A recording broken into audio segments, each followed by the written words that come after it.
I mean, again, he doesn't know who Gabriel is, right? Because he didn't come from an Abrahamic faith. The people of Mecca were pagan. Quran is mentioned, if this book was from other than God, they would have found in it many contradictions. If a book is without contradictions, that has no bearing on whether it comes from God or not. I've had phone books that are inerrant, but I certainly don't think God gave them. That we believe without understanding. The brother asked a very important question, that most of the scholars say that listening to music, watching movies, and most of the television programs, they're haram. So how can we have fun? Let me tell you, brother, at the outset, that having fun is permitted in Islam as long as the fun is halal fun. That the standard narrative has holes in it. The Prophet tells us because Satan or the devil sleeps over our nostrils. Those who oversleep and not pray Fajr on time, Satan urinates in their ears. I really do think Jesus was crucified and that he really was dead and buried. He thought that he was a son of God in the sense that he was specially chosen by God. I think Jesus really did think he was going to be the Messiah, the future king of Israel. I mean, that is, after all, why they crucified him.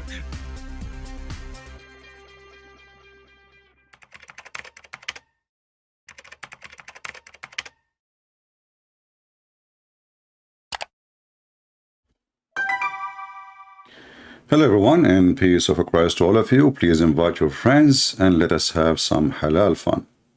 Now, as usual, Muslims in the comment section, when we make a video, we stay for 5 hours asking Muslims to call us, and then when we leave, suddenly every Abdul, follower of the God of the Mutta, is a hero. I mean, we stay hour after hour and say, any Abdul, who wanna call us, who wanna join us? Nobody. As dead as their God and their prophet. And then you will see Abdul saying, like this guy, his name is Abdullah. He says, I'm willing to debate the Christian Prince. Christian Prince, are you willing to debate me? And for sure, Christian Prince is afraid now. And this is why he came online today, because he's aware, he's worried that you might call him. Come to my stream right now. What about you make your stream and you call me still? Doesn't matter, I will call you. Here we go, give me your Skype. Potatoes. Potatoes. Go to your stream, give me your Skype, and I will call you, no problem. Potatoes. Then we go to other Abdul. Let me see, I'm looking for the comment. The Abdul are very excited, and the more they try to defend, actually, the more they insult their God, and we make us laugh at them. And this is actually the purpose of what we do here, is to show the Christians how easy it is to show you the stupidity of this cult. And those who follow this cult is really, they are no better. I mean, you cannot be a person who is really intelligent and you believe there's a God who will make your penis endless because you bow down for him and you kill some Christians and Jews. And then when you go to heaven, if you are murdered, Allah will make you a green bird. The end of the day, you are a green chicken. Or you are chicken here, you are chicken there, doesn't matter. I'm just looking for the comment. I hope they did not delete them. One of the Muhammadan, he said, where is the comment? One of the Muhammadan, he said, why the God of the Christians, he blamed the women, blame all the women for the act of one woman. Let us see where we can find it. Maybe here. Okay. So here we have this Abdul. Let us see this one first. Christians say God is a truth. Christians also say that all truth and reasons come from God. Christians also claim that God is a Trinity. Trinity is a square circle. The Trinity is a contradiction. This is mean the Christian truth is a square circle. And I answered him yesterday. This is from yesterday at night. I love the Muslim philosophy, especially if the source of the truth is coming from the Shin Allah. By the way, is it circle square, which means the Shin? And then here he said to me, you are talking about lizard. Isn't it your Bible that says that God curses snakes because of one snake, Genesis 3? You see, you are an ignorant again, and I can show you the same story in your books. And that's why we laugh at Muslims when they try to make themselves a winner. You see, my God, when he curses snake, because Satan, he presents the snake. However, it is amazing that your prophet, he described Islam as a snake.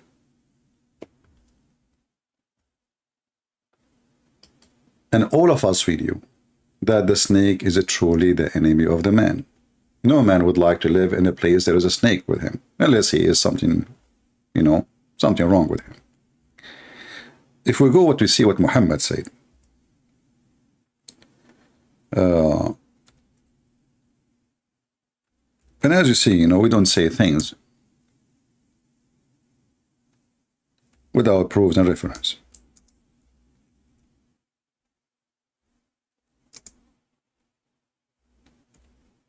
I'm just finding the hadith.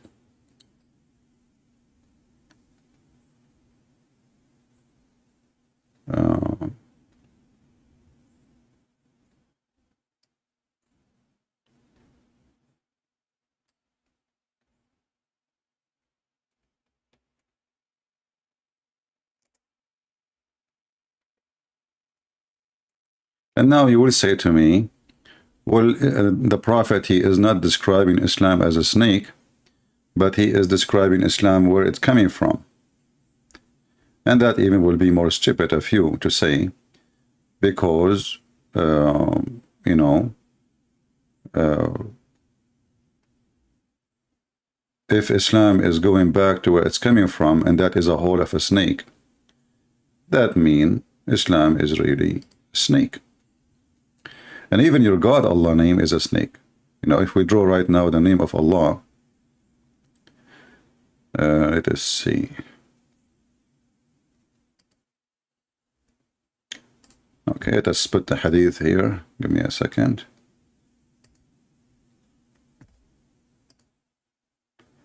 The snake God, and the snake religion, and the snake prophet. What is left?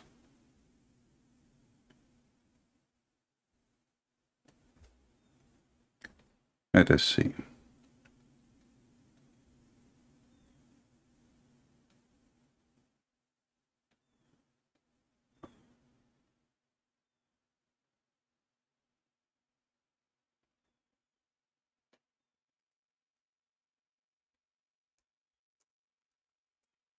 This website is not opening, so I'm trying.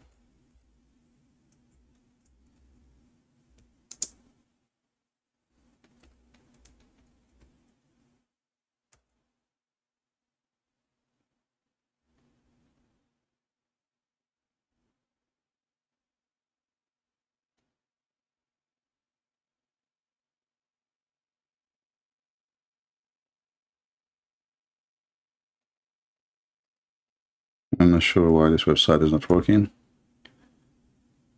Let us see.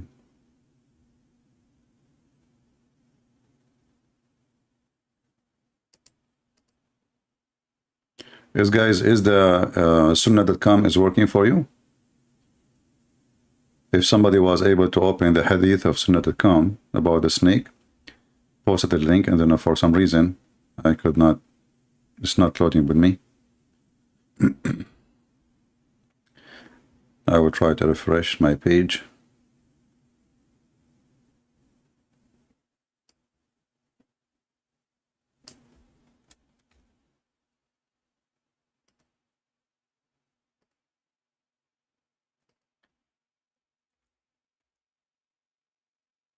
Okay.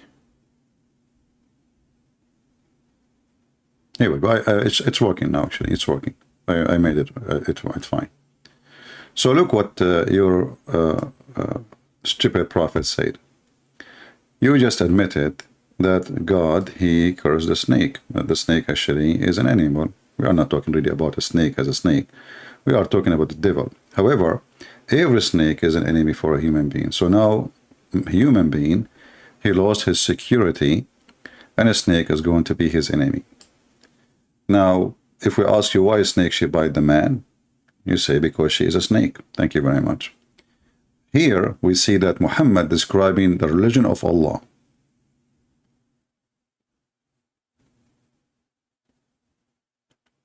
And he is the one is saying, and this is Sahih Hadith, verily Islam started as something strange, and I agree, it's very strange, stupid cult.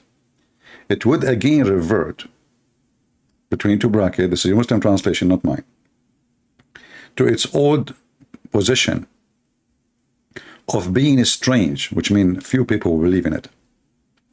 Just as it started, and it would recede between the two mosques, just as a serpent crawls back in its hole.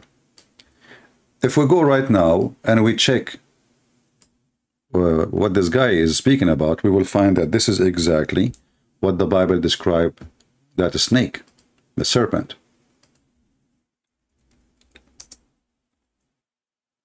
And then you ask yourself how it is possible that the Satan in the Bible is the serpent, and then the serpent in Islam is Islam.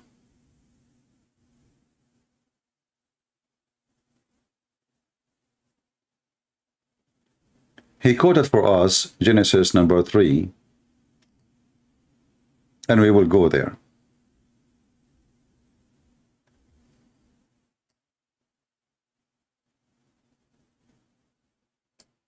You can read any translation you wish, you know.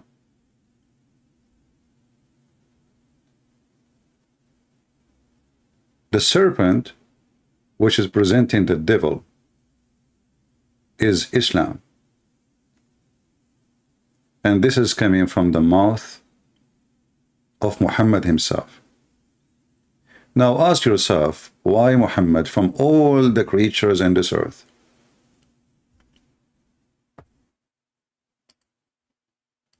He chose the serpent, a serpent.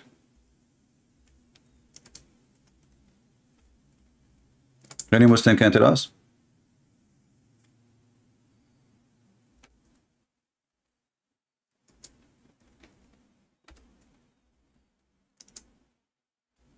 Any Muslim can have explanation for us why Muhammad he chose the serpent. I mean, is a serpent present something good in Islam?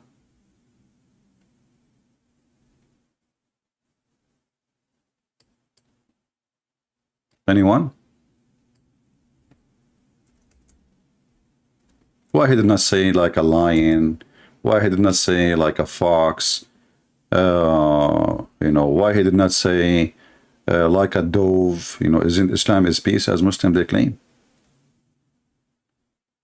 So why Muhammad he described Islam as a serpent? Any Muslim? In fact, the Muslim believe that there's a serpent protecting the Kaaba. And they have videos about it in YouTube.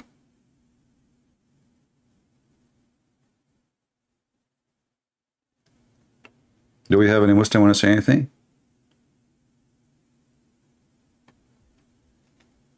One of the tools of Allah in the punishment of the grave, Allah he will send a bold serpent who torture the Muslim in his grave for his sin. Like he took, let us say he took someone, he's a Christian, as a friend. So Allah he will send a serpent. If we go right now and we search in the hadith,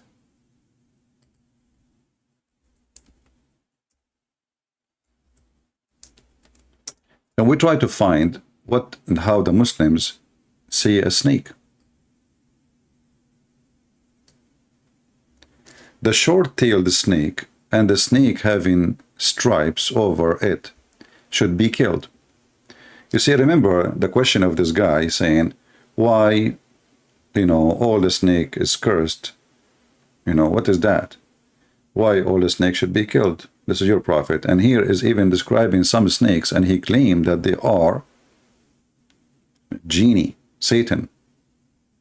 Your prophet, he says, delivering a sermon saying, kill snakes, all snakes, and kill the one who have, etc. description too, because the Arab used to spare those. And kill the one who have a short tail.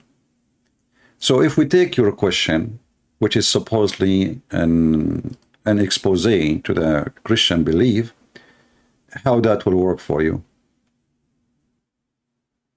Why your prophet, he is saying you kill the snake. Right? And then this guy in the same post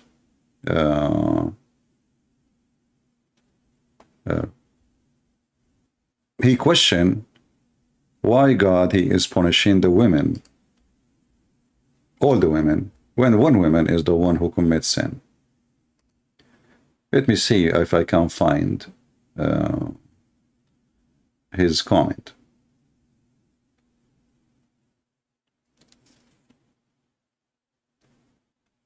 Let us see.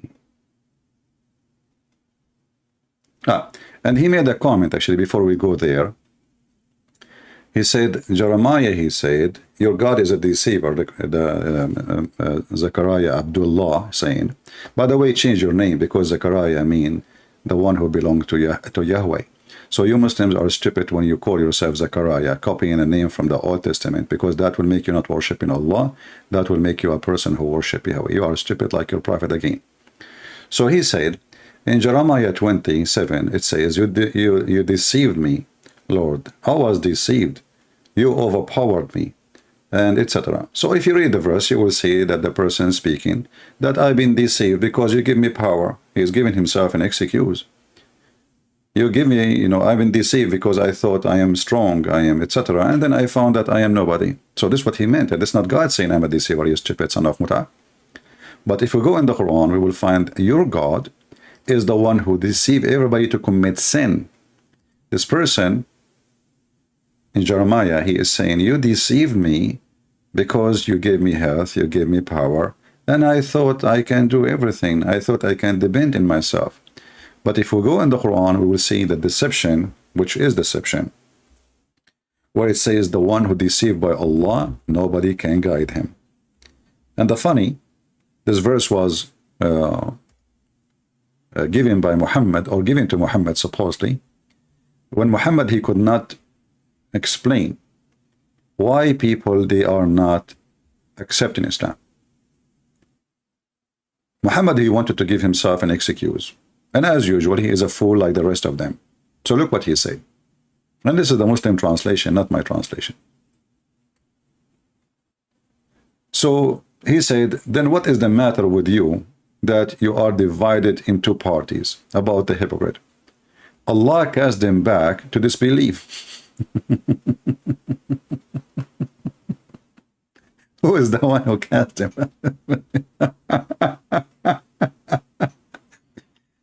You see there, the verse you quote from me from the Bible is about a person saying, I've been deceived because what you gave me. And this is the case for everybody. Human being, when he's healthy, when he is wealthy, he think he is God. He think this is how atheism actually is established, because they think they do not need God. And as long they are doing fine, why we need God? And then one day, when the guy is dying, he starts saying, God, help me. The second you are weak, you remember God. The second you are strong, you don't believe in God. And who is the one who gave you strength? God. So the deception you are talking about is not God really deceiving the person. It's the person deceiving himself by what God gave him.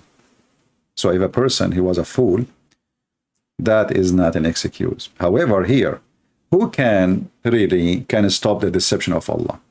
Read with me the Quran saying, do you want to guide him whom Allah made go astray? In Arabic, actually, it doesn't say go astray. It says yudlil. Yudlil means deceive. So Allah is making it so clear that the ones I deceived and all mankind are deceived by Allah. He is a serpent, and this is why his name looked like a serpent. If we write the name of Allah in the screen, I will use my mouse. You know, I don't have a pen, screen pen or something, so let us do this. This is your God.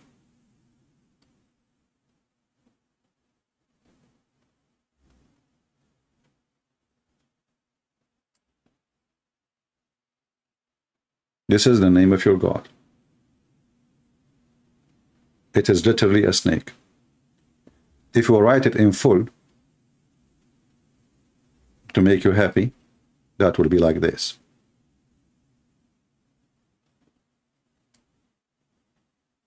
But the real name is this one. Lah. Alhamdulillah. The moon god. So your God Allah, his name is written in Arabic as a snake. And you know, like in the old days, in the ancient time, they used to use a drawing to make words. So the name Allah, it doesn't look like a snake, like as an accident, and like maybe it's happened this way. No. This is a very ancient name, worshipped by many generations for thousands of years before Muhammad. And La is nothing but a snake. And those people, when they make a language, simply they draw images, like the same as like if you read the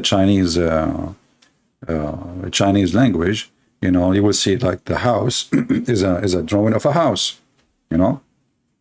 So they draw images to present what they are talking about. The same as like the Indian in the old days, the American Indian.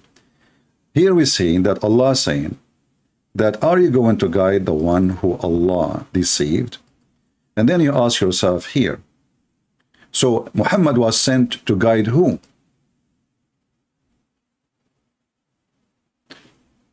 You can change, by the way, the translation to any translation you want, you know, any translation you wish, other than they are stupid, but just for the sake of entertainment. You know, we are laughing, and Islam is a joke. So what is the purpose of this God who do cause people to go astray? And here you will see something unique about this verse.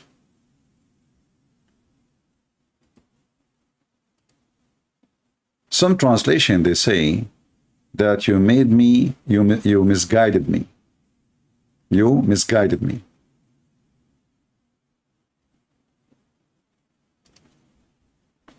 Until now, we see translation saying, go astray. But it's the same at the end of the day. But this is not really accurate for the Arabic, because it says, you made me, you misguided me, using the word deceive me. So you deceived me, and you made me go astray, and the one who Allah sent astray, you will never find for him away, between two bracket, guidance. Well, all the people of Quraysh, and according to Muslims, all the people in the time of Muhammad, they were misguided. Who is the one who misguided them? Allah. So how you are going to guide those who are misguided? And then here we ask ourselves, if the one who misguides people is Allah, what is the job of shaitan?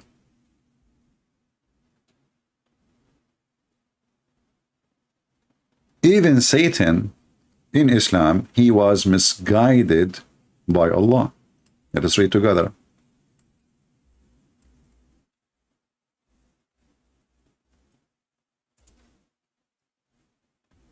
Chapter 7, verse number 16.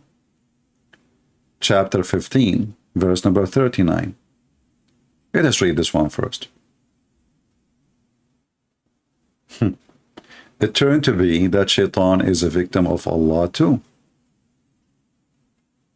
You see, the Muslim, they claim that the one behind every sin they do is Shaitan.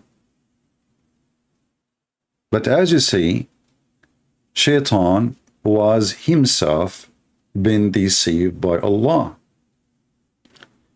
Allah, he did not say that I did not do that to you. He confirmed that. And here, as long we are in this chapter speaking about Adam and Eve, because later he said, Christian Prince, can you answer this one? And let me see if I can find it.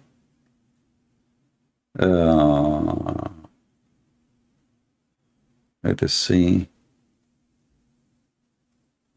in which comment he said about Eve.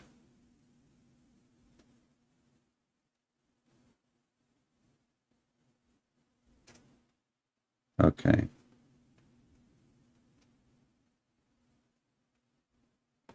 Maybe here, let's see this one here.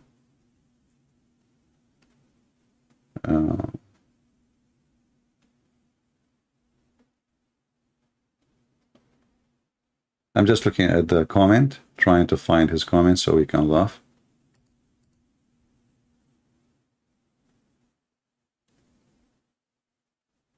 I'm not sure where it is. Maybe he deleted. So he said that why your God, he is punishing the women, all the women, because of one woman mistake. Let us read the Quran together and see if that is true or not. You know, God, he never punished the women.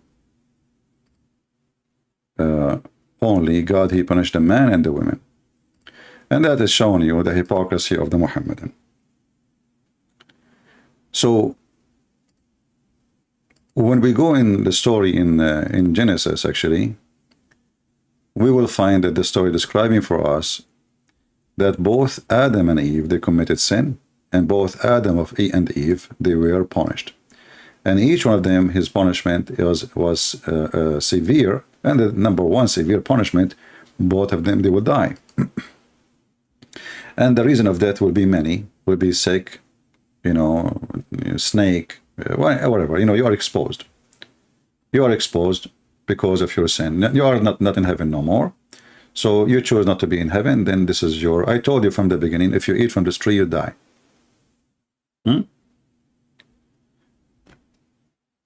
Then we, when we read in the Quran, we will see the story of Adam and Eve, and it is really funny. Here it says, Allah, he said to Adam, do will you and your wife, and by the way, nowhere in the Quran even says who is the wife of Adam. Maybe it was Shakira. In paradise, and eat therefore as you both wish, but approach not from this tree.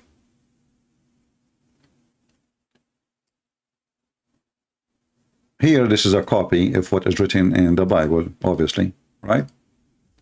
And later we will go and see the interpretation for this verse, because later, you know, the interpretation for those verses, you will make you die laughing, and you will see how Muhammad, he have no idea what he's talking about. So go and eat from everything in the paradise, but don't eat from this tree. Okay, wonderful.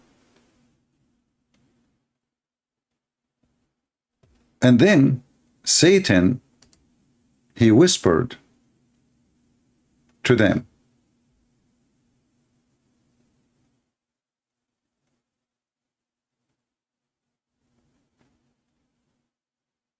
He wanted them to know what this God is hiding from them.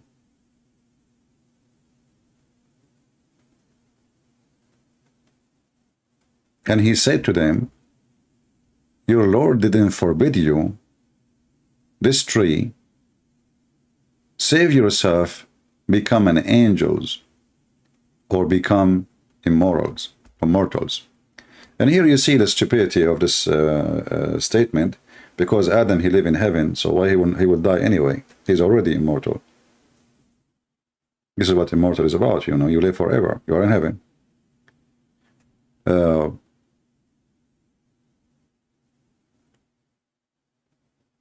When the Quran tried to copy a statement from the Old Testament, he add his own flavor, and he mixed it with different, you know, story, and Muhammad trying to make it look nicer, maybe it look even more convincing from the Old Testament of the Jews. So he say, and Shaitan swore by Allah to them both, saying, verily, I am one of sincere will or wishers for you both. And here you see that the Shaitan, he is swearing by Allah, which is proving that Shaitan is a Muslim. And actually Muhammad, he confirmed that in many occasions.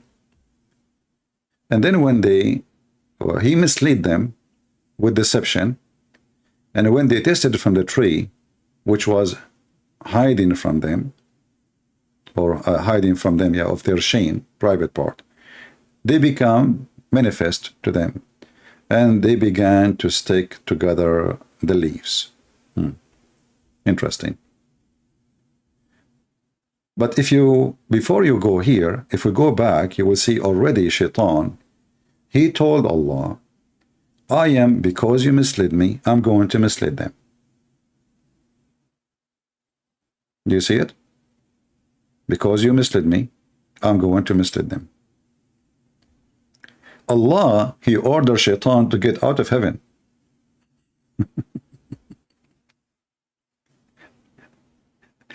Allah, he ordered Adam to stay in heaven.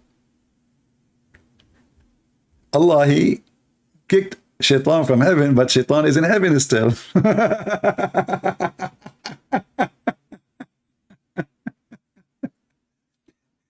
One of the funny things that Muhammadan, they say, if Allah wants to do something, he say be is going to be. So here we go. Allah, he said to Shaitan, get out of it, between two bracket, paradise. Disgraced, expelled. And here you see the stupidity of this Quran. So whoever of mankind will follow you, but there is no mankind except in paradise. And he is not going to be in paradise no more. What mankind? This is the time of Adam and Eve. So whoever of mankind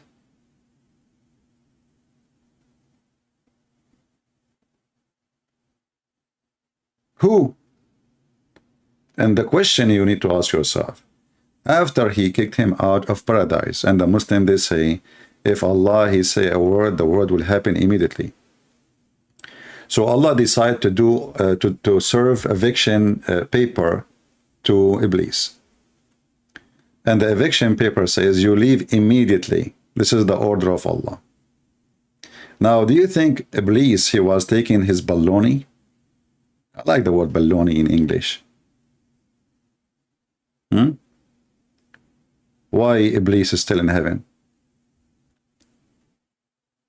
So Allah kicked him out of heaven, and then Iblis, he come back to them in heaven.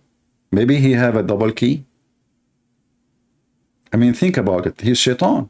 Man, Shaitan, oh man, Rabbi, oh man. So Shaitan was kicked out, and now Shaitan is coming back to deceive them. Now, going back to our topic. When this Abdul, he said that why your God, he blamed women for all the women for the sin of one woman. Let us go, and actually I gave him a quotation from his Quran, but they are stupid. They make fun of their own religion, by the way, when they make those things. They forgot that their prophet is a thief, and most of the stories he have it there is coming from different books, obviously. So Muhammad, he said that if not Eve,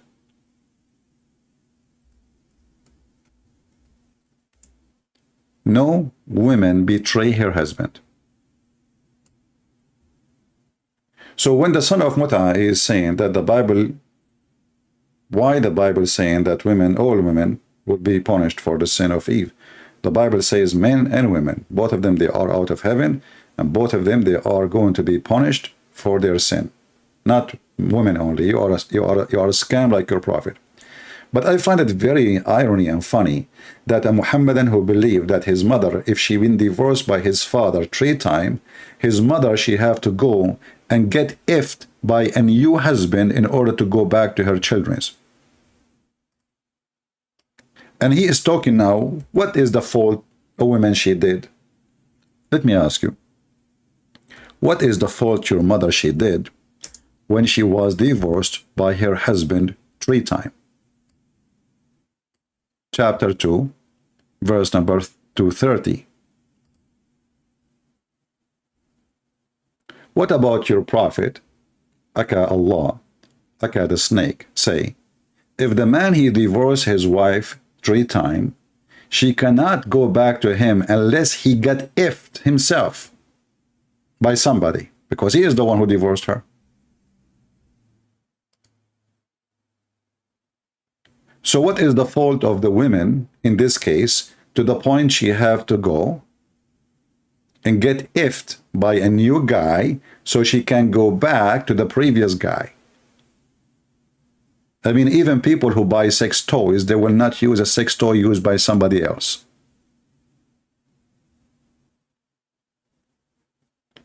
Where is the respect of women? Where is the respect of your mother? So now your father, he divorced your mother. And what here? I'm going to stop here. Why your father, he divorced your mother? We will find the answer in the Quran. Allah, he decided to open a Haribooter school. He sent 2 angels. One, his name is Harut, and the other name is Marut. Sound like Armenian. So Allah, he sent in chapter 2, verse 102, 2 angels from Haribooter movie, and their job, Harut and Marut, they land down in the Babylon Tower. You know, it makes sense. You know, I mean, they are coming from sky, and they need a ladder to come down, and the Babylon Tower at that time was the highest. Like, you know, the tower in Paris, you know. So, makes sense. This is not a fiction story. This is a true story. So, they come down in this tower, Harut and Marut, and then from the window of the tower, they put a sign saying, okay, we are 2 angels, and we are going to teach you black magic. All right? And this black magic was revealed by Allah to the angels. Look who is the one who taught them. The big Haribooter is Allah. He taught the angels black magic. And what is the purpose of the Haribooter school by Harut and Marut? Peace be upon them. It says, and by the way, before you join the school, disclaimer, they make you sign disclaimer. It says, the angel would say, we do not teach anyone unless they say, we are a trial. So don't disbelieve by practicing magic. Like, what the heck? So you open a school to teach them how to practice magic, and you are saying to them, don't practice magic? So what the point? The brother and sisters. Here we go. This is the Abdul. Guys, this is the Abdul. Zachariah. Zachariah, why you don't call me? As long you are a person who have a questions, and we will make you ask the same exact question live on air, and people, they will hear you respond. What do you think, guys? Do you think this potato, he dare to call me? Right now. You ask me the question, and we will laugh together. Lul, the punishment for women was pain when giving birth. What was the punishment for the man? And the hadith you quoted doesn't say anywhere. This is about Eve eating from the tree. Which hadith? Why you don't call me and tell me what hadith I'm talking? You are talking about Eve? Well, look what your prophet's saying. Your prophet's saying that every woman, according to Muhammad, not according to me, is a whore. Because Eve, she was a whore and she betrayed her husband. Let us go back to the hadith so everybody will laugh at you. Here we go. The prophet said, had not, if it been of the children of Israel, meat will not decay. So your stupid prophet claimed that the meat decay because of the Jews. He blamed the Jews for everything, even the beef damaged because of the Jews. And then he said, if not been for Eve, a woman would never have acted unfaithfully toward her husband. Actually, this is false translation. It says, khanat. Khanat, which means betray. If you go down here, you see, they are saying here, unfaithfully. That's a false translation. Here we go. This is the correct translation, Sahih Bukhari.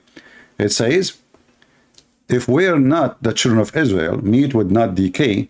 And if we're not of Eve, no woman would ever betray her husband. So you're a stupid prophet claiming that the woman, she betray her husband and she was a whore. And actually, I can show you your prophet saying against Hawa. He said that each time Hawa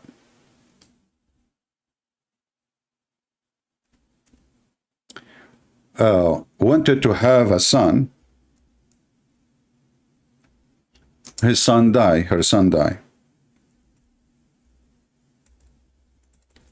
So Satan, he came to her and he told her, if you name your son the slave of Shaitan, he will not die. Let me see if we can find the hadith here.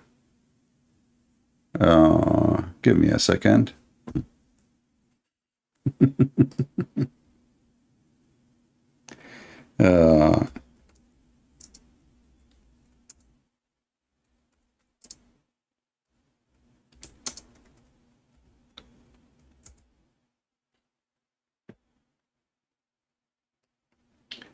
All right, let's see this one. This one should work. Here we go. The prophet Saw said, when Hawa, which means Eve, became a pregnant, Iblis came to her, and he and her children would not live after birth. And here you ask yourself, the Muslim, they claim that the death and life is only in the hand of Allah. It turned to be Shaitan, he have control of death and life too. He said, name him Abdul Harith, which means the slave of Shaitan. So she named him Abdul Harith, and he lived.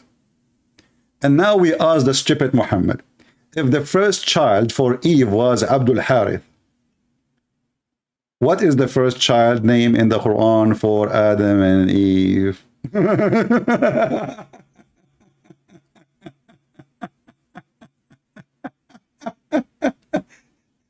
It turned to be the story in the Quran of Cain and Abel is a lie. The first baby, his name is Abdul Harith. And no child will live unless you call him a slave of Shaitan. Abdul Harith, this is one of the names of Shaitan, Harith. Do you see it? So now, how Muhammad can fix this stupidity if the first baby ever born and live for Eve, his name is Abdul Harith? Who are they, the children of Adam, Cain and Abel? Are you there, Zachariah? Are you going to play dead?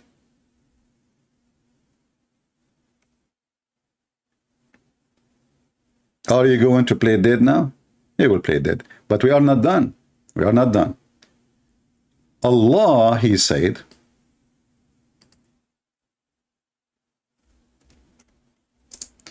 that Allah, he punished Eve, and he said to her, you are going to be forced to be pregnant, and you are going to be forced to deliver it. You hate it. And you are going to be forced to have 2 menstruation a month. Hey, Muslims, you Muslim women, they have 2 menstruation a month? That's strange, man. Let me show you the reference.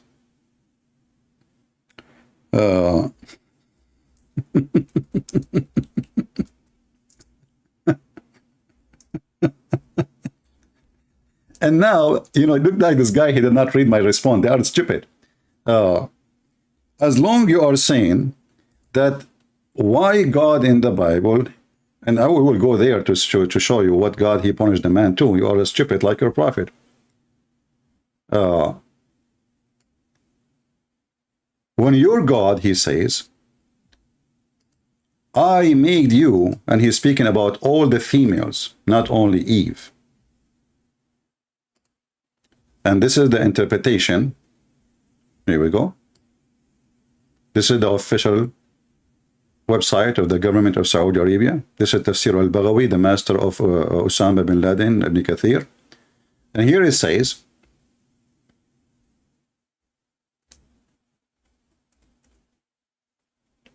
and Ibn Abbas, which means coming from his prophet, because Ibn Abbas, he report what he learned from his prophet. He said,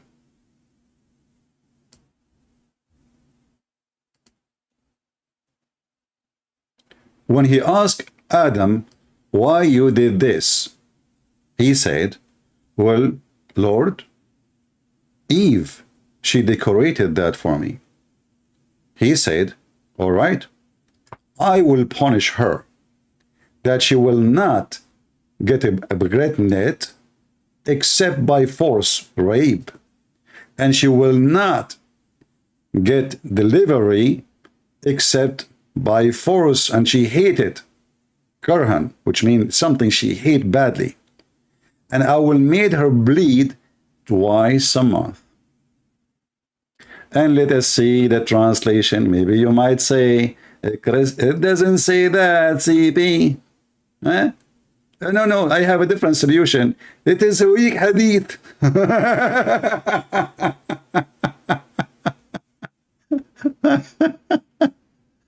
They found a solution. I mean, a weak hadith. Islam is a weak. Everything in Islam is weak. Let us change the language. Go to English. All right. Translate. And let me share the link with you. So the story here is about how Adam was deceived, supposedly by the serpent. And here we see, when the Muslim, they speak about the serpent, what the problem with the serpent? Even your stupid religion, copy the story from the Bible, and that make you an idiot again, a mule. Then when Allah, he asked Adam, why you did this? What was the reason you did this? Let us see.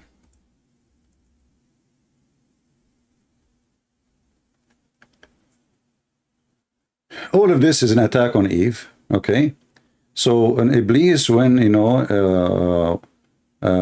because Satan went to enter, this is a false translation, it's not Jesus, to Adam and Eve, prevented him. Okay, and the serpent was and it was a friend of Shaitan. It was one of the best animals. It had 4 legs, like 4.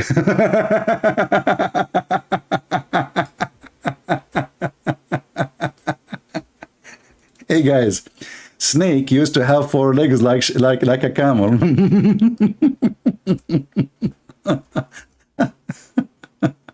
I mean, who can beat that?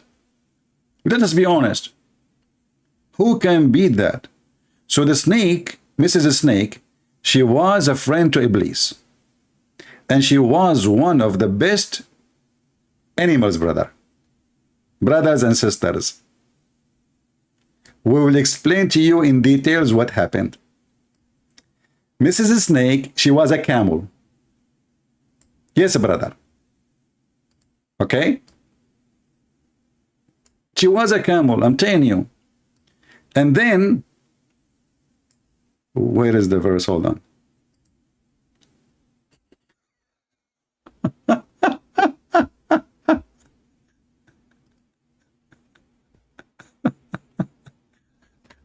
So she was a snake, yes, but she had 4 legs like a camel.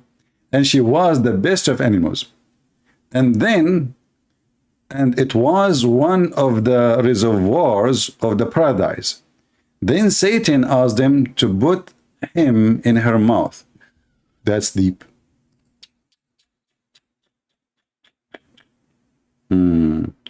So Shaitan, he asked the snake if he can go inside her. Now, I'm sure Zechariah, he wished he would never answer those questions, because now everybody is laughing at this cartoon. See what you did to your prophet? Everybody is dying laughing at your religion. So Shaitan, he asked the snake, can you put me inside you from your mouth? And here they are trying to explain to you. You see the question I asked? How Shaitan was able to get in after Allah kicked him out.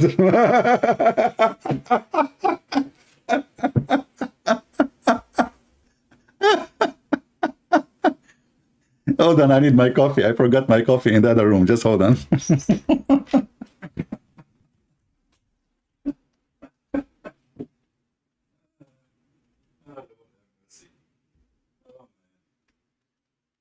one day I will die in this chair laughing.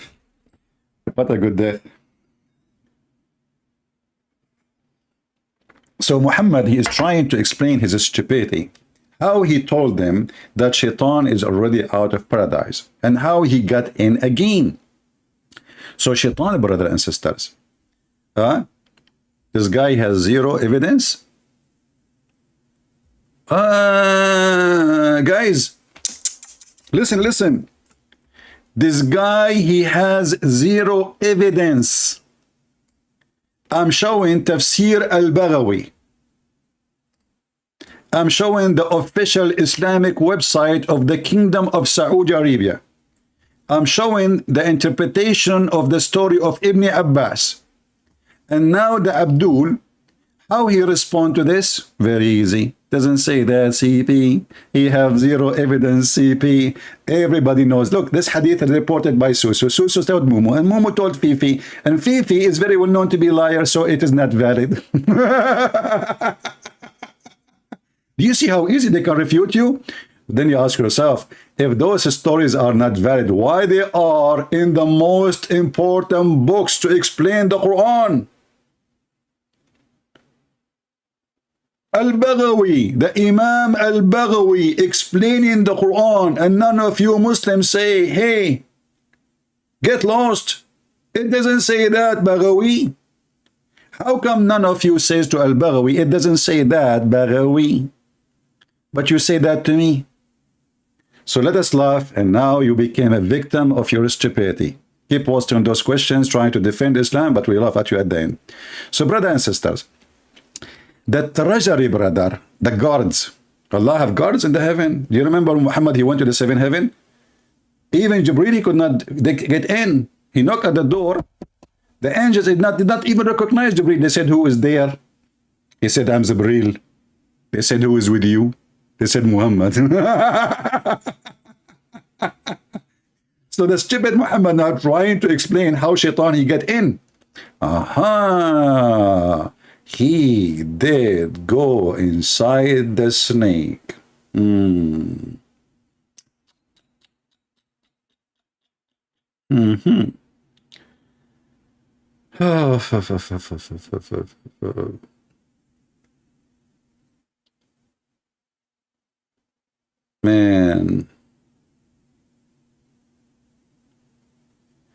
There's a different story, by the way. There's an animal, it's called al-khuld. Let me see if what is the name. You know this this animal who dig in the ground? He's harmless. He's not like a, you know.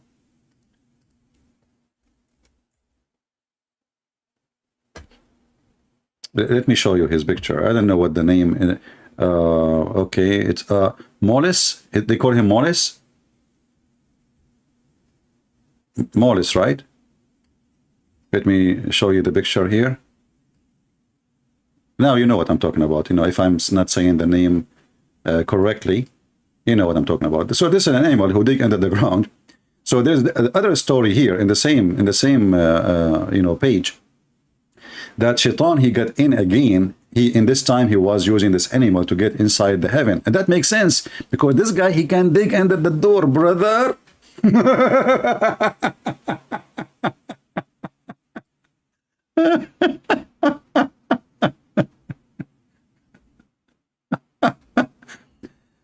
Brothers and sisters, who can beat Muhammad's stories? Nobody can beat the stories.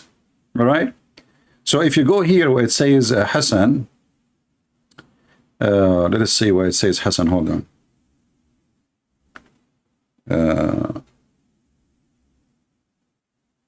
Okay. Yeah, the translation here is not showing this anymore. You see, the translation he's saying coming as immoral. This is not really the correct translation. It was about an animal, you know, who is supposed he was helping them. Now a Muslim he says, oh no, this is about a tree. Well, you know, the Arabic it says here. Let me see, show the Arabic.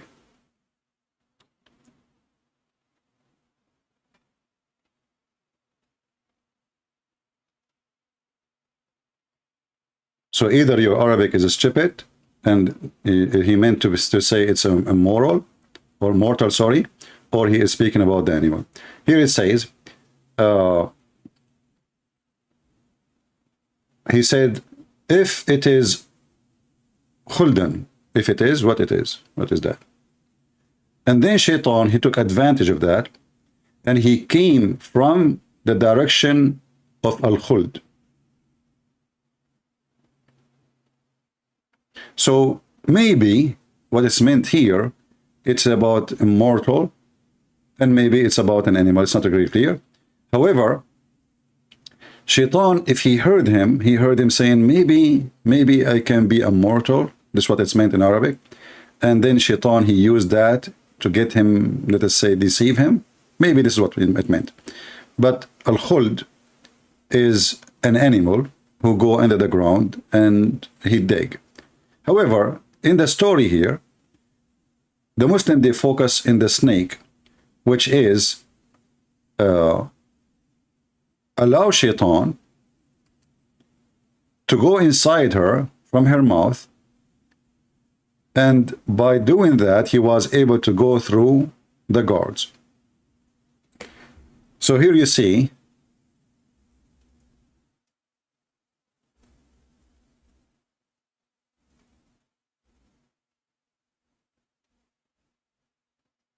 always Google translation will not be very much accurate, but we are trying our best, you know, to use it. So when the serpent, he was a friend to Shaitan, and it was one of the best animals. It had 4 legs like legs of camel. That you can imagine how high the snake was. I mean, do you know how big the legs of the camel? They are like, I don't know, 5 foot, 4 foot high, depending on the size of the camel.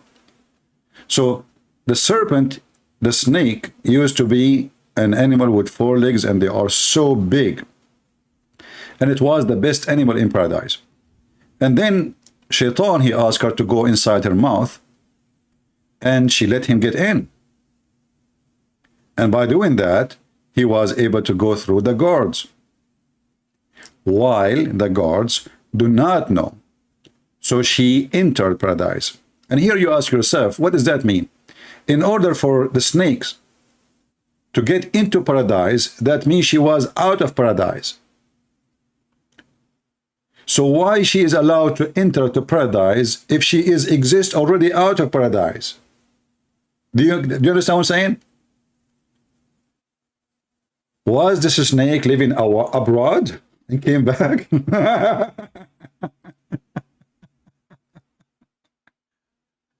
How the snake, she entered paradise unless she was out of paradise.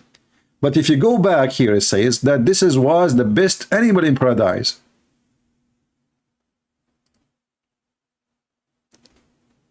How she is the best animal in paradise, and now she is entering paradise. That means she is out of paradise. So maybe this snake, according to Muslims, you know, Adam and Eve, they live inside the paradise, but the snake, she's allowed to go out and, you know, take selfie and, you know, enjoy the world and, you know, go to Niagara Falls and to China and visit the wall of the Chinese and eat their food, spicy food, yummy, yummy, you know. So this serpent story is really amazing, brother. And not only that, actually,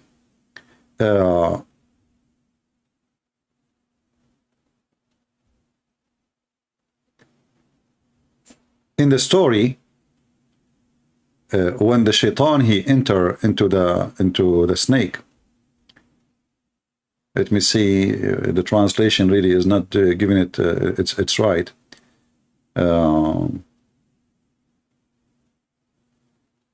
Yeah, Ibn Abbas, when Shaitan, he deceived Adam, and Allah, he ordered him to, you know, to get out. Allah, he asked Adam, how this happened? How you ate from this tree and I told you not to eat? He said, Shaitan, he swear to me by Allah.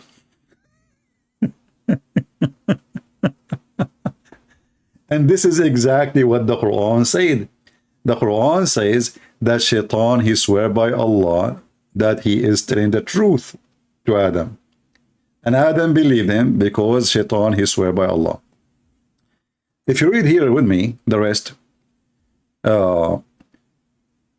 Hassan he saw only at the gate of paradise because they were both coming out of it. And Adam was, when he entered paradise, he saw that what was in it, or of Iblis.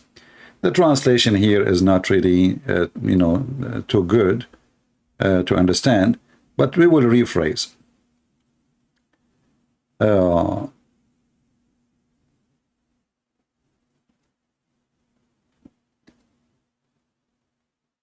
Al-Hasan saying that when Shaitan he saw them first time, he saw them in the door of the heaven because they were getting out. What the heck?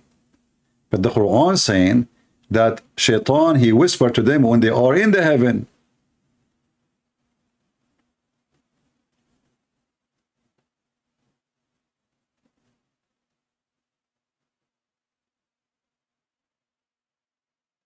So how Shaitan he saw them when they are getting inside the heaven?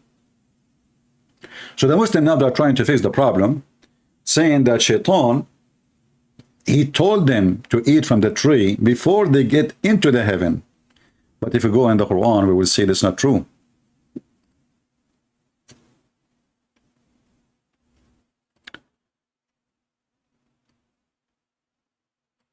Read with me carefully.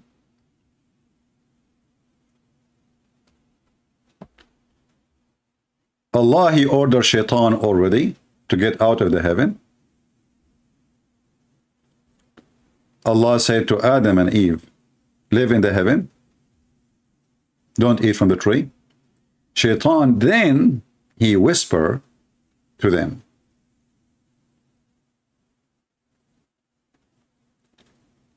And this is why we see here in the story they are trying to explain how Shaitan was getting in when he was really kicked out already. So he entered inside the snake, and this is why Allah he cursed the snake, because the snake she allowed Shaitan to get in, sneaking into the garden, and this is why she called the snake.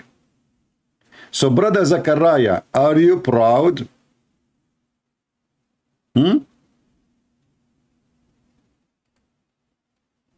Any Zachariah here?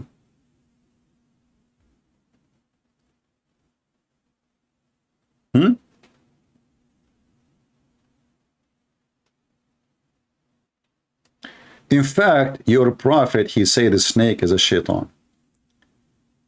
Muhammad, he said, when you see a snake in your house, give him a warning to get out. The superstition, Muhammad. If the snake did not leave after 3 days, he is a shaitan. Do you see it?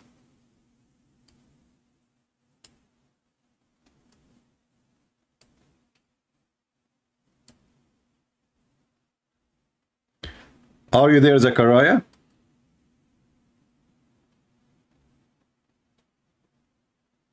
Prove the narration is sahih? Well, I do not need to prove it. You need to prove it yourself. This is in your book, you stupid son of Mutta. Are you asking me to prove that this is authentic, is something written by your scholars in your book explaining the Quran? Isn't it this is really awkward? So are you saying to me, you potato, that you Muslims are a bunch of a fraud, and you put in your books things which is not authentic? Donkey, and by the way, your prophet, he married Zainab bint Jahsh. Zainab, the daughter of the donkey, and his last name was a dog. So don't speak about animals. So when you ask me to prove it to you, that is the most awkward request ever from someone he believe in a stupid God. His name is Allah. Because if this is not, the narration is authentic, why your stupid Muslim scholars and the official government website of Saudi Arabia use it to explain the Quran? This is the logic of the generation of the Mutta. Prove to me my religion. Can you believe what he just said to me? I challenge you to prove that this is authentic. You stupid, you just screwed yourself. Because if it's not authentic and you Muslim use it, that means you are a fraud and you are not trustworthy. Because why you use something not authentic to explain the Quran? Huh? Keep them coming, keep them coming. Yeah, post more. Come on, don't stop, don't stop. You know, you are the best comedy ever we have. Why you don't call me, man? Call me. Allah will reward you, will make your penis longer. Your penis now is getting smaller and smaller each time you say something. Maybe you can get a victory. And this is your prophet saying shaitan and a snake is one.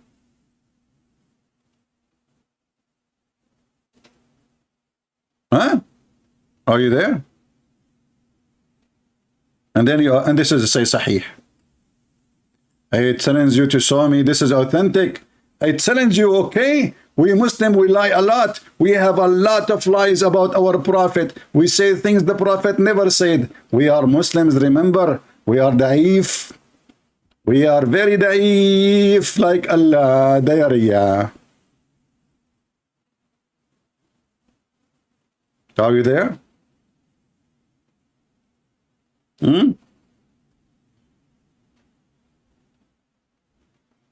And then, brother and sisters, Allah, he decided to punish Eve. Let us go back. We are not done, are we?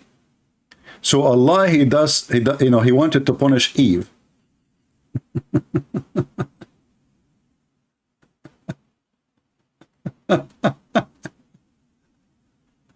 So shaitan, he swear by Allah. Shaitan, he swear by Allah. Adam, he believed shaitan because he swear by Allah. And by the way, do you know where Adam he leaned down? Let me show you here. The easiest way is to search for a word in the translation. Brother, brother. And then Allah, he sent him down to the earth, meaning Adam and Eve, Satan and serpent, all of them in one location. Where? In India, brother. In a mountain called Nud. Nud. Aha. Yeah, makes sense. At that time, Eve, she have no bra. Aha.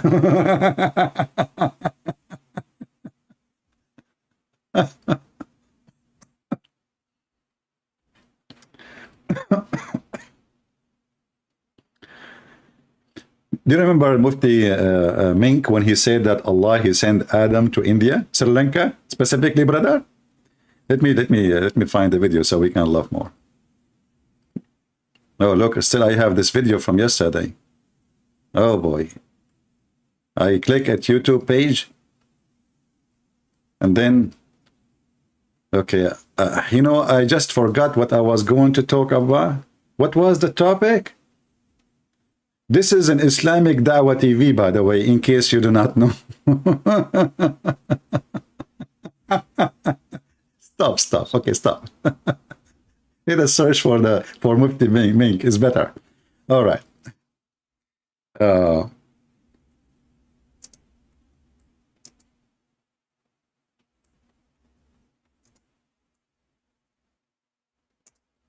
You know, I find it very funny that a Muslim is speaking about logic. You know, logic. I mean, come on, this is a religion of logic. Huh? What's wrong with people? Why they don't see the truth? A Muslim, he want to teach you about logic.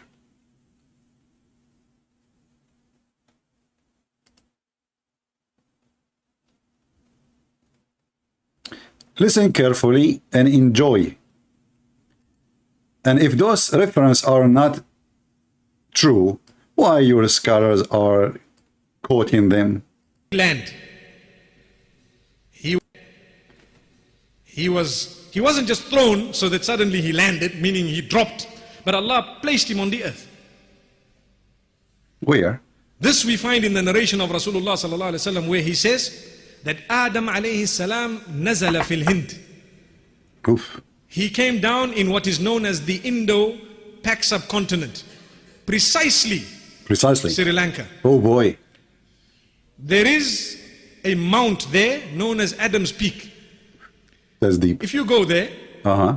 you will find it green and beautiful as though it is not from this earth, but it is. I'm not trying to imply anything. Like right away he have to say, but hey, so you know, I did not say it is not from heaven. No, I did not, because they will kill him, you know. Terrorism. But I'm just saying it is so beautiful, maybe because the Sri Lankans have kept it that way. But it's a beautiful place. It is said that there is a possibility that that is the place. We don't know for certain that that spot is the place, but roughly there. What about Hawa? Where did she come down? Where? In Jeddah. Oof. Where is Jeddah? Where? Jeddah is in the Arabian Peninsula, in what we know today as Saudi Arabia. Brother and sisters, true story. So you see how Allah is merciful? Allah, He sent the wife and the husband in one location. There's only a few thousand miles between them. In the time when there is no airplane, there is no cars.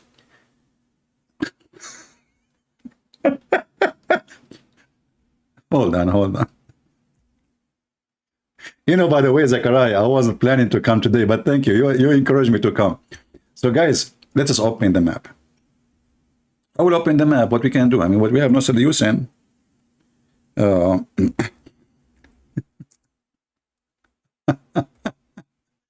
Zachariah.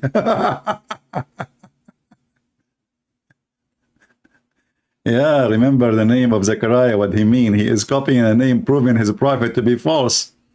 Because Yahweh is not part of his religion. What a fraud cult. The stupid Muhammad, he copy names. Not only he copy stories, and the more he copy, the more he get himself screwed. So this is, brother and sisters, this is Sri Lanka. Brothers. Focus with me. This is Sri Lanka. Look, let us zoom in Sri Lanka. So brother Adam was sent here, and Sri Lanka is not connected to India. You see here, there's a missing link here. You cannot walk. This is a very huge distance. It might be look like small in the map, but it's not something you can cross by swimming, unless you are like me, maybe Superman. Man, unbelievable. You know, by the way, once I was swimming, I crossed the Atlantic, the Pacific. I went to the North Pole and then the South Pole, but I have to be honest, in the North Pole I froze. I mean, I was really so cold, but thanks to Allah, I recite the chapter of horny in the Quran, and I get so hot, you know, and that was a solution. And this is a true story, and this is not authentic hadith. So look what happened. Allah, He sent, and a Muslim, he speak always about logic. Like, how can you debate us about the Trinity? Every Muslim want to debate you about the Trinity. Trinity is not logical, brother. But there are prophets saying, Allah, He sent Shaitan and Adam in Sri Lanka. Any Sahih hadith prove that Adam landed in Sri Lanka? You son of Mutta, are you okay? Are you okay? So guys, any Sahih hadith prove that Adam was landed in Sri Lanka? So if it is not Sahih hadith, why you Muslims are using it, and why you don't go there and get him busted? Why we don't see one Muslim saying this is stupid? Can you show me one video of a Muslim from those who they try to respond to us, that those dummies who don't dare to call me, saying this is not true? Go ahead. The second we read it and we show people how stupid Islam is, you take a turn and you say, show me where is the proof that Adam landed in Sri Lanka? Can you show me? I just did, you idiot. I just showed you the Muslim books, your scholars, the companions, and even your prophet quotations. When a Muslim, he tried to deny what is written in his books, this is a clear sign of shame, you know? This is a clear sign of shame. Because why they want to deny something? They believe in it for the last 1400 years. And if it's not true, why it is in their books? And why their sheikhs, they speak about it even in TV. After we quote it, they bite their tongue and their tail, and they see how stupid their religion is. So what we do? We go in the state of denial, and we deny what it says. But remember one thing, Abdul. Those things will not help you, because you deny as much as you want. It is there. And people are laughing at you.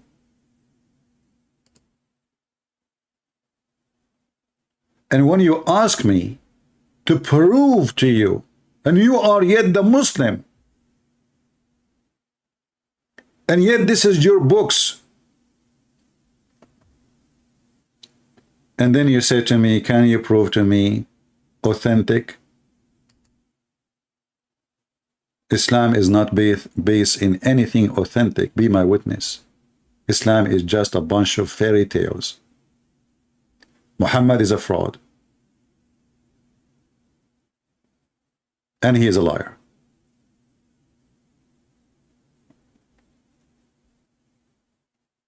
All reference lead us to one direction. Islam is not authentic. And this is the only way Muslim, they think they can defend their religion. In this hadith here in front of me, and this is interpretation here, this is tafsir al-Manthur, ad-Durr al-Manthur.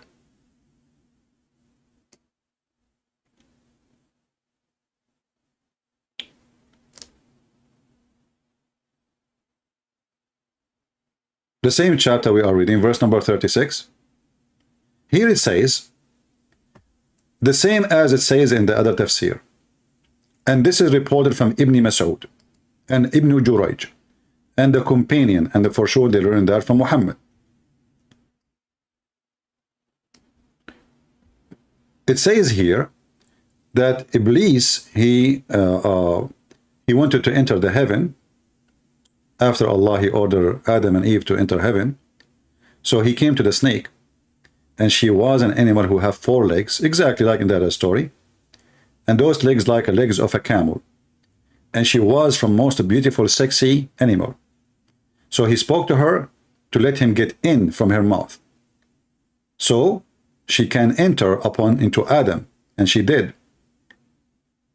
And then the snake, she went through the guards, and she went into, like here it says khazna, which is like a board, like she goes through a board, like a closet, and she entered when they are not al-khazana. Sorry, I think they mean here al-khazana, not al-khazna.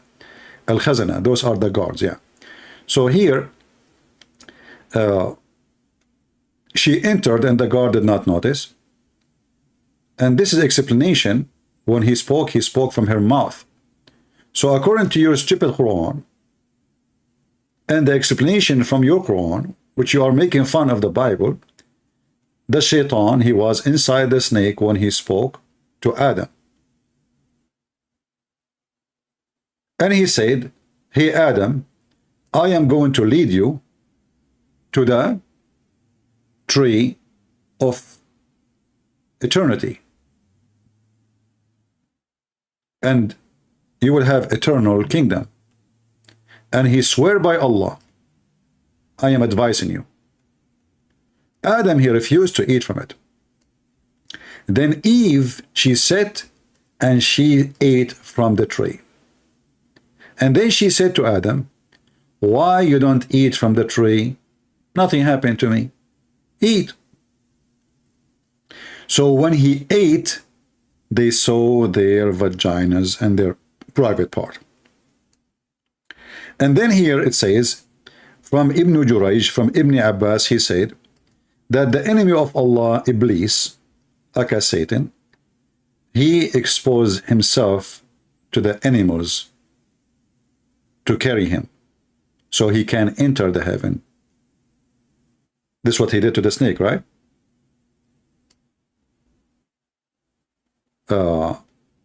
So the snake, she put him between her two teeth, and she entered him inside her.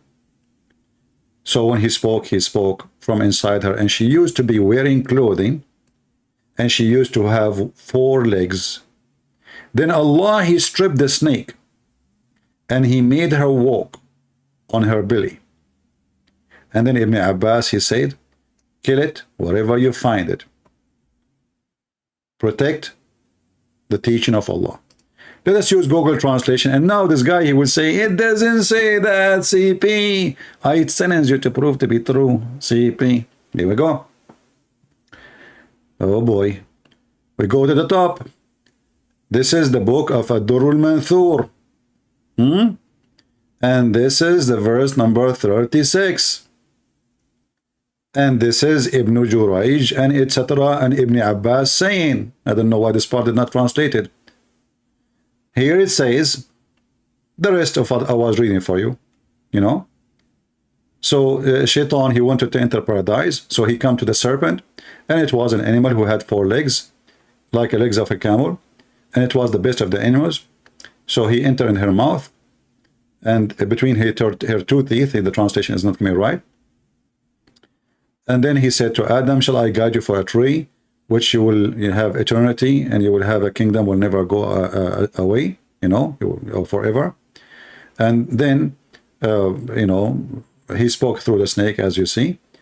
And then here it says, the enemy of Allah, Satan, offered himself to the beast, like the snake, of the earth, that they would carry him until they entered the paradise with them, and spoke to Adam. All the beasts refused to do so until he spoke to the serpent. So your Shaitan, he was trying, he went to the rabbit. Hey, rabbit. Abdullah, I'm talking about you. Hey, rabbit. Abdullah, prove to me that you are not a rabbit and you would like to call me. What do you think, guys? Prove to me that you are not a rabbit and you are, Shaitan is not inside you, and you call me. What do you think? Are you a rabbit? You are a rabbit, it's for sure. So here, Shaitan, he spoke to all animals, all of them they refuse, except the serpent, brother. Unbelievable. And you know, remember Zechariah was saying, why God, he cursed the snake? Why? Why God, he cursed the snake, huh? What the heck is that? What does the snake have to do with the story, huh? Zechariah, this is what you said to me, remember? Rabbit.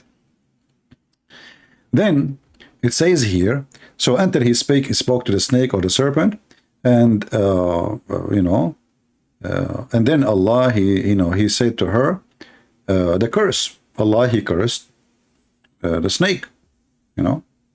Allah, he cursed the snake. And Abdul, and then Allah, he took off her clothes, and he took off her legs, and he made her naked. Brother, is that true? That Allah, he take off her clothes?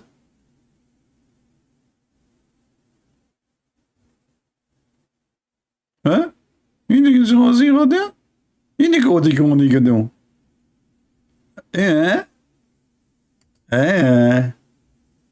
Any Abdul?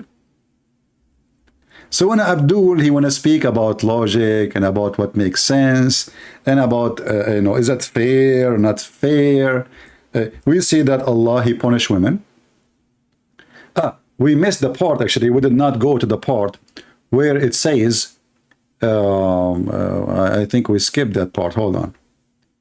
Allah, he punished, did we show it in the screen where it says that Allah, he punished Eve and he made her have menstruation twice a week?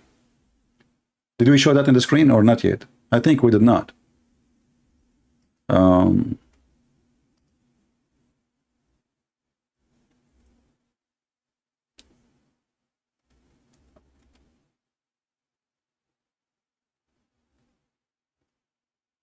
Did you read that part about Eve?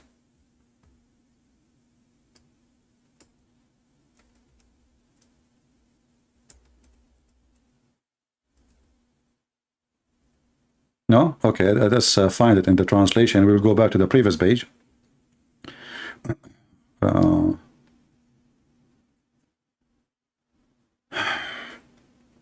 Okay.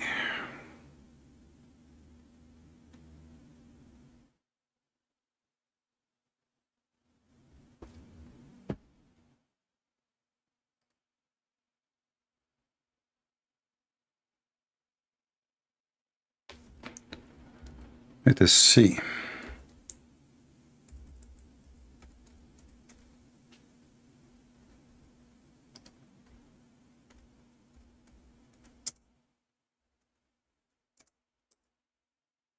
And did I post the links or not yet?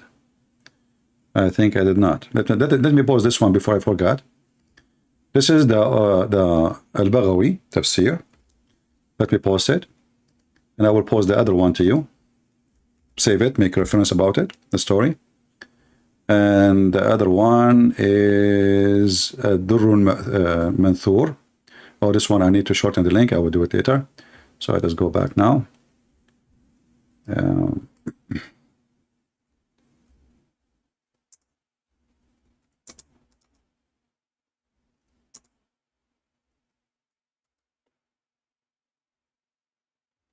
All right.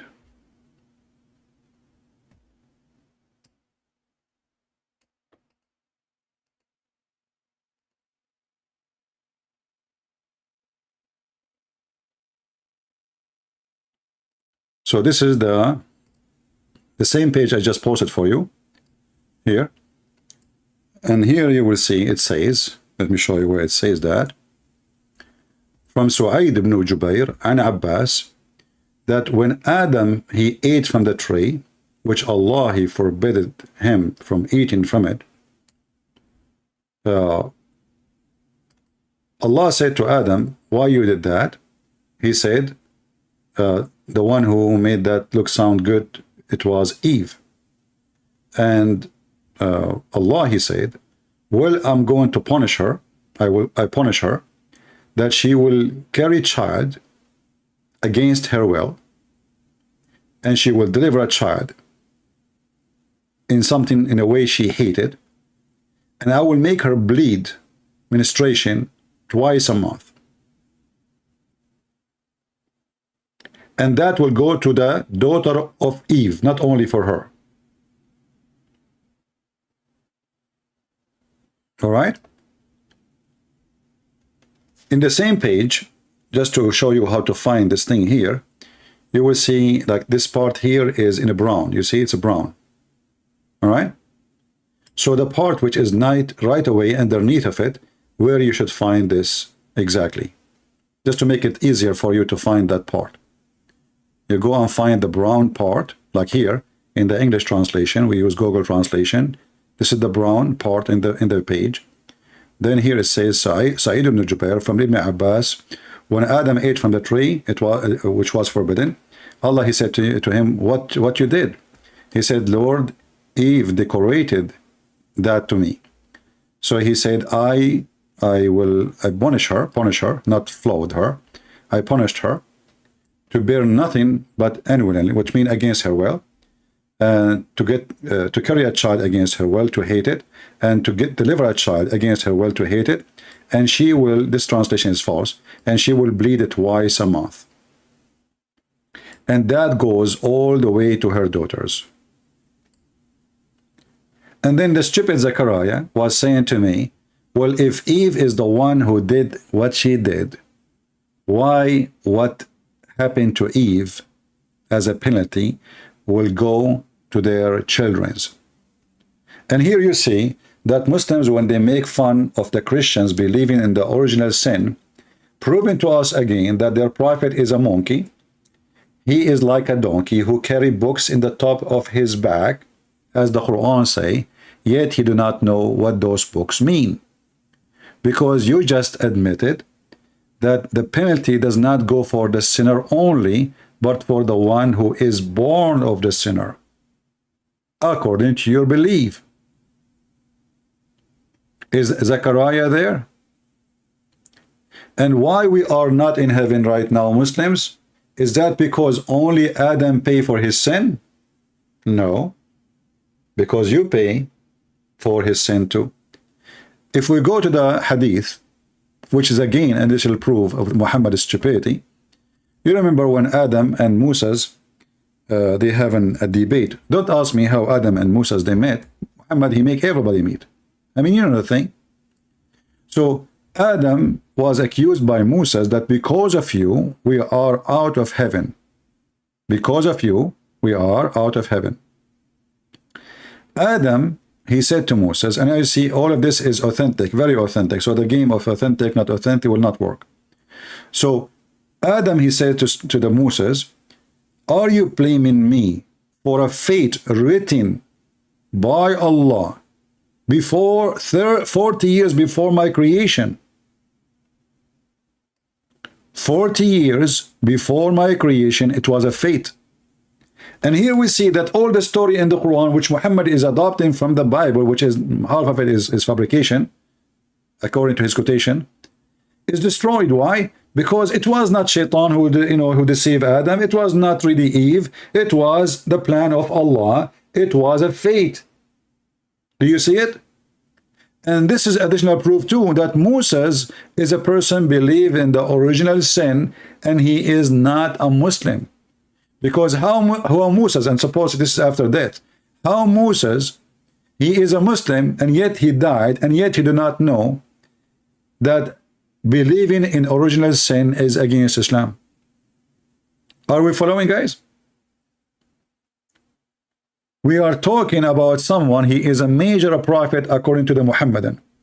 So how this guy, he spent his life as a prophet of Allah, and yet he come accusing Adam of original sin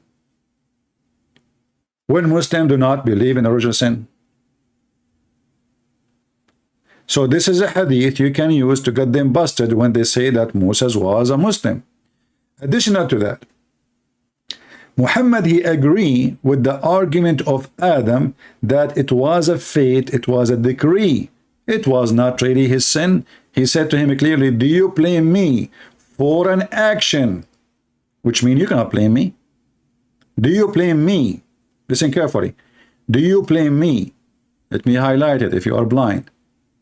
For action which Allah had written in my fate 40 years before my creation.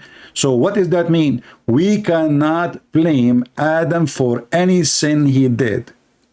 So all the story the Muslim they come with in the Quran is a fabrication. Because why Allah is asking Adam why you did that if it was a fate anyway and he wrote it for him 40 years? What this drama is about? Do you see the stupidity? If Allah is the one who caused Adam to do it, and he wrote it as a fate, as a decree, then how and why the stupid Allah asking Adam, hey Abdul, Adam, why you did that, huh? Hey Allah, forgive me please, Allah, if he made me believe in it. Look, what the heck? It was a theater. It was an act. Allah, he wrote the scenario. Adam, he said the words. And Eve, she practiced the movie. It's in front of you. And that means all our sin is a fabrication in Islam, because Allah is the one who decided and he made a sin. If you read here in the story, you will see Adam, he is, he's crying. He's crying. Huh? Eve, it was Eve. What the heck? And then we find that this is not the fault of Eve. It was the fault of the devil, Allah. Allah, he made Eve say what she said. Allah, he made Eve act as she act. Allah even made Shaitan go inside the snake, because it was a fate. The whole story was a fate.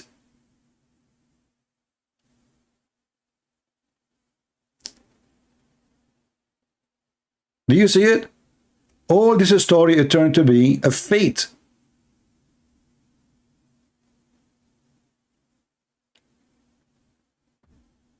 And when Adam, he commits sin, he start asking Allah for forgiveness. He start weeping.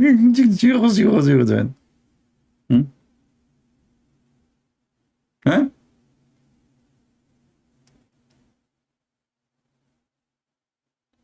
Allah said to Adam, didn't I forbid you from eating from this tree? He said, yes, Lord. By your honor, I did not think that it was anyone. By swear, by you, liar. That's true. The translation is very weird. The shaitan, he swear by Allah. He was a liar. They eat from the tree and they learned. I mean, translation is really horrible here. But look at this. Why you did that? Why you did that, Adam? What made you do that? He said, oh Lord, it's Eve. Eve, she was wearing short skirt. And man, her boobs is so big, I could not resist the banana there and the apple. She put the apple between her breast. And now I was confused because all of them, they look like an apple. So she said, bite the one in the middle. What the heck? This is your religion. And look at Zechariah now is dead. Zechariah is not even here. He is not here.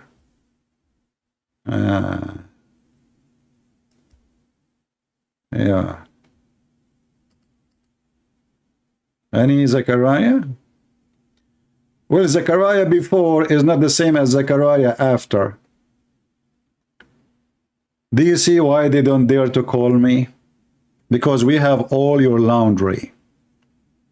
And by the way, I'm going to go right now to my yard, see if I can find a snake, and I will ask her to go inside her so I can go to Walmart and do shopping for free. Everybody will run away from me. And actually, I will find a hole in the wall and go and do shopping. And the snake will do shoplifting. If they arrest the snake, they arrest the snake. It's not me. I have nothing to do with her. The second the police they come, I come out of the snake and say, see, it was the snake, not me. The snake. Capture the snake. Abdul. Shaitan, he get inside the snake. By the way, what he gave the snake in return? A rat?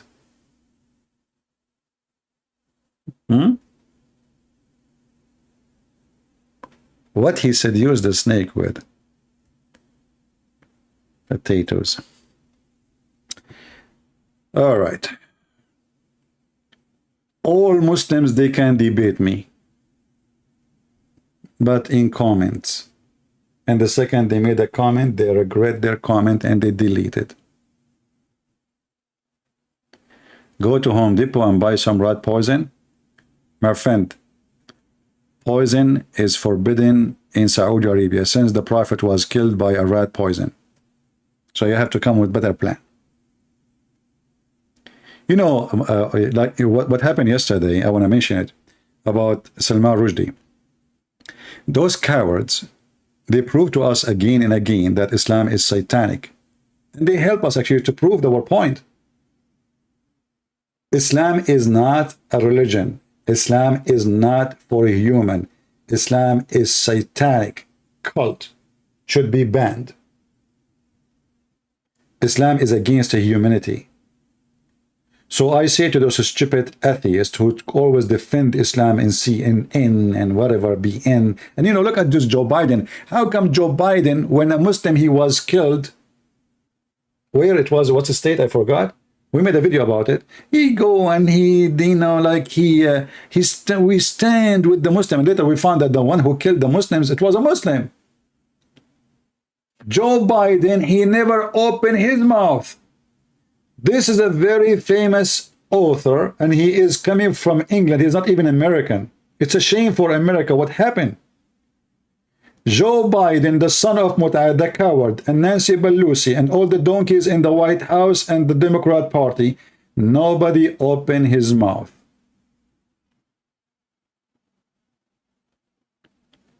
If anything happened, oh, we are against hate. We are against hate, hate. The Christian teaching hate. They are against abortion. When a terrorist attack happened in USA, in New York, in the heart of the democratic population, they go silence. Where is the one who go against hate crimes? Don't you agree that Islam is a hate crime itself? The Quran says clearly that Allah, he will spread hatred and enmity between the Christians. Chapter 5, verse number 14. The Quran says clearly that the most enemies for Muslims are the Jews. Why you don't ban the Quran? The Quran says clearly that they should fight them and kill them. Why this book is not banned? Chapter 5 verse number 64 says the most enemies for Muslims are the Jews. Chapter 5 verse number 14 saying Allah will spread hatred and enmity between the Christians until the day of judgment. Chapter 9 verse number 29, it says go and kill the Christians and the Jews. And we can quote tons and tons of verses. When you allow such a satanic book and you allow such a satanic religion to be practiced, when Allah, he says he will spread hatred between the Jews, it's in front of you, chapter 5 verse number 64. How you accept such a book? Aren't you against bigotry? Stereotype?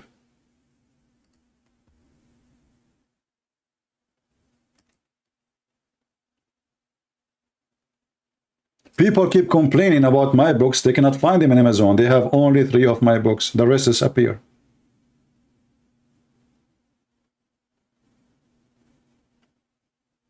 Amazon siding with Muslims with no question.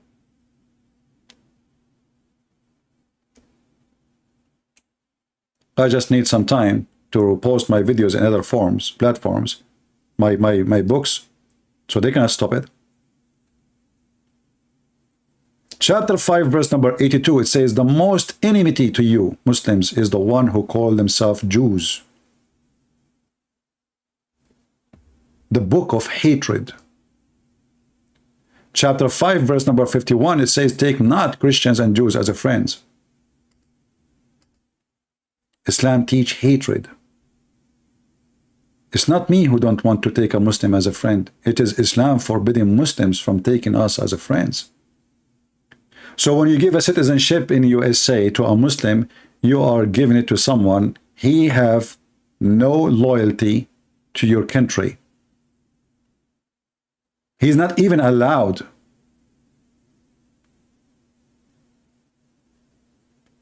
It is like a snake inside the house. The snake is sneaky, she is soft. He will say to you, I'm your friend. Chapter 3 verse number 28, it says you can lie to them, speak as if it is you are a friend to them, but your heart is like this. If you don't believe me, here we go.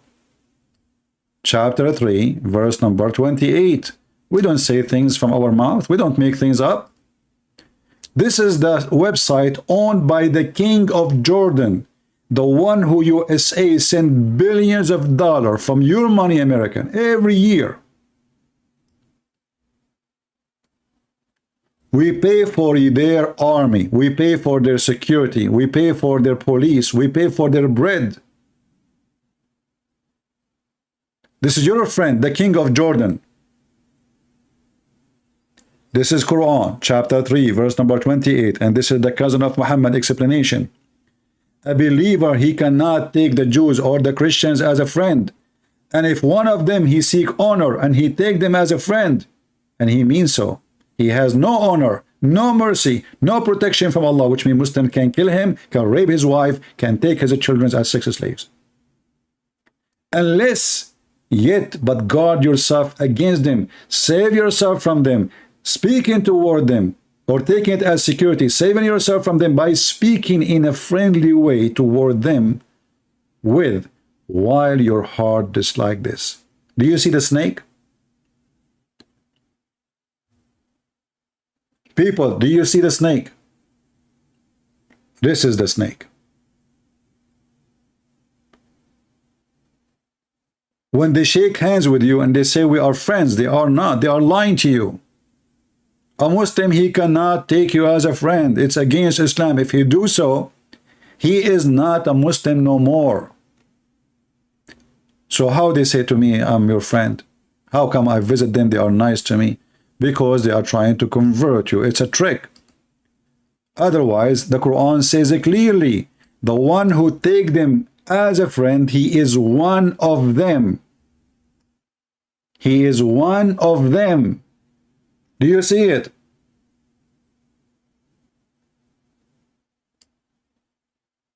You are not one of us no more. You are one of them. And who is them? The enemy of Allah, the enemy of Islam. And this is what is really making me upset when I see the ignorance in the West. When you see a woman, she says, I must have a Muslim friend. She doesn't know that she is taking you as a friend just to try to convert you, to find you a boyfriend. And later he will say to you, I cannot marry you unless you convert to Islam. They call it jihad love. This is how they were able to marry the daughter of Bill Gates. Jihad love. This is how they were able to convert Muhammad Ali, the idiot. Sneaky. They cannot take you as a friend. And then they go to the African and they say to them, Islam is against slavery. And when we find that Muhammad is the biggest slave owner, buyer, and seller. Slavery was flourishing in the time of Muslims, and all the slaves in USA was captured by the white Muslims in North Africa. Go check the history. The white man, he go to Morocco to buy slaves. He go to Libya. Until now in Libya there's camps of slavery.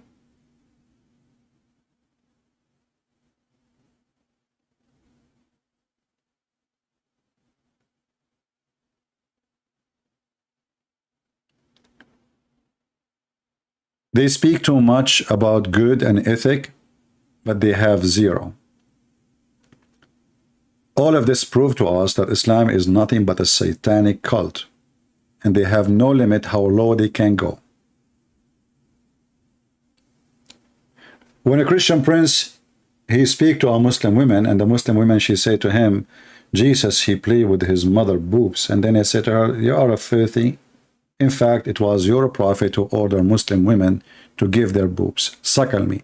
The cowards, the son of Mutta-god, they say, Christian prince, sexual predator, asking a Christian, asking a young girl, she is a whore. She is in the age of your mother. You coward. They made her young. They made her like a child. Have you ever heard of a child? She say, Jesus was playing. He did Jesus a lot of things. He was playing with his mother boobs. You quote their filthy prophet. They accuse you. They try to frame you. You know, they try to color you. Bully, the bully Muhammad and the bully followers. I was quoting your filthy prophet, you son of Mutta. It's online. This is not in a private. I was saying to the women, suckle me, you donkey. Sexual predator. I have thousands of people watching live. We have the video here. Suckle me. Why you get upset when I say it? Huh? If you quote Jesus, you are trying to be a holy man. If you quote Muhammad, they accuse you to be a sexual predator. Even when they accuse you of wrong, the accusation is because you are quoting their filthy prophet. Can you believe it? And this is Aisha, the mother of the believers. She is practicing her boobs right. Anyone want to enter upon her room, he have to go by her sisters or their daughters, and they have to suckle their boobs 10 times. Hey Muhammadan, when is my turn?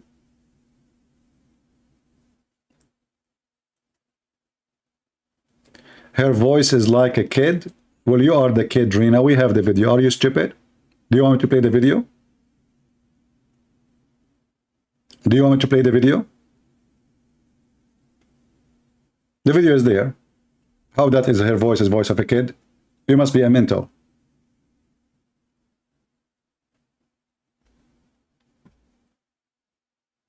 You don't even know the voice of a kid from a voice of a woman? Stupid people. I guess you are the one who have a voice, who have a brain of a kid.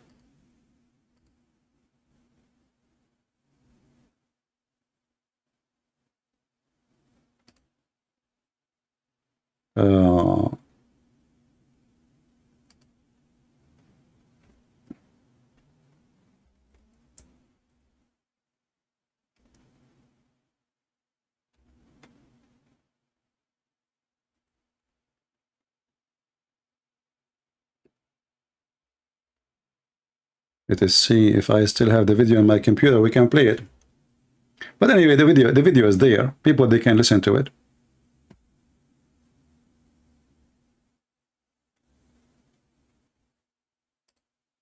I did format my computer. If you remember when we did not have any, but as I know, I have the video here in the backup. I'm trying to find it.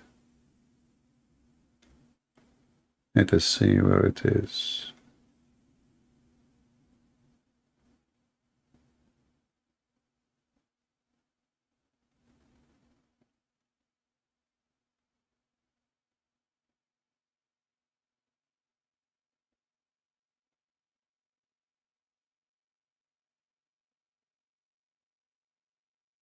Well, if we could not find it here, we can search it online.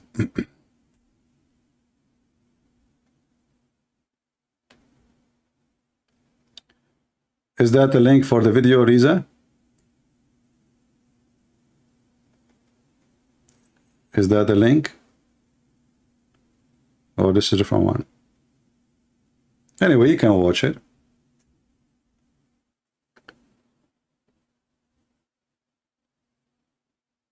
Actually, if you have the link, post it for me, because I need to re-download the video again, so I can save it in my drive.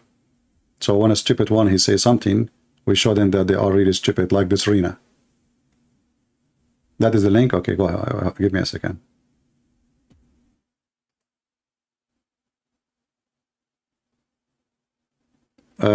It says something went wrong. So I think the link is not complete. Let me try to copy it. I could not open it.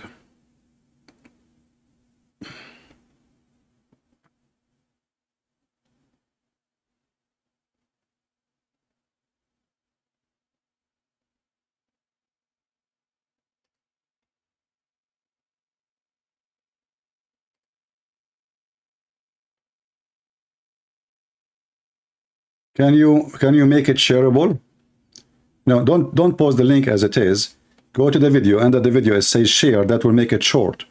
And for some reason it's not coming for me all size, so I can copy it. And when I click, it doesn't work. Let me try the other one. It says the same. It says, oops, something went wrong.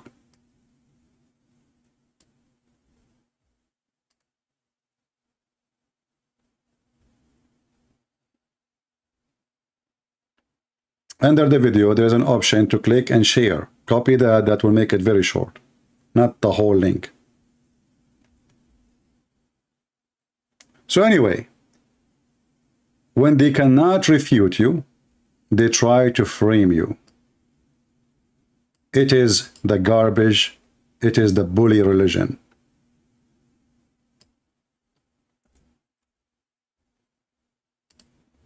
Okay, let's copy this link. All right, now it's working. If you want to eat healthy, somebody feel your best. Somebody having advertising in it.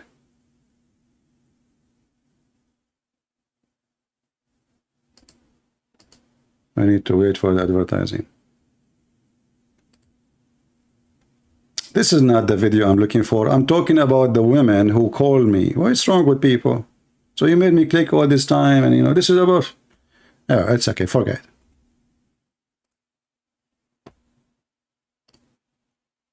I was talking about the girl who called me and I said to her, suckle me. I'm not talking about those things. Wake up, people. Anyway.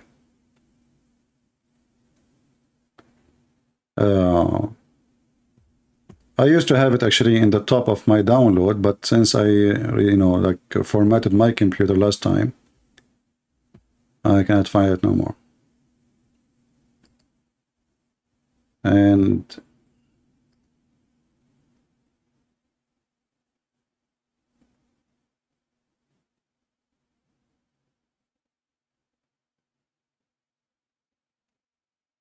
let me see in the video. Oh no, where is the video here? I need to reset up my my computer. Even video now is not showing in my screen. Where's videos? I guess I need to go to settings so I can show the videos. Preference. Okay, hard disk, external DVD. Connect to server. Application. Tags. Sidebar. Okay, let's show the movie and music and pictures. Okay, maybe now we can't find it. Hold on.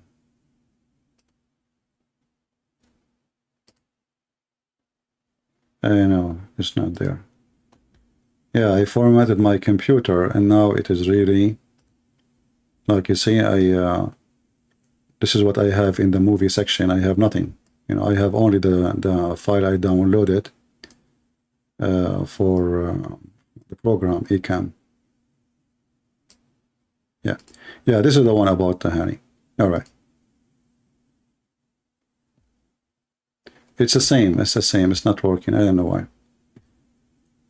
Click at share and post the link. Don't post just a link from browser. Find the link of share. Enter. We find the solution for this is hard mission. Do we have any Muslim?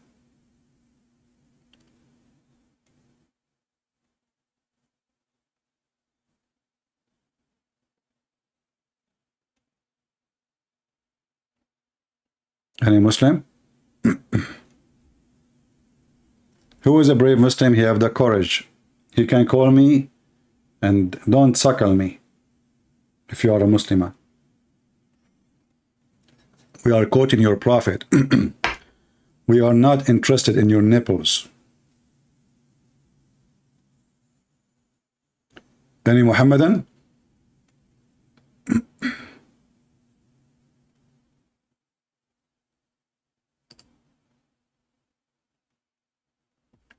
It's the same. It's the same. Nothing is working.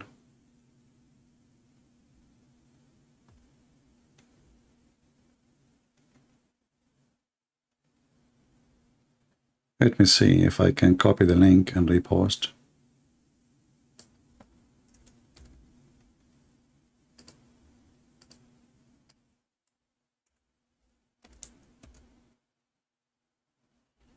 Okay, when we copy the link, looks like it's working.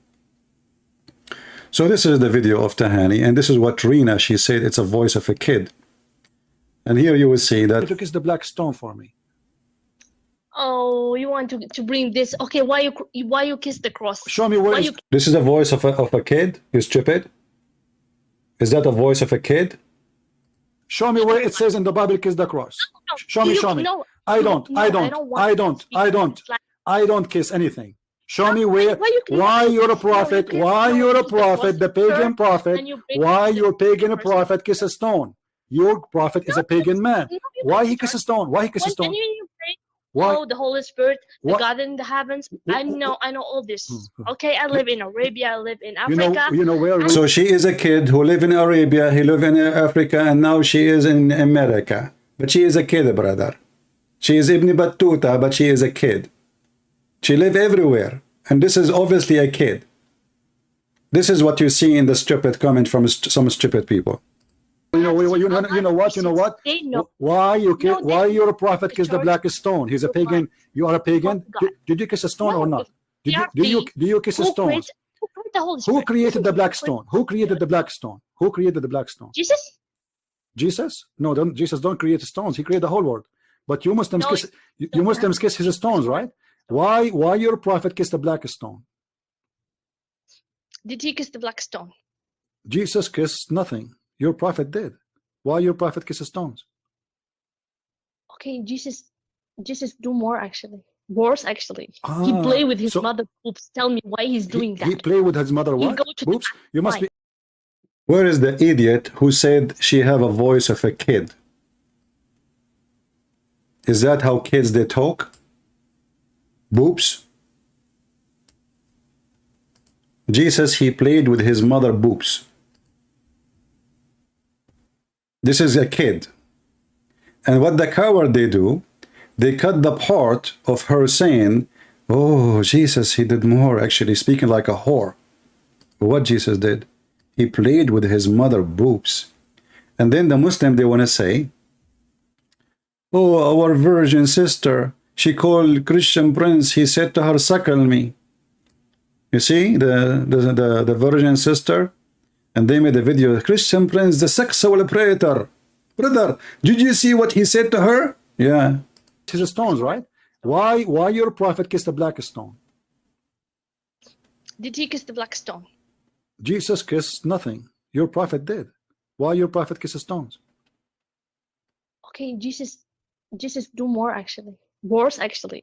He play with his mother boobs. Tell me why he's doing that. He play with his mother what? He go to boobs? You must be okay. He's a god. You see, guys. You see, guys. Somebody saying, Gaidun, he's saying, put this blackmail behind you. My friend, nobody can blackmail me. What are you talking about? I mean, people, they say even more stupid comment is more stupid than the Muslim, they say. How you can blackmail me with this? You see, do you know what blackmail mean? Blackmail if you do something wrong. This is a live debate. She said, Jesus, he played with his mother boobs. I said to her, your prophet is the one who ordered you to give your boobs. So how in the world anyone can blackmail me? Gaidun. You see, guys, you see how savage they are? Look what she said. Oh no! Look what she said. Look what she said. Like you. Okay, show me. Okay, show me a verse. Show me a verse. Really? Show me a verse saying that Jesus he played with his mother. Show me a verse. Show me a verse saying that Jesus he played. Listen. You are obviously a trashy person. You just insulted Jesus for no reason. You say Jesus he played with his mother boobs, right? Okay, listen. You are a liar. Number one. Number two. It's your prophet who ordered women to give their boobs to strangers. Is that true or not? No, it's not. Can I suckle you? Okay, let us read the hadith then. Can I suckle you? Can I suckle you? Can I suckle? This is what the coward Mimi Hijab he copy. Can I suckle you? And this is actually for our benefit. Why? Because that will prove that Muslims are not honest people. From their fruits you shall know them. I never spoke about boobs. I never spoke about suckling. We were talking about kissing the black stone. And the video is there. What they do? They cut the video. Did you say that? Did he say that? Yeah. What? I'm quoting your faithful prophet, son of Mutta. So when somebody says blackmail if you do something wrong, like you're afraid of it. My friend Gaidun, just take a hike. Don't come here again. This is what they want. No, this is not what they want. This is what I want. Don't you see that you are being stupid here? This is what they want. What they want. We're exposing them. You are being stupid again. This is for our. This is a priceless actually, because now every Muslim can see that Muslims are not trustworthy. They are liars. In fact, their sister was a whore. They claim that they believe in Jesus, and insulting Jesus is against Islam. Yet their whore sister is the one who accused Jesus of doing what? Playing with his mother boobs, and she said it in a very sneaky, evil way. Yeah, in fact, Jesus, he did mere things actually. Like what? Show me a verse. Show me a verse saying that Jesus he played. Listen. You are obviously a trashy person. You just insulted Jesus for no reason. You say Jesus he played with his mother boobs, right? Okay, listen. You are a liar. Number one. Number two. It's your prophet who ordered women to give their boobs to strangers. Is that true or not? No, it's not. Can I suckle you? Okay, let us read the hadith then. Can I suckle you? Can I suckle you? Can I suckle you? Can I suckle you? Can I suckle you? Listen. Listen. According to Islam, your boobs is lawful for me. Can I suckle you? Listen. As long you are talking about boobs and you are a savage, low-class person, why you're a prophet? Let us say it together. Let us say it together. Sahla bintu Suhail. Let me mute you. You are so dumb. Listen, guys, look at this. Sahla bintu Suhail came to the Messenger of Allah and said, I see a displeasure in the face of Abu Hudayfa when Salim enters upon me. The messenger, he said, breastfeed him. She said, how I can breastfeed him and he is a growing man? So why you don't want me to talk about it, Gaidun? You see, when you don't want to talk about it, that means you did something shameful. Did we do anything wrong, Gaidun? What's wrong with you? This is always for your benefit if you have a brain. They insult Jesus, so they lie when they say they believe in Jesus. She accused Jesus of molesting his mother. That means she is a whore, this woman, because this is not even a talk of a normal woman. And on top of that, they're Muslim. They use her voice and conversation with me to prove I'm bad. So why the stupid you think they are blackmailing me? How you can do that? And actually, we encourage every one of you to download the video and share it. This is why me, myself, I'm the one who asks people to download the videos. All my videos.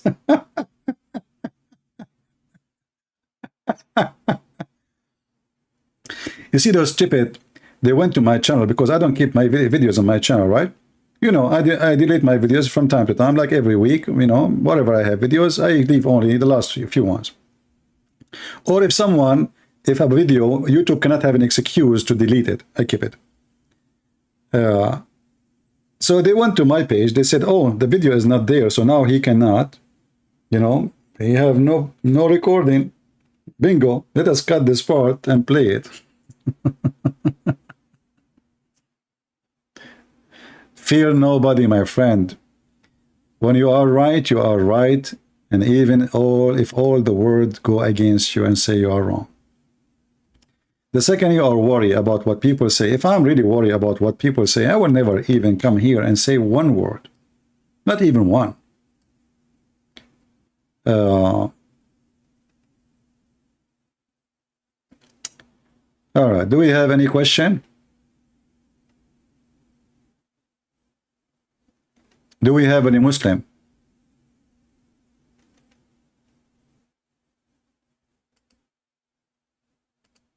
Is it okay to say suckle me, Muslims? Oh, it's haram. I mean, this God, he even sent a chapter in the Quran about breastfeeding for adult.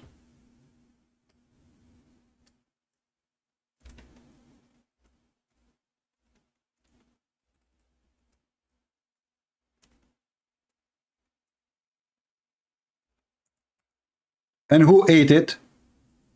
A goat.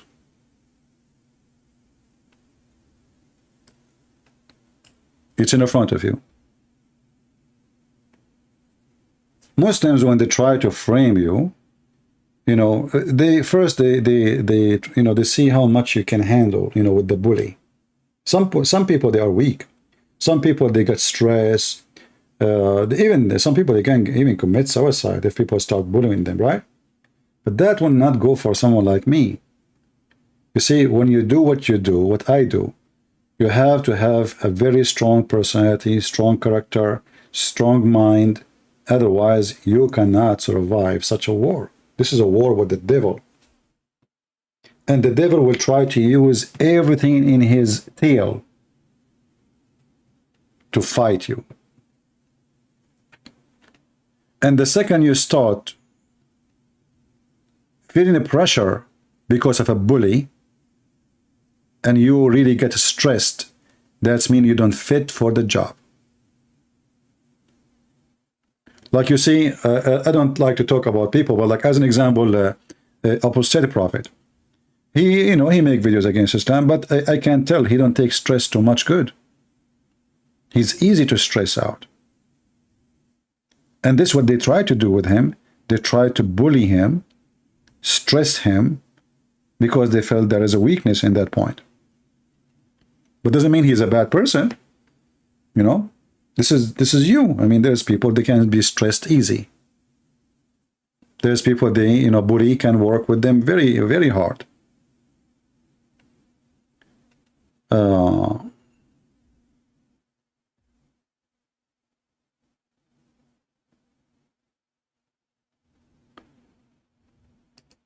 I don't understand the part of mahram. Mahram is somebody supposedly from your family, is lawful for you to be with, like a husband, if you are a female, or a husband or a brother or a father. Someone, the husband, he can sleep with you, right? But because he is lawful, so it's okay to be with him. Or a father who cannot sleep with you, so it's okay to be with him alone. Or a brother. So you have always to have a guardian. The word muhram, actually, you know, the word haram. So he is the one who prevents wrong things from happening to you, because Islam look at the women as a sexual object. So if a woman, she walk along on the street, she is exposed to haram. She is a vagina. She is just a walking vagina.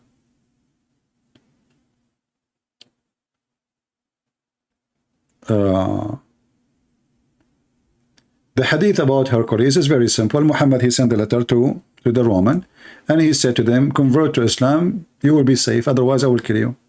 Very simple. Aslim taslim. There's no need to explain. I mean, even that one need explanation. Aslim taslim. You want to be safe from being killed by the terrorist? Aslim taslim. It's all over the teaching of Islam.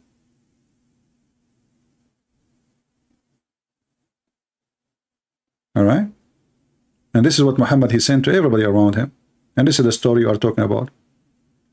He sent to the ruler of the Byzantine, saying to him, Aslim, you will become safe. It's in front of you. You become safe what? From my sword. So he sent him a threat. Convert or die. And if you convert, we will give you a reward. He was trying to tempt him with money. Isn't Muhammad, he says, I've been commanded to kill all mankind until they convert to Islam?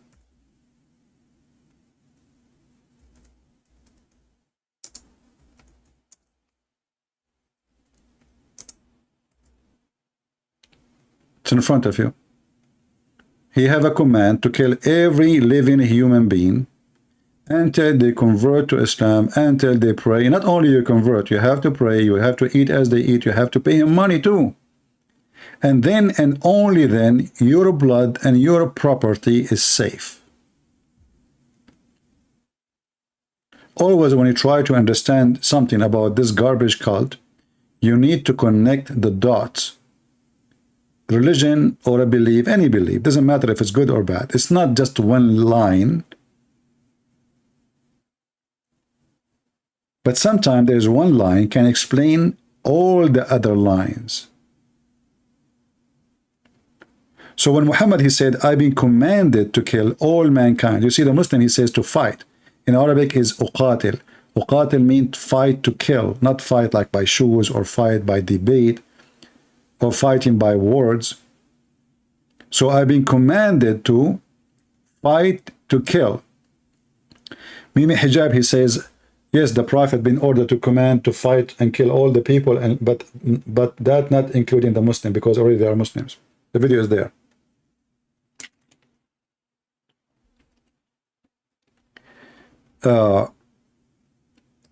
And this is the fastest way to make people, you know, follow you.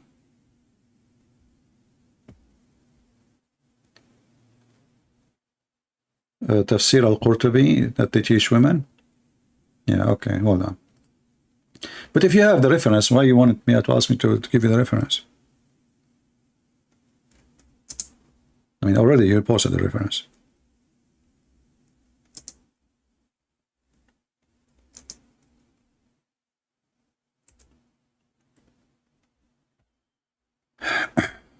And this exists in many books, actually, not only one book.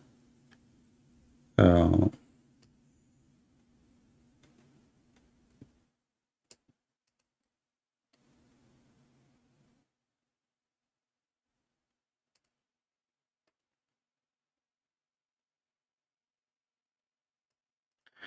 us see if we can find it in this English website first. We cannot find it here. All right. This exists in the books of Sunni and Shia.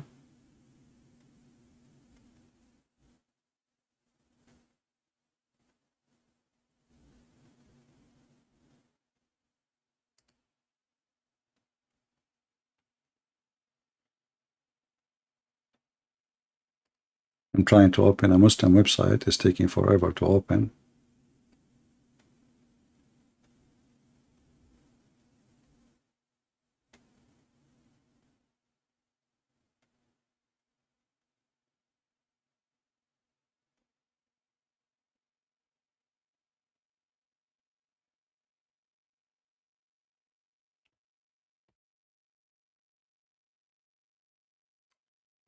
Let's see.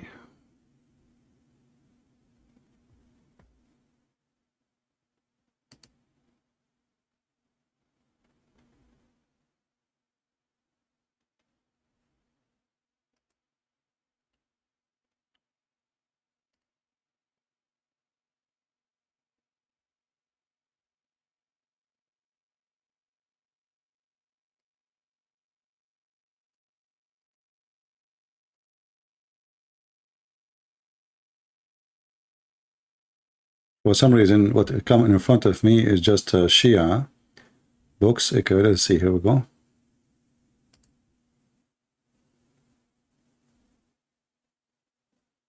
And this is a Shia too. Why we are getting lucky with the Shia now? Hold on.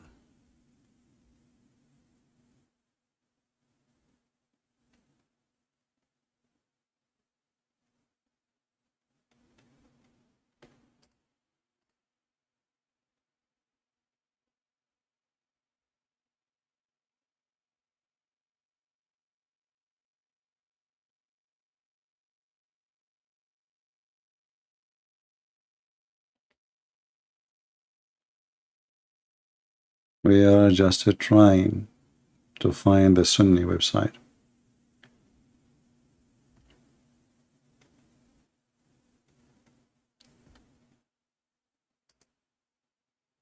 Maybe I have no choice to show what we see have for now. Let us see. Let us go to this website.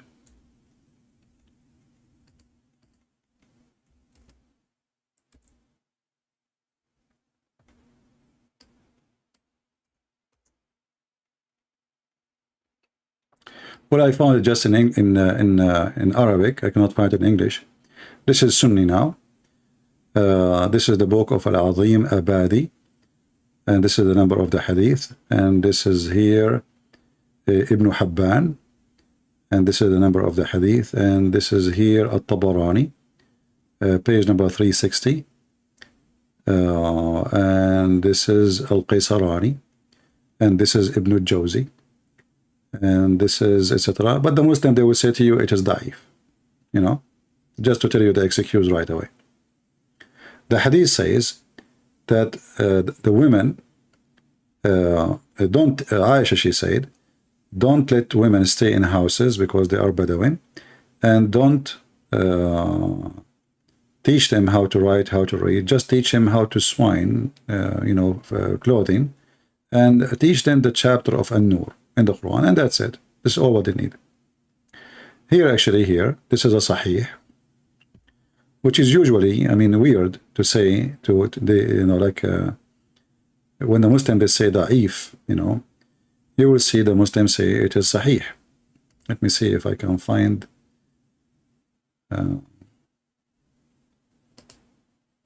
It's not opening. I click on it. It's not opening.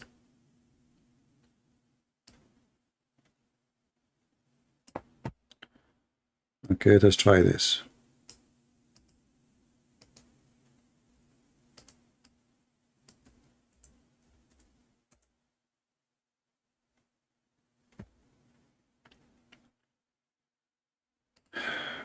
if we try here to click, it's not opening. Okay, that will take us maybe to the book. Yeah, this is not what we want. Yeah, this is take us to the whole book. No, we don't want that.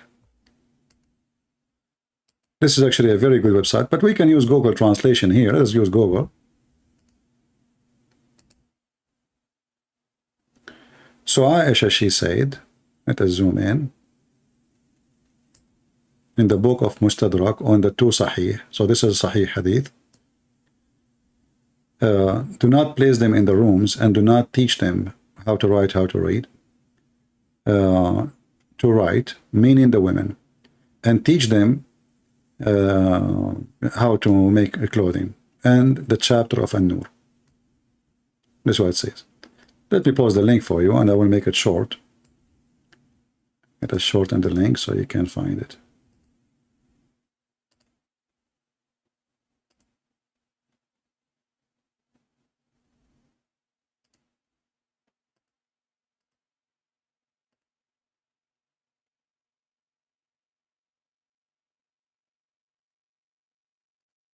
Link shorten.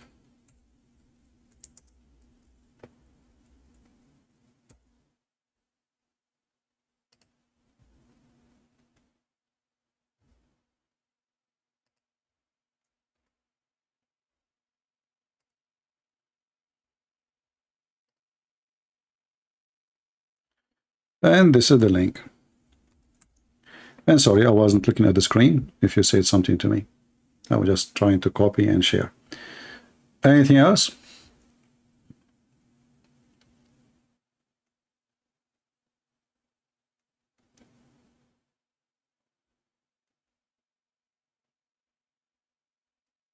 Badman Lisa, she is posting, if you are wondering how to support Christian Prince, well, you ask them to support, not to support, they will not support anyway. Most of people, they come here just to laugh and, you know, they don't care really. And because we make everything available for everybody, you know, people, they are, you know, they don't care. We give our books for free, our time for free, we stay here for many hours. And even we ask them to join Patreon for free, don't donate, still they don't do it. So don't waste your time. You are talking to the deaf. How Islam bring progress to its women and men. Well, you know, if you want to know if Islam is successful, go and see how Muslim they live. And then you will see if Islam is a successful society. You know, when Muhammad, he says the man, he can lie to his wife, and the wife, she can lie to her husband. So what is the point of wife and husband? If the man, he can lie to his wife, the wife, she can lie to her husband. What is the point of a marriage? What marriage mean for Muslims? To lie to each other?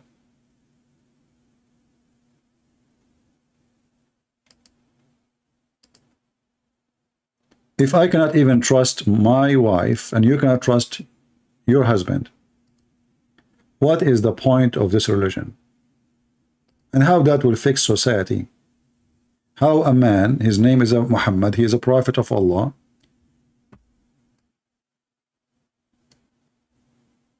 saying that man, I don't consider man lying to his wife is a lie. How that will help any family or society?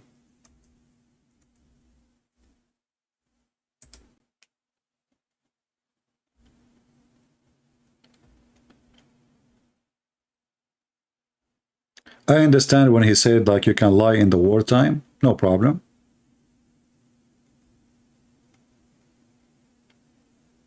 But lying to your wife and wife lying to her husband and lying to your friends? When Muhammad, he says lie in war, for war is a deception. So when you lie to your wife, is that because you want to deceive her?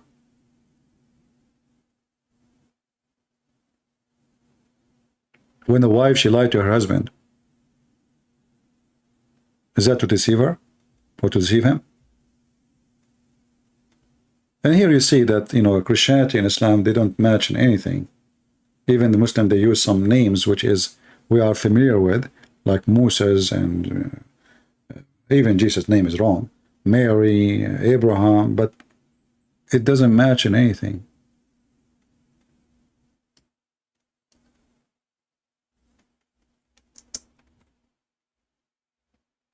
If any Muslim wanna like prove us wrong, by the way, feel free.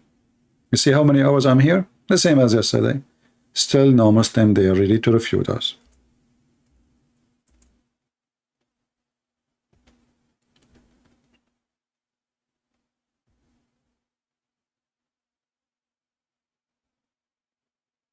If you see this hadith as an example here, let me show you this one.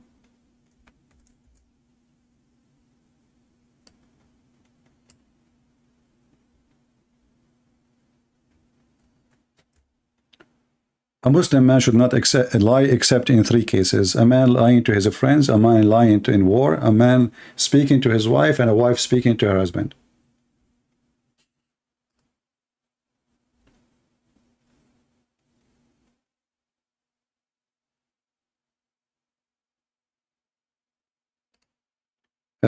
Alexander, thank you for suggesting about affiliate link. I don't do here commercial business. You see, most of my books I give them for free, and we expect that people willingly they think they have a brain. You know, if somebody want to help, you do not need to ask if you should help or not. So if people like to help, they will help. I know that some people, they say we will post videos only for those who subscribe in Patreon. I don't do that. All my videos is open for everybody. The one who donate and the one who don't donate. Why? Because what if somebody is poor and he can't afford, and this is the majority?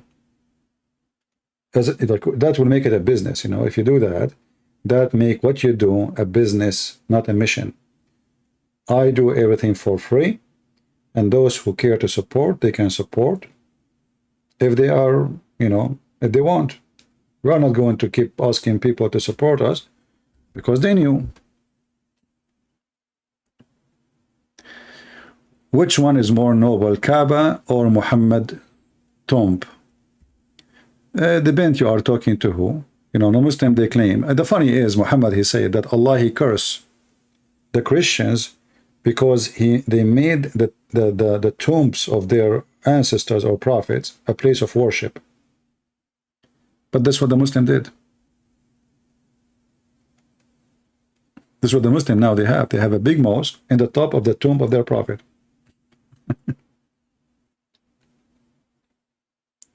We teach the poor, doesn't matter. Poor Muslim, poor Christians. You know, for me, my priority first is the Christians, for sure. But Muslims and non-Muslims are, you know, they are our target in our mission because we want to save everybody. Did you ask yourself why I give my books for free? If you think I'm a billionaire, I'm not. Salman Rushdie is a Sir Salman Rushdie. He have a sari from the Queen. He have a sari. He is a Sir, you know. I have nothing. I don't even have a health insurance. Health insurance, I don't have. I don't have anything. So, yet I give my books for free because what I care for is what is more important, making money or giving my book to 200 million Indonesian, the biggest Islamic country in the world. Giving my book in Chinese, 1 billion something Chinese in around the world, they speak Chinese for free. My book in Russian, my book in you know, Croatian, Albanian, you name it. So if you care for money, then you will not give a single copy for free.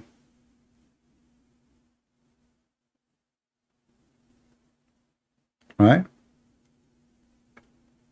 Everybody needs money. It's not a secret. But this is not why we are here. I can say, well, okay, yesterday I was here. For how many hours yesterday, guys? How many hours yesterday I was live? 5 hours at night. Or after, or at time we started, noon time, I think. And 5 hours, just then 8 hours before. Right? Then today, what? How many hours now? So, you know, you see always, I go live on air. I go off air. I did not even mention the word donation. Go check all my videos. I go live. I go off, I don't even speak about it. And, you know, people who, you know, without saying names, they make a video for 15 minutes and they ask people to make donation. 15 minutes. I stay hours after hours after hours, and I don't really care if people, they will make donation or not. I will keep doing this and nothing will change.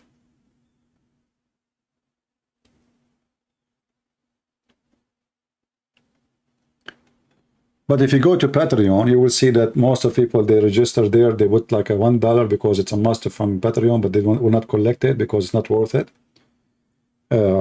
I understand people, they are trying just to get notification, and I invite them to do that. But the majority, like you see 1,000 there, 1,000 subscriber, they are not donators. Those are just, you know, they want to get updated notification.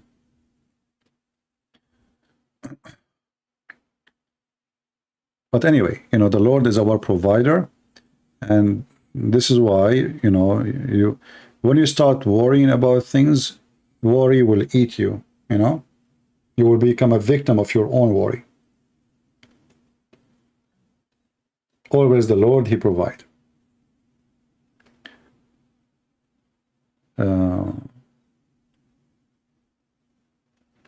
Any question?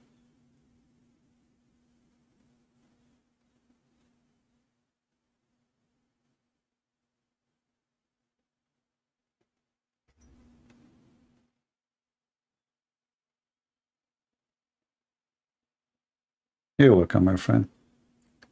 Thank you for the love. I appreciate it. You know, we take this a threat. Muslims, they bully me. They made hundreds of videos against me. But those things, they don't make me weaker. They make me stronger. That is showing you. Actually, they are the one who helped me to bring more people out of Islam. Muslims, they don't know who you are. So they hear about you from Muslim page. A Muslim, he's angry. Christian Prince is a liar. He is quoting CP. It doesn't say that, CP. This hadith is weak. Here we go. And now every Muslim who heard this video, he will wonder, okay, why those Muslims, they claim they can refute this guy. Why they don't allow him to call them? Neither dare to call him. All the Muhammadan, they are willing to debate me only face to face, which they knew I don't do that. For many reasons, you know, I'm not seeking to be famous, you know, cameras and videos. I don't care. If I'm a person who care for that, I will open my camera and, you know, I will say, hey, see me.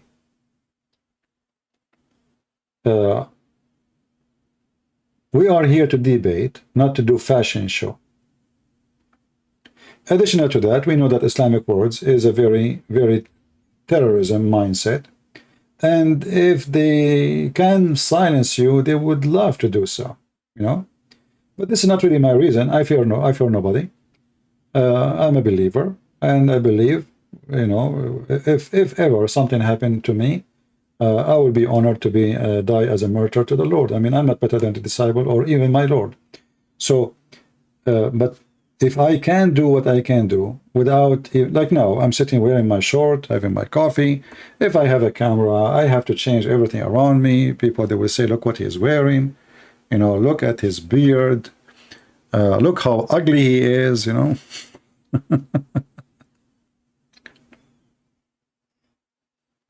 I'm here to exactly to expose their lies. I'm not here to do a movie. What is the use of a Muslim going to Hajj? It's just a way to make money.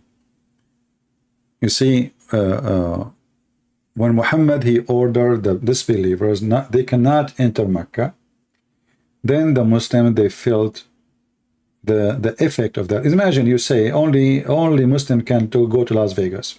And the Muslim at that time, they were little number. So who is going to play in the casino? The few will not support the business. So the Hajj was always a place of making money. So there was 16 Kaaba in the Arabian Peninsula, and the Kaaba in Quraysh was one, in Mecca was one of them. Kaaba simply is a practice the Arab used to have and not only Arab, even other nations, to attract businesses, travelers. So you come to the Hajj. Hajj is not something new. It's not Islam who made Hajj. Hajj exists before Muhammad. Muhammad, he just carry on with the same pagan practice. So they used to do Hajj before Islam. They used to go around the Kaaba. They used to touch the black stone. They used to, worship stones. And they used even to go naked around the Kaaba, totally naked. But this is not only the people of Quraysh or Mecca. It was many places in the Arabian Peninsula. And Mecca is a counterfeit of the temple of Al-Makkah in Yemen. If you search for temple of Al-Makkah,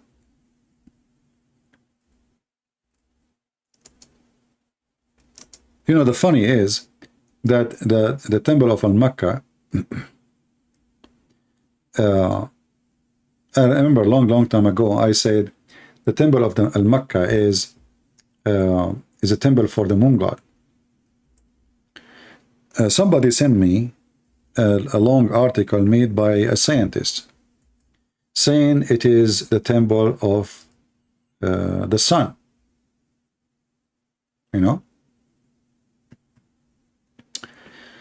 And he sent me another article. It is the temple of the sun. And I insist that this is the temple of Al-Makkah. It is the temple of the moon for a very simple reason. The Sabian, they are the one who built that temple, and that temple belonged to them. And this is the moon god religion.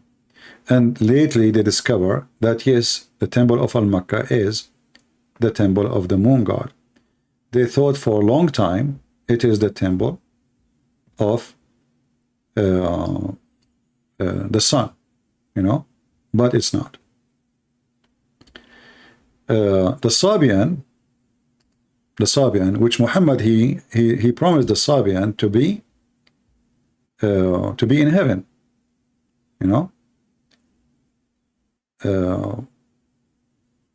Sabian is the one who is behind the temple of Al-Makkah. Actually, even the Sabian, Sabian, their religion was the biggest ever in the Middle East before Christianity, to the point even the Pharaoh and the Egyptian, the Sabian, at least they believe that the Pharaoh, he was a Sabian. He was one of them. This is why if you go to the books of the Sabian, you will see that they insult the God of the Jews, Adonai. The reason they insult Adonai, because he is the one who killed their great man, the Pharaoh. So they believe in the story, which has happened to Moses, or they've been witnessing that story in the time of Moses. But because the God of Moses is the one who killed the Pharaoh, who is one of them, then he is the enemy. You can go and search for the God of the Mecca. This is actually Mecca, I think it's coming as a copy from the original name. Mecca is a counterfeit of this temple. This is a huge temple. This is not just like a Kaaba, a little tiny room, This is a very big, building. No, not much left of it, but it used to be something really huge and really big. So the temple of Al-Makkah, in the ancient ruin of Yemen, if you go, actually, let me show you. If we go right now to the Kaaba,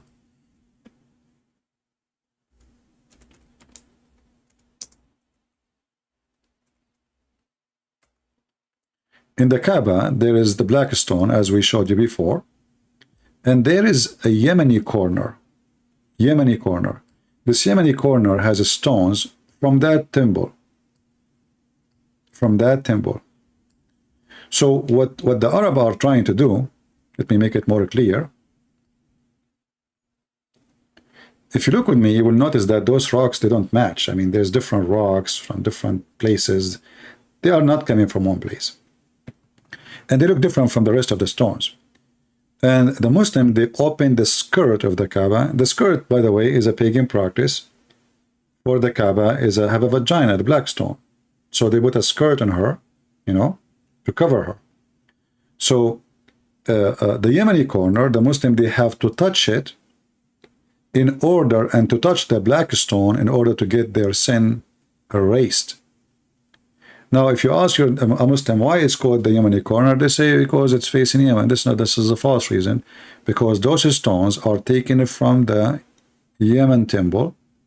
So it's like, you know, some Christian, they bring the bones of a saint from a place to different place, a church, and supposedly that will make this church more, you know, have a more value, which is not really right.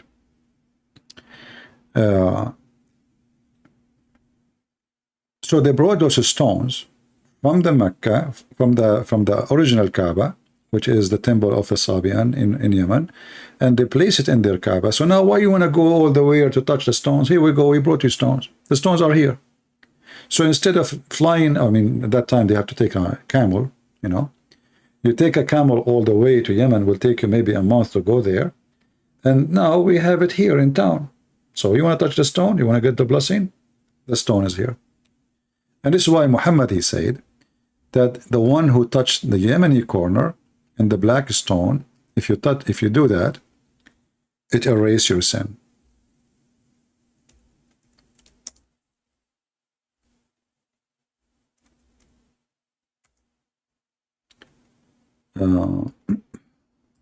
Let us find the hadith.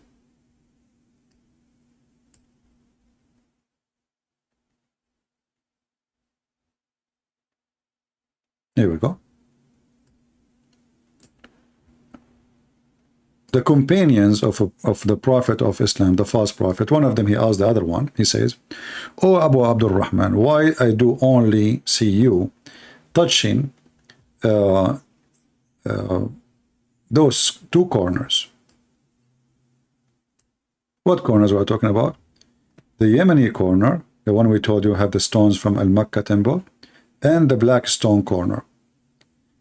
He said, I heard the Messenger of Allah saying, touching them erase sins. And I had him say, whoever go around them 7 times, it is like freeing a slave. So Muhammad, the Arab, they used to free slave when they commit sin. Muhammad, he don't want them to free slaves. He want them to buy more slaves. So don't free slaves, just go around the Kaaba 7 times, and that's it.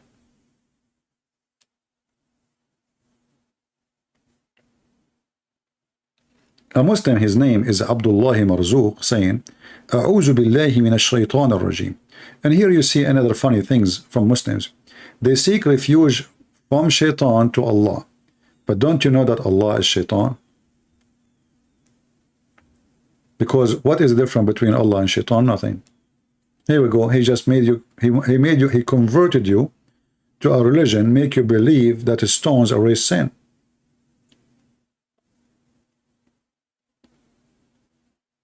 Touching the stones erase your sin. It's not me who said that, it's your prophet. If you want to say to me, this is da'if, this is not da'if. Play a different game. And by the way, even da'if is accepted.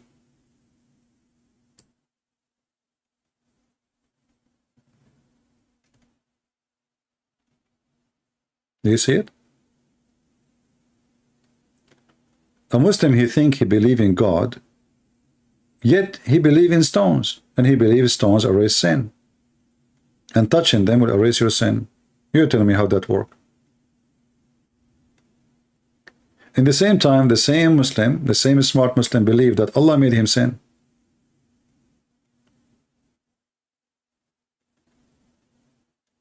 Right? I mean, even the word sin in Islam does not make sense because Allah is the one who make people sin. The Muslim believe in destiny. Everything you do, anything you do, even fornication, it is not your decision. It was made by Allah before He created you. So what is sin?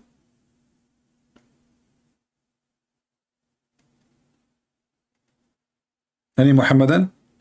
What is sin in Islam? When you are just a victim of destiny.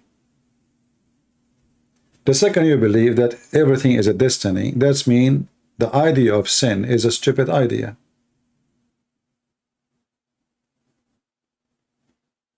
Because they don't work together.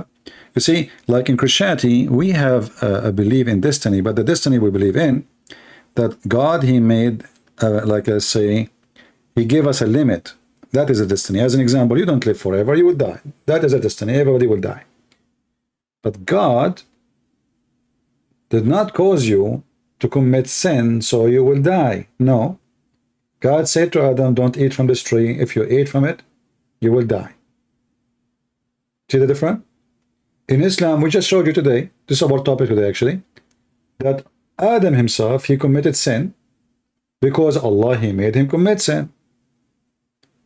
Adam and Moses, they have an argument, and Adam won the argument by saying, are you blaming me for an act which written in my fate as a decree, which I should do 40 years before my creation? So here we see that the idea of sin in Islam is a stupid idea, and Muslims, they should quit using the word sin, because it is not you who did sin, it was Allah.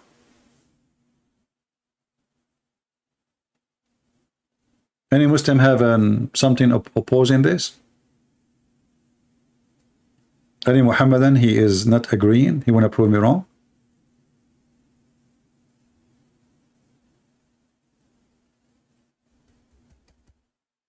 Why Muslim they use the word sin? I don't know. I mean, how even you commit sin if everything is decision made by Allah before he created you?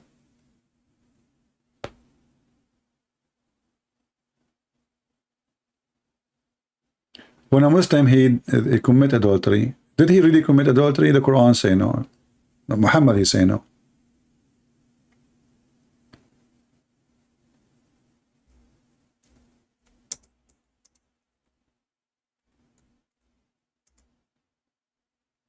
Do you see it?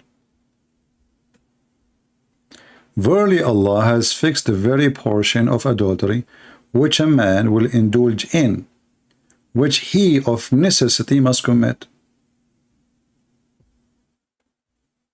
شخبارك يا مرزوق؟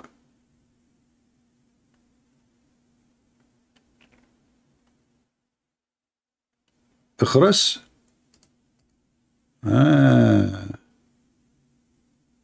مرزوق الشخاخ.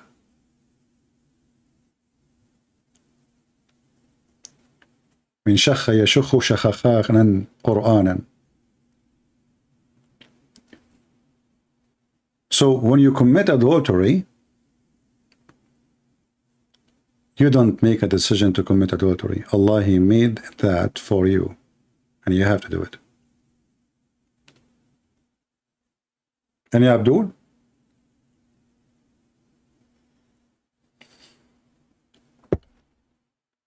Any smart Abdul? Who is a Muslim Abdul would like to call me?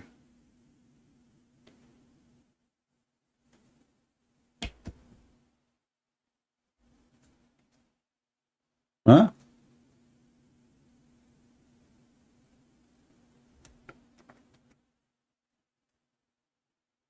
Who is Abdul would like to call me and Allah will reward him? Let me open my Skype. Maybe we can get lucky. You never know. Things can happen sometime.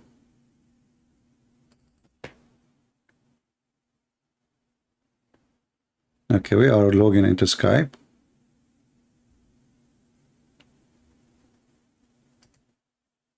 We have a guy, his name is Bashir Hamza. He's just not on, maybe I don't know who's he.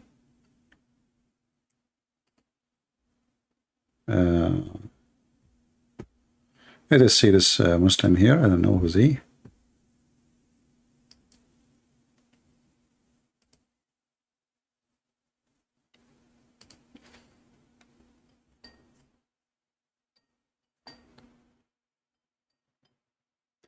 Somebody give Marzouk my Skype so he can call me.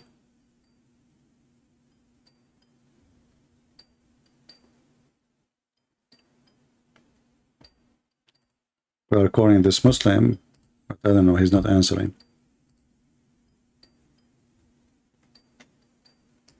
Okay, maybe he is not online. Hey, Marzouk, call me.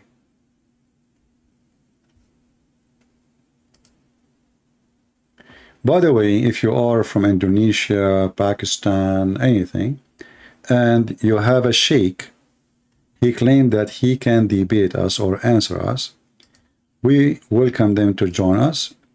And even if they don't speak English, we can debate in Arabic. Because remember, sheikh, he speaks Arabic. Now, I'm assuming that the sheikhs are not like Uthman, the false sheikh who do not know how to read Arabic, how to speak Arabic. We are assuming that he is a real sheikh. Right? So any Muslim, my Skype is open.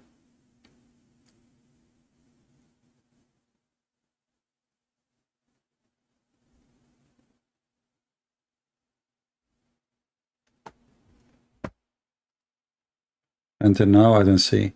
I mean, my Skype is dead. Yeah, he's saying he is at work now. He cannot talk. Okay, no problem.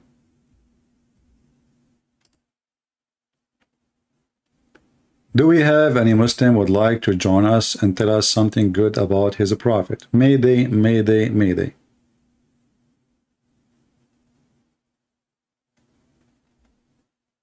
Anyone?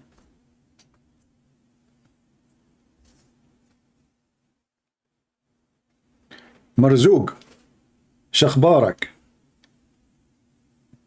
ايش رايك يا ول من طلق امرأته 3 مرات لن تعود له حتى تنكح زوجا جديدا يا هذا شخبارك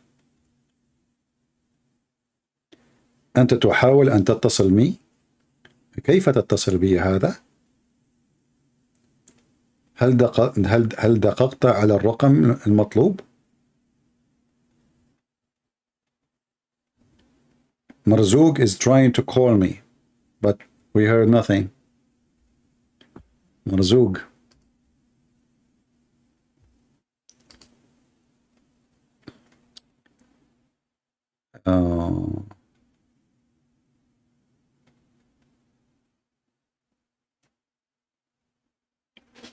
اتصل يا مرزوق قال له يا مرزوق لو لبسوك المضرطة من وين تشا قال له هي من الخناقة سو مرزوق come buddy.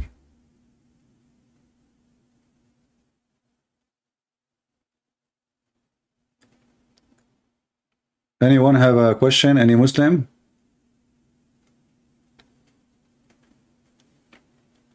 We can take calls from Christians if somebody have a question.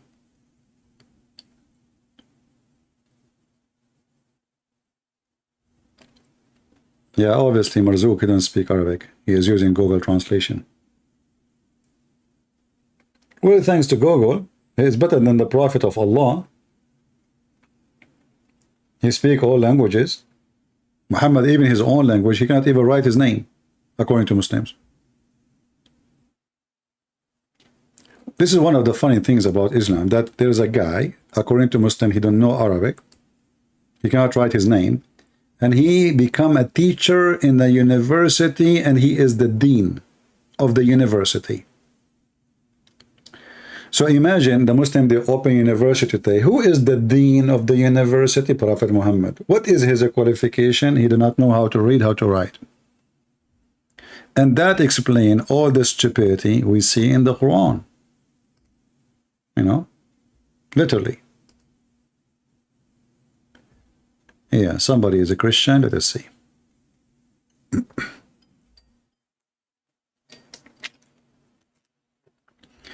Yes, my friend, you are live on air. Go ahead. I'm fine. I phoned that guy Hamza Dan, but he keeps hanging up on me. He asked me, you know that guy Hamza, right? That idiot. Yeah, this guy? I don't know. There's many Hamza anyway. Sorry. Okay. Anyways, I phoned him, and they always he likes to talk to like ignorant Christians, right? So I'm like, I'll give this guy. I'm like, if I listen to Sam Shamoon and Christian Prince, I'm like, I have to be worth something. So I call these guys, and he's tries to trap me. He's like, what? He's like, you believe in the Trinity? What? He's trying to get me to talk about the Trinity, and I'm like, yeah, I believe in the Trinity. I believe in Allah, Messiah, and Mary. Did I get it right or wrong? So he's trying to convince me that the Quran doesn't teach that Allah, Messiah, and Mary are three in one. Is that what's the tafsir on that? What is the actual teaching? No, actually, the Quran says that clearly. What tafsir? I mean, even the Quran says that. The Quran says Allah, He said to the Messiah, "Did you tell your people to worship me and my mother?" Correct. That's the one I pulled up. Okay, so there's no need to tafsir. You know why Allah is asking Jesus, "Did you tell your people to worship me and my mother?" And then if he denied that the Quran is saying so, read the verse and then give us what is the Trinity in Islam then.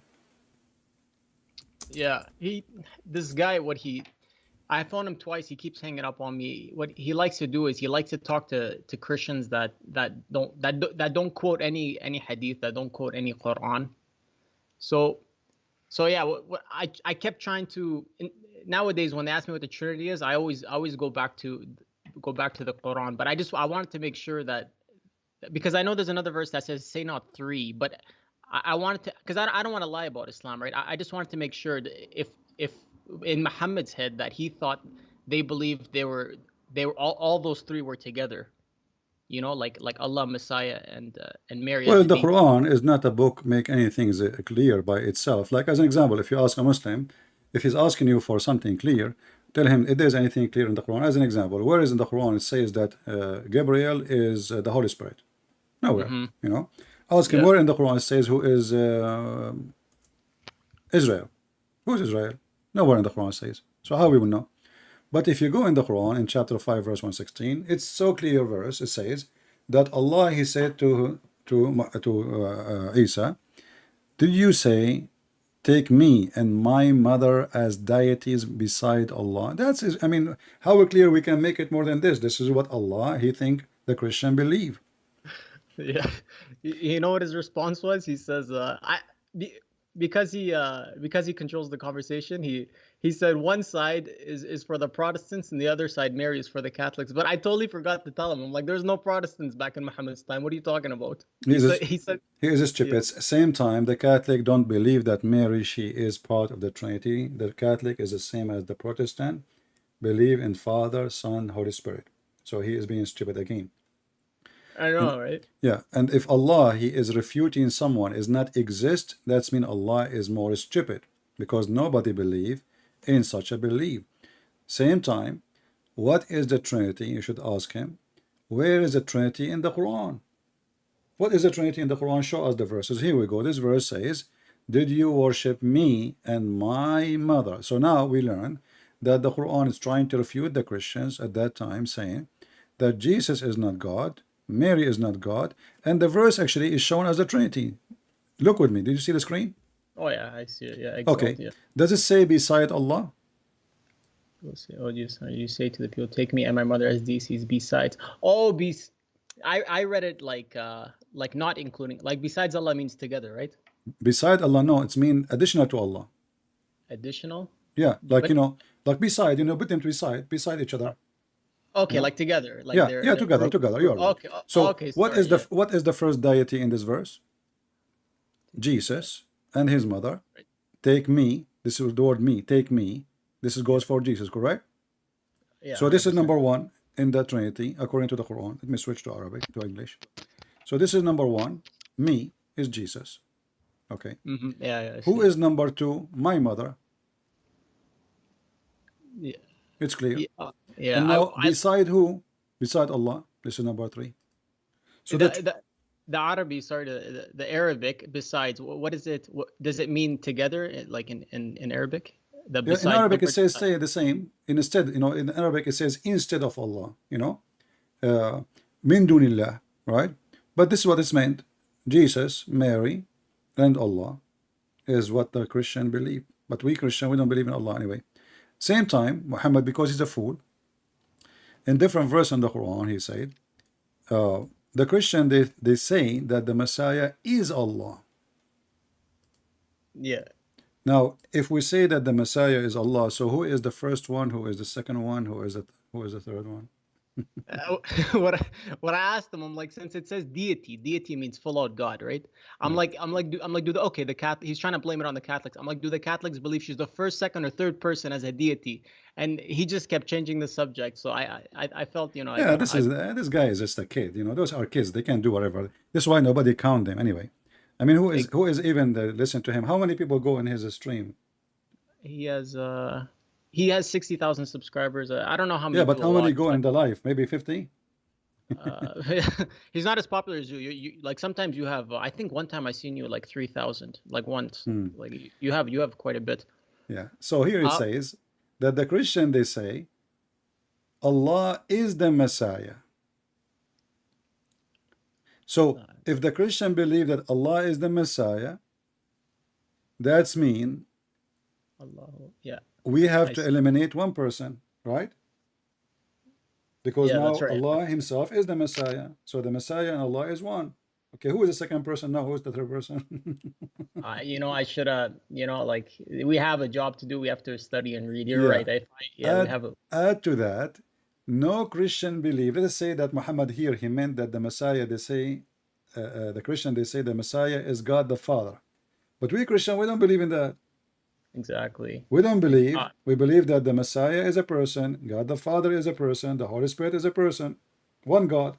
So when Muhammad he said that, actually he just defeated his own claim that the Christian believe in three, because if they believe that the Messiah is Allah, that means they believe in just one person.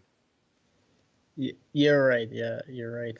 So Muhammad again is being a fool. Number three, if the Muslim, why they believe that Allah is not a three? Because the Quran says so. If Quran says he is a three, they will believe. We know the story, correct? Yeah, exactly. When Allah he say he have a shin, why the Muslim don't ask themselves, okay, Allah is one God. Is he a one shin? Is he a shin God? Nobody question. Allah have two hands. The Quran says so. Okay, Allah is one God with two hands. Why he have two hands if he is one God? Do they say it's a metaphor? No, it's not a metaphor. The Quran says clearly he made Adam by his two hands. You know, he created Adam by his two hands, and even Muhammad he claimed that the hands of Allah, both of them, they are right hands. So the Muslim they question the Trinity because they try to avoid you asking questions, which is an embarrassment. So can you debate us about the Trinity? There's no need to debate about Trinity because very simple. God is almighty, and it's not you who tell God what he can be and what he cannot. When the God of the Muslim, he said to them, I am one, they don't question what one means, because one is wrong. You see, one, the word, the Muslim, they show you, the verse in the Quran says, قُلْ هُوَ اللَّهُ أَحَدٌ. Ahad does not mean one, it means one of.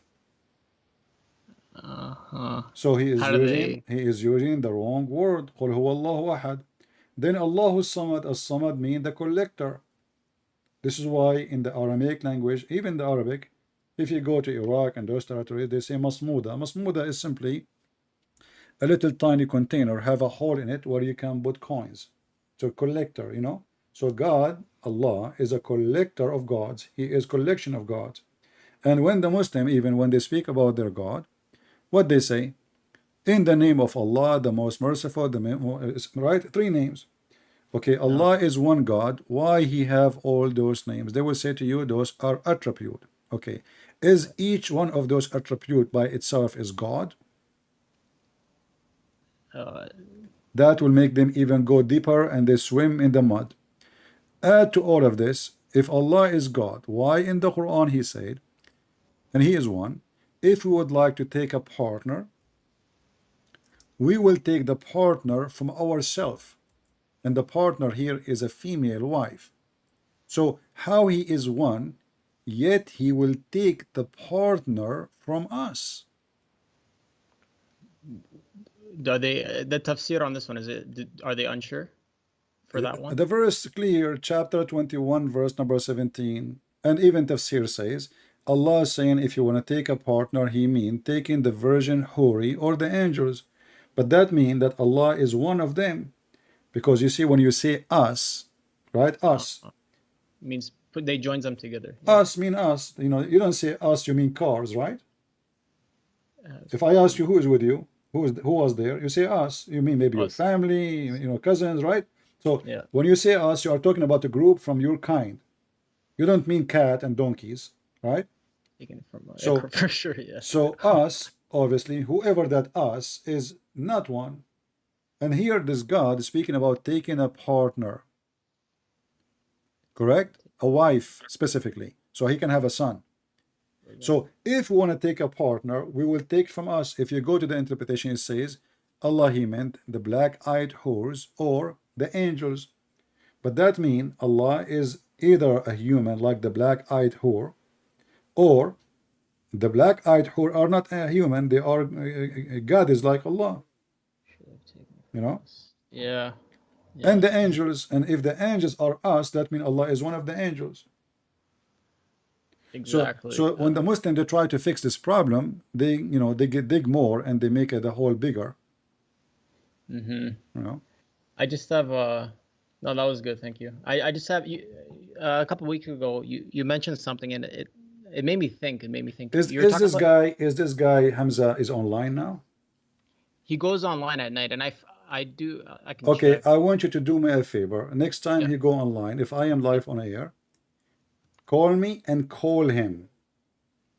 Okay, it's just what they're gonna do for you though. He'll talk a little bit like he'll run his mouth and then he'll hang up. My and friend, edit don't worry videos. about it. He can run his mouth, and we will die laughing. Okay, no problem. He goes on at night. But don't like tell him. Don't tell him that a Christian Prince when I talk to you. Otherwise, he will never take the call. So you call him. He will see that you are the one who is speaking. You know, and then you add me. You send me invitation to join the call. You know. I'm gonna do that. And after you call, don't ask me to join before because he will see it. After, yeah, for sure. Yeah. I'll call him and I'll just. Let him mute me. If he mute me, he don't want to hear me. People will laugh. That means he's run away. But I'll tell you right now because I phoned him twice. Because I can tell right away he's scared of the Quran. He's scared of the Hadith. So he 99% of the conversation he goes to. You know which verse he goes to? He goes to the one in John where he says, "You are the Father is the only." The Father is the only true God. That's the only verse he knows. He doesn't know anything else. So this he guy, just said the Father. Exactly. Yeah. Exactly. But I read a lot of commentaries on that. If you let me speak, you know what I did? I told him to pull it up. I'm like, pull it up. I'm gonna make a clown out of you. And then he hangs up on me. He's like, I'm not pulling it up for you. I gave him an opportunity to embarrass me. I'm like, embarrass me. Put it up on the screen. He says, I'm not pulling it up on the screen, and then he kicks me out. So, if he's online, we'll see what we. Well, next time you call him, and then after you call, tell him, I just invited a Christian Prince to join the conversation. If you mute us or hang up on us, that means you are a coward. 100%. And you are running away. Otherwise, let us have a debate. 100%, yeah. 100%. And let people laugh. Either laugh at him or laugh at me. Because Christian Prince, the Christians he lets speak for hours and hours. Honestly, I'm not joking. I don't think they read one page of the Bible, like not one page. Yeah, that's why they will talk to them if they knew that. You see, the Muslims, it's the same as somebody, he's doing a scam.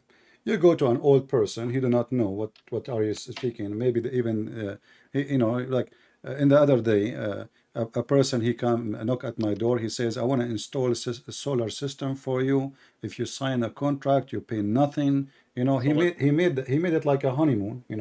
So you pay nothing for And I said to him, what do you mean I pay nothing? Do I pay or pay nothing? He says you will pay only $175 every month, but you pay for nothing. I said, for how many years? He said, for the coming 30 years. Oh, man. I said, I just paid for enough money to buy a house. You scammer, And look what they would do. Those people, what they would do, they will make you sign such a contract, and then they will put a lien in your house because now they own in your property. They own a property. Oh, man. So if you try to sell your house, you cannot even sell it. You go to sell it, you will find that they have a lien because you sign a contract.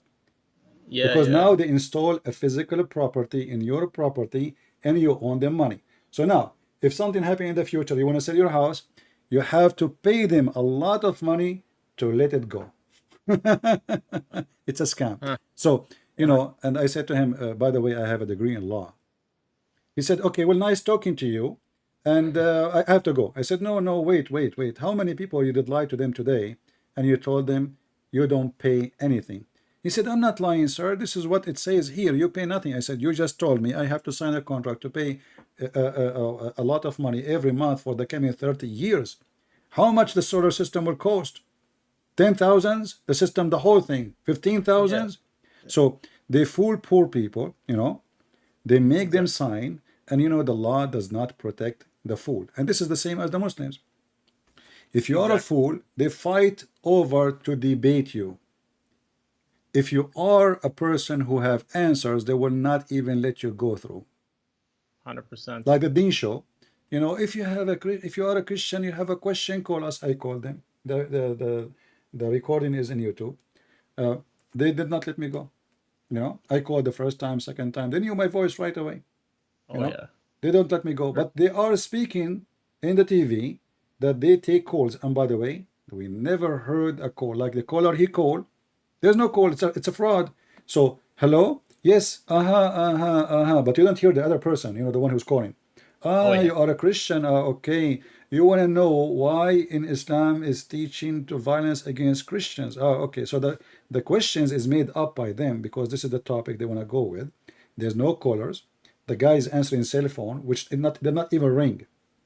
You know. Exactly. Yeah. So it is a fraud, and this is the same. This guy, if he is really a man, I will call him. Exactly. I will call him. You can, you know, they claim that if I call them, they will mute me. You can mute me, you know, yourself. Go mute me.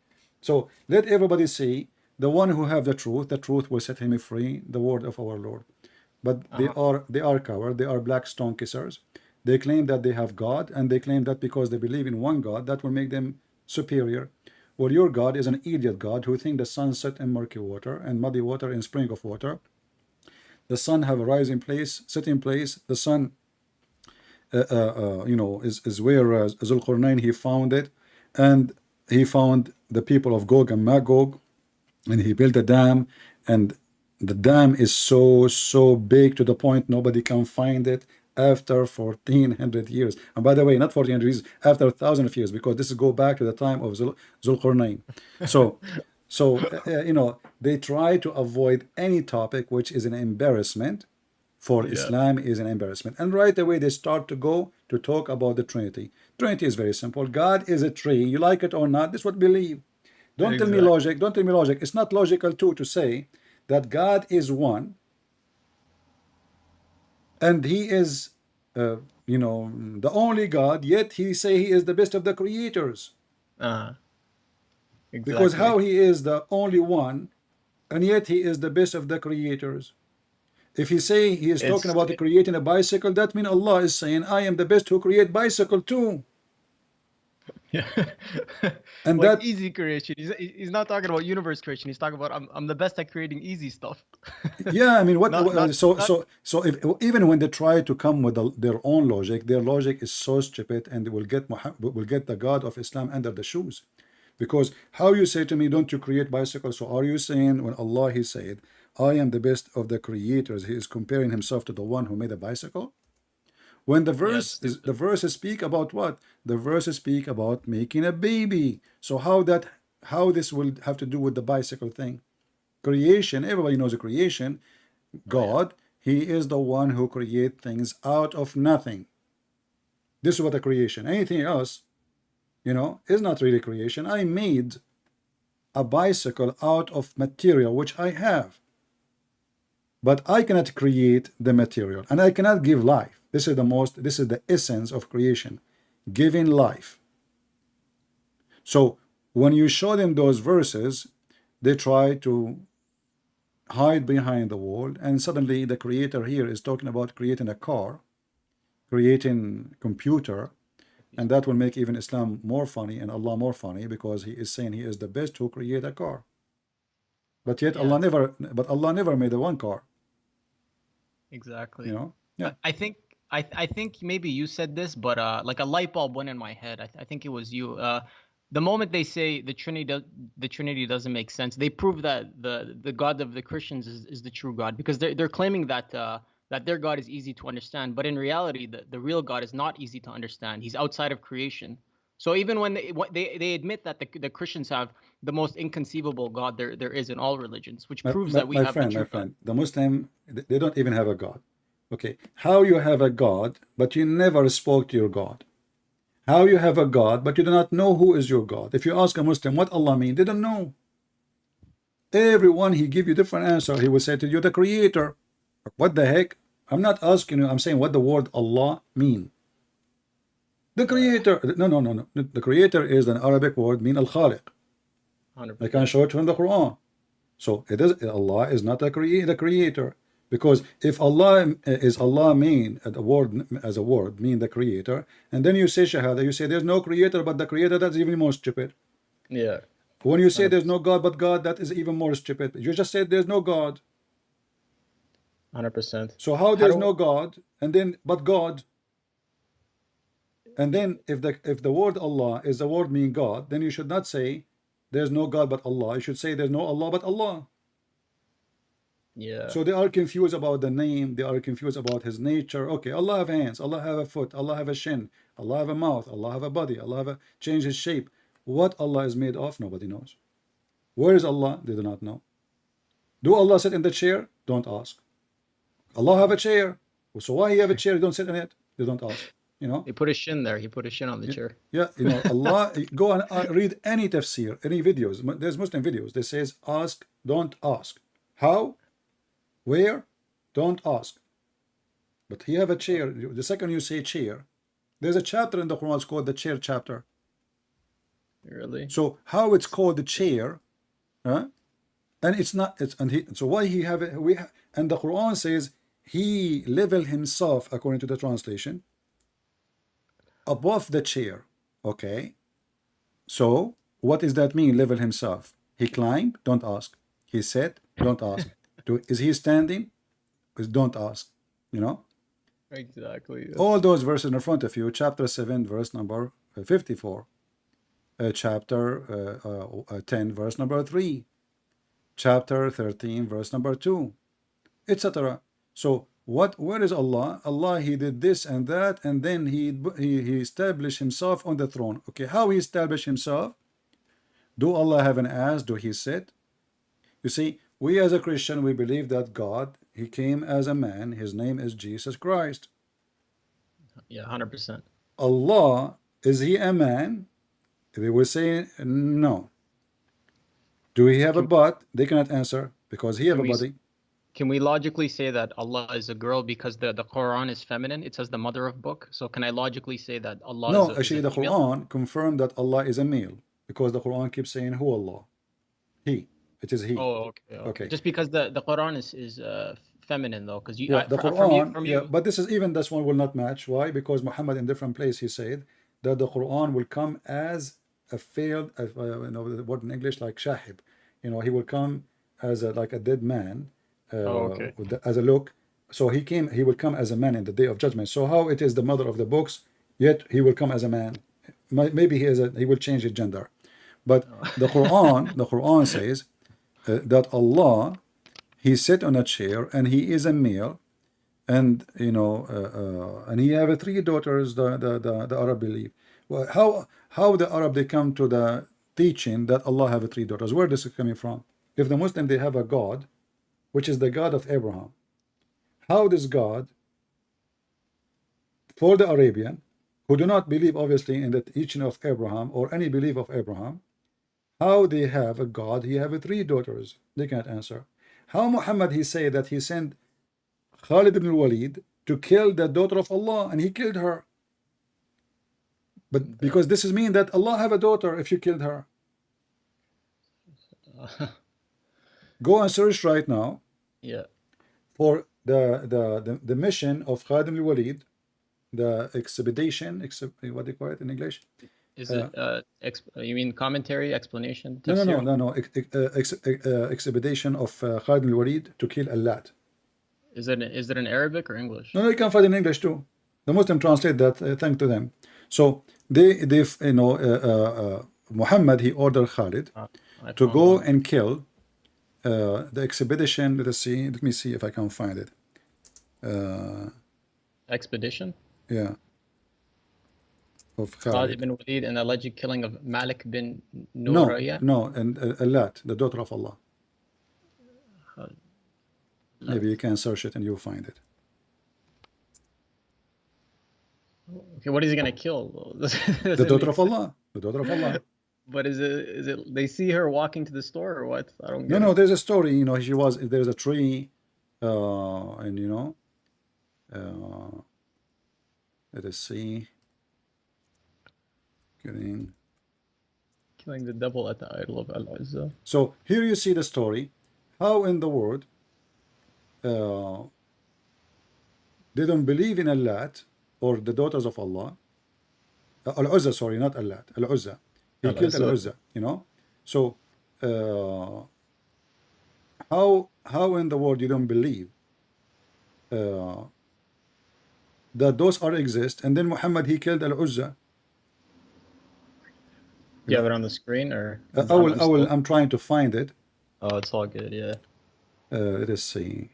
Even killing the devil. It says killing the devil at the idol Al-Uzza. Tafsir ibn Kathir. Yeah, but this is not the devil. This is a female. What devil?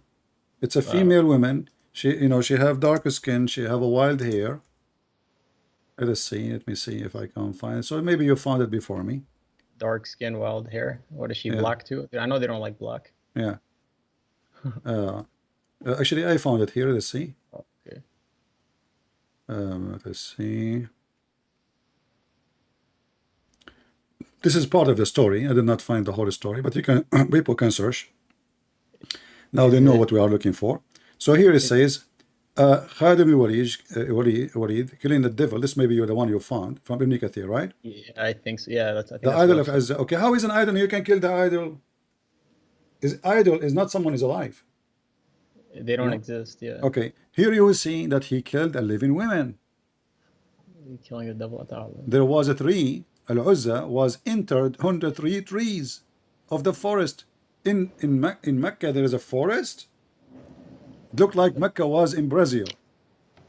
And then Khalid, he cut the trees, and he approached those houses, built around it, and destroyed it. When he went back, the Prophet informed the Prophet the story. The Prophet said to him, "Go back, finish your mission, for you have not finished it." Khalid, he went back, and when he he get closer, there he saw the servant of Al-Uzza, saw him, and they started invoking and calling Al-Uzza. When Khalid he approached it, he found a naked woman whose hair was untied and who was throwing sands on her head. Khalid, he killed her with the sword. When he came back to the Prophet he says, "This is Al-Uzza." So how you don't believe? How they don't believe that Al-Uzza is a true daughter of Allah? And then Muhammad, he killed Al-Uzza. Okay. You know what I mean? Yeah. Can you kill something is not exist? Maybe in Islam, but I guess not anymore. Yeah. He just said, yeah. So the story is actually, let me see if I can find the whole story. I want to find the whole story, because this is the website here. It shows just a little part of the story. Maybe here. When you get it after this, I want to tell you a funny story, and then maybe you can tell me the reason behind it. Yeah, go ahead. So I'm from Iraq, but I know a couple Shia guys, and every time I see the Shia guy, he's an older fellow, and I say hi to him. I don't mean anything. I just want to say hi to him. When he's with his wife, he runs to me so I don't get near his wife. At first, I didn't realize it, so I'm talking to him, "Hi, how are you doing?" But every time I see him with his wife, I say hi. He doesn't let me go close to his wife, and I'm like, "What's wrong with this guy? Does he think I'm gonna steal his wife or something?" He doesn't let me get close to his wife. Is that like a Shia thing? Maybe he thinks I'm najis. No, or something? all Muslims they have a feeling of insecure. You know, he fear that the wife, she would do something, and they don't trust their women. You know. So if she get closer to you, she might give you her phone number. Yeah, she might put something in your pocket, you know, to tell you something. Call me later, you know. So because they are insecure, this is the truth. Because they are insecure, so he have to guard her side. So if you move to the other side, he will move too, you know, because he don't trust his wife.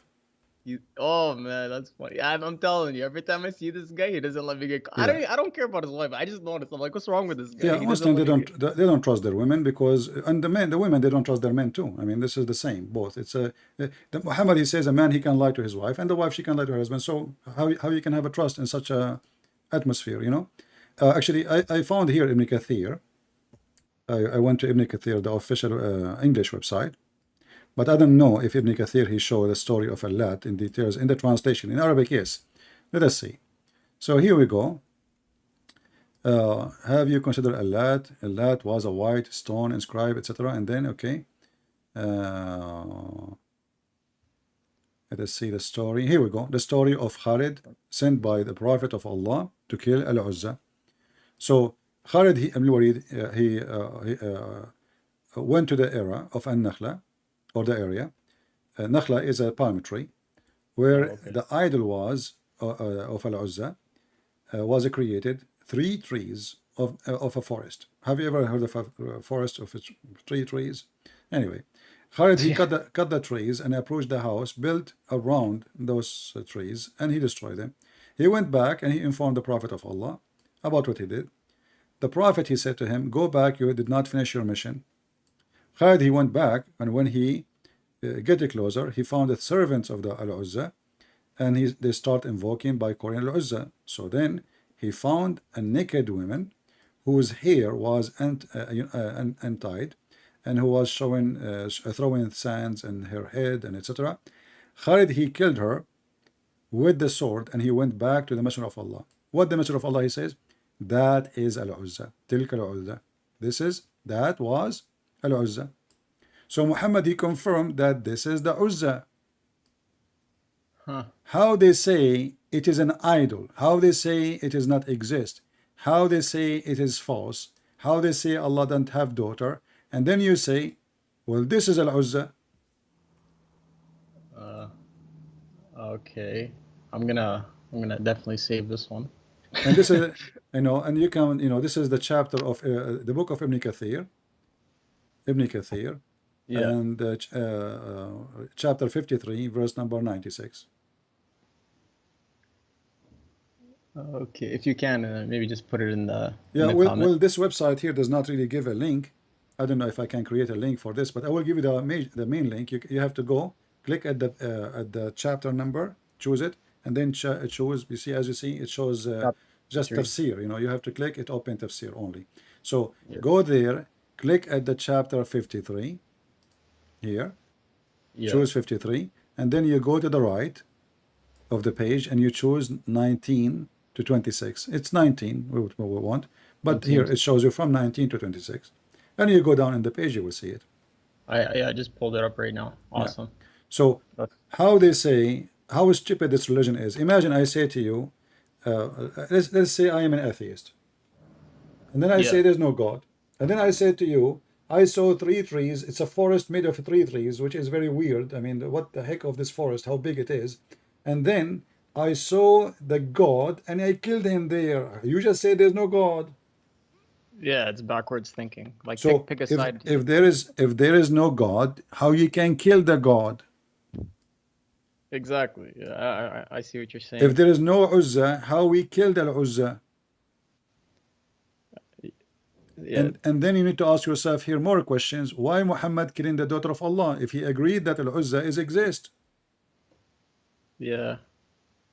So he's obviously still has his pagan traditions, right? You know, when people they leave like a culture. He never left his paganism. You know, Muhammad, he tried in the beginning to change his direction of everything so the Christians and the Jews will accept him. So he stopped praying in the direction of Jerusalem, correct? Yeah, I heard from you. When the Jews refused to pray with him, to accept him, to be worshipping the same God, Muhammad, he says, if only 10 Jews believe in me, the whole Jews will believe. So he could not even make 10 Jews believe. Just even 10. He could not make them believe. That's nothing, small number. Yeah. So Even the fake ones now, like today, they have more than 10. They I beat know, Muhammad. you see, exactly. How come Muhammad in his time could not make 10 Jews believe, and now there's Jews, there's some Jews, they convert to Islam. Maybe there's, I don't know, maybe a year will be find one or two, maybe. But how in the world he was praying toward Jerusalem, and then Allah, he said to him, I see that you are turning your face around. We are going to give you a new direction to pray, a direction which pleases you. And then he said to him, pray in the direction of the Kaaba. So did they lie? Did they lie? It says amongst their chiefs, like their leaders. Is that real? No, yeah, it's a lie. It says here, just 10 Jews. This is false. You see, this actually, even in translation, it's between two brackets, right? So the hadith doesn't say that. The hadith says 10 Jews. If only 10 Jews. Nowhere it says 10 rabbis or 10 Jews. Yeah. And this is repeated many places. If there is only 10 Jews here, see here the translation is more accurate. They add 10 scholars. If 10 scholars, but nowhere in Arabic it says scholars. They add things. That's why I say if you don't speak Arabic, they can fool you. They can lie to you. You know Arabic, right? No, I speak a mixed language. Okay. Different. You see, if you know Arabic, they will not even let you talk with them. Oh yeah, I've seen. For you, because nobody gets close to the notice you say that, they notice that you speak Arabic, they are in trouble. Yeah, nobody, like everybody wants to debate the other guys, but nobody gets close to you. So I've noticed because and ask always yourself, the one who says anyone is welcome to call me, and the one who says I will debate only face to face with this guy, obviously they are making excuse. Yeah, what's like they're gonna put on the internet anyways. Yeah, we are. He is on internet. I am internet. So what is the face to face thing? And now you call me. If you have answers which is going to get me busted, people will hear it. Exactly. What is the point? And if like we made a challenge, like this guy supposedly he's a big guy. So if I hang up on him and I run away, that will be embarrassing for me. For you, yeah, if you do it, yeah. Yeah, because if I do it, that means I'm running away from him. I hang up on kids. I say they keep saying they speak over me. They don't want me to talk. And okay, they'll start doing bully. So I hang up on them. But I never hang up on someone he claimed to be a sheikh. Oh yeah, for sure. I've seen those videos. Yeah. I never hang up in somebody. He knows what he is talking about, and I never hang up in somebody speaks serious. You give them a good hour though. Like me, I'm lucky if I get 3 minutes. And even if I hang up on them, that's after what? Long conversation. Like we are reached the point where there's no point. That's it. Exactly, yeah. But your books, I read maybe a little bit of your book. It's very damaging to Islam. I was laughing. I remember one thing in your book. It says, Muhammad said, "Sell me your land, and I'll make you a reservation in heaven. It's okay, just give me your land. I want your land. I'll get you." Yeah. I'm like, what is this garbage? This guy's buying real estate, and he's gonna give him a spot in heaven. It's a good business, Imagine I convince you now to give me your money in the bank because I will give you 10 times more in heaven.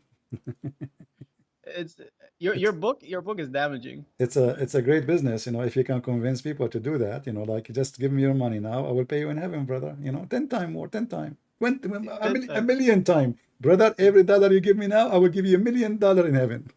Exactly. But you remember which one, the one I think. The story about, I think this is there's many stories there, but I think you're speaking about the field of Abu Dahdah. Something like that. Yeah, it was funny. I'm like, who believes in this guy? I'm like, give me some real estate, I'll give you some heaven. We make a trade. Like, what is it's crazy, bro. Yeah. I will give you a corner lot. Exactly. In the heaven, Sorry, man. I don't wanna waste your time. Before I forget, you mentioned something important last time that made me think. You remember the name Isa? And you said Muhammad got it mixed up. Isa, yeah. So in Aramaic, we say Isor. Right, so I'm thinking maybe he got those two names mixed up, Esau for Jesus and Isa for the one in the Old Testament. Well, it's possible, but you see, let us say he messed up with the name, with the Aramaic pronunciation, which is not the same. Like in Arabic, we say Yeshua, right? Yeah, 100%. So Isa is totally far. Secondly, this Isa is the son of Maryam, and Maryam is the sister of Aaron, and the grandfather is Umran. How we can fix this problem? So Imran is the same father of Moses. Yeah. Maryam is the sister of Aaron, the daughter of Imran.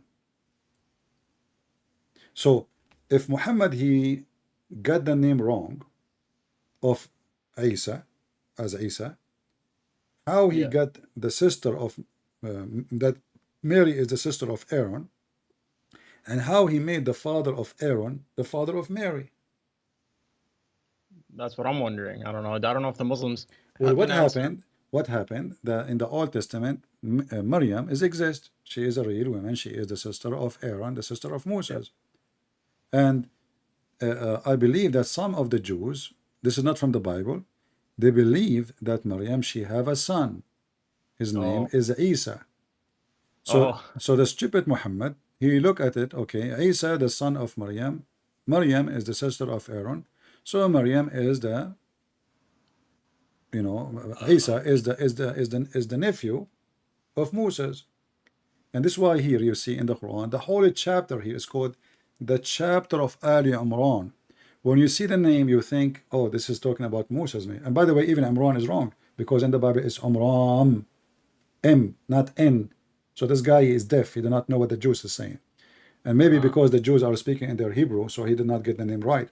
It is Umram, not Umran. So Umram, suddenly he became the father of Mary, and his wife, she gave birth to her, and he mentioned even Zechariah, and he mentioned John the Baptist, which is Yahya, which is additional proof that Muhammad is a fraud. Why? If you ask a Muslim why we cannot find the Quran using the word Yahweh, this is what God, he said to Moses when he met him, right? Yeah, 100%. Who are you? Yahweh. Okay, why we cannot find in the Quran the word Yahweh? They say to you because the Bible is corrupted, and this is a fake pagan God. You changed. You changed. But then when you see Zechariah, Zechariah is part of the name of Yahweh, the same as Yahya. So Muhammad, because he is stupid, he copied the names, but he do not know what the names meant, as usual. The same as Didat he was making fun of Israel. If you watch the video of Didat, your book says that Jacob, he was fighting with God, struggling with God, wrestling with God. Who want to believe in that? But then his Quran says Israel. The second you accept the name, you accepted the story, because Jacob, his name is Jacob. How he become Israel? Yeah, you're a smart guy. Wait, I didn't realize that until I heard you say it. I'm like, this guy. I'm happy we have Christian Prince. So the Muslims are people who they laugh at you, but in fact they are laughing at their own religion. They forgot that Islam is a counterfeit of other people books.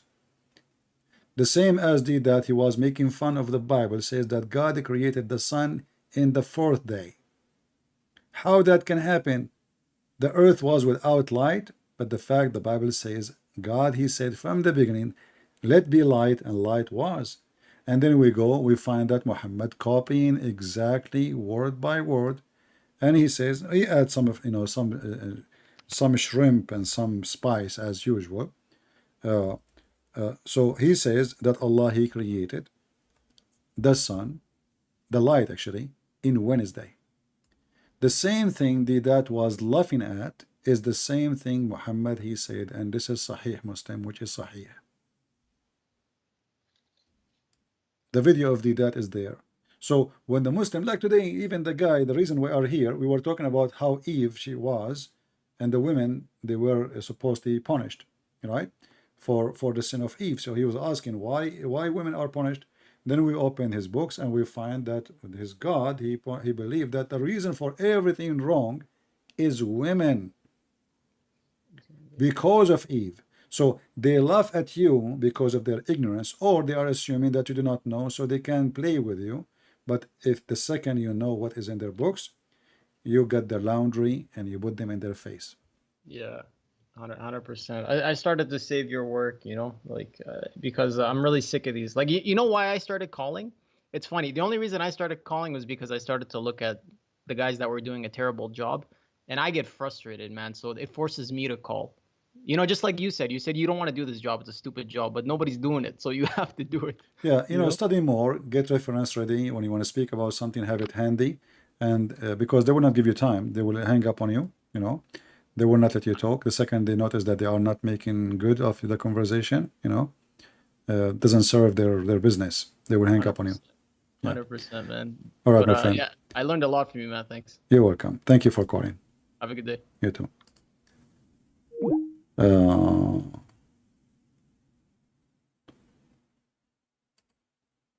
We will take calls based on order we receive. So there's some people that text me already, but I will take the first one who texts before you guys. Let's see.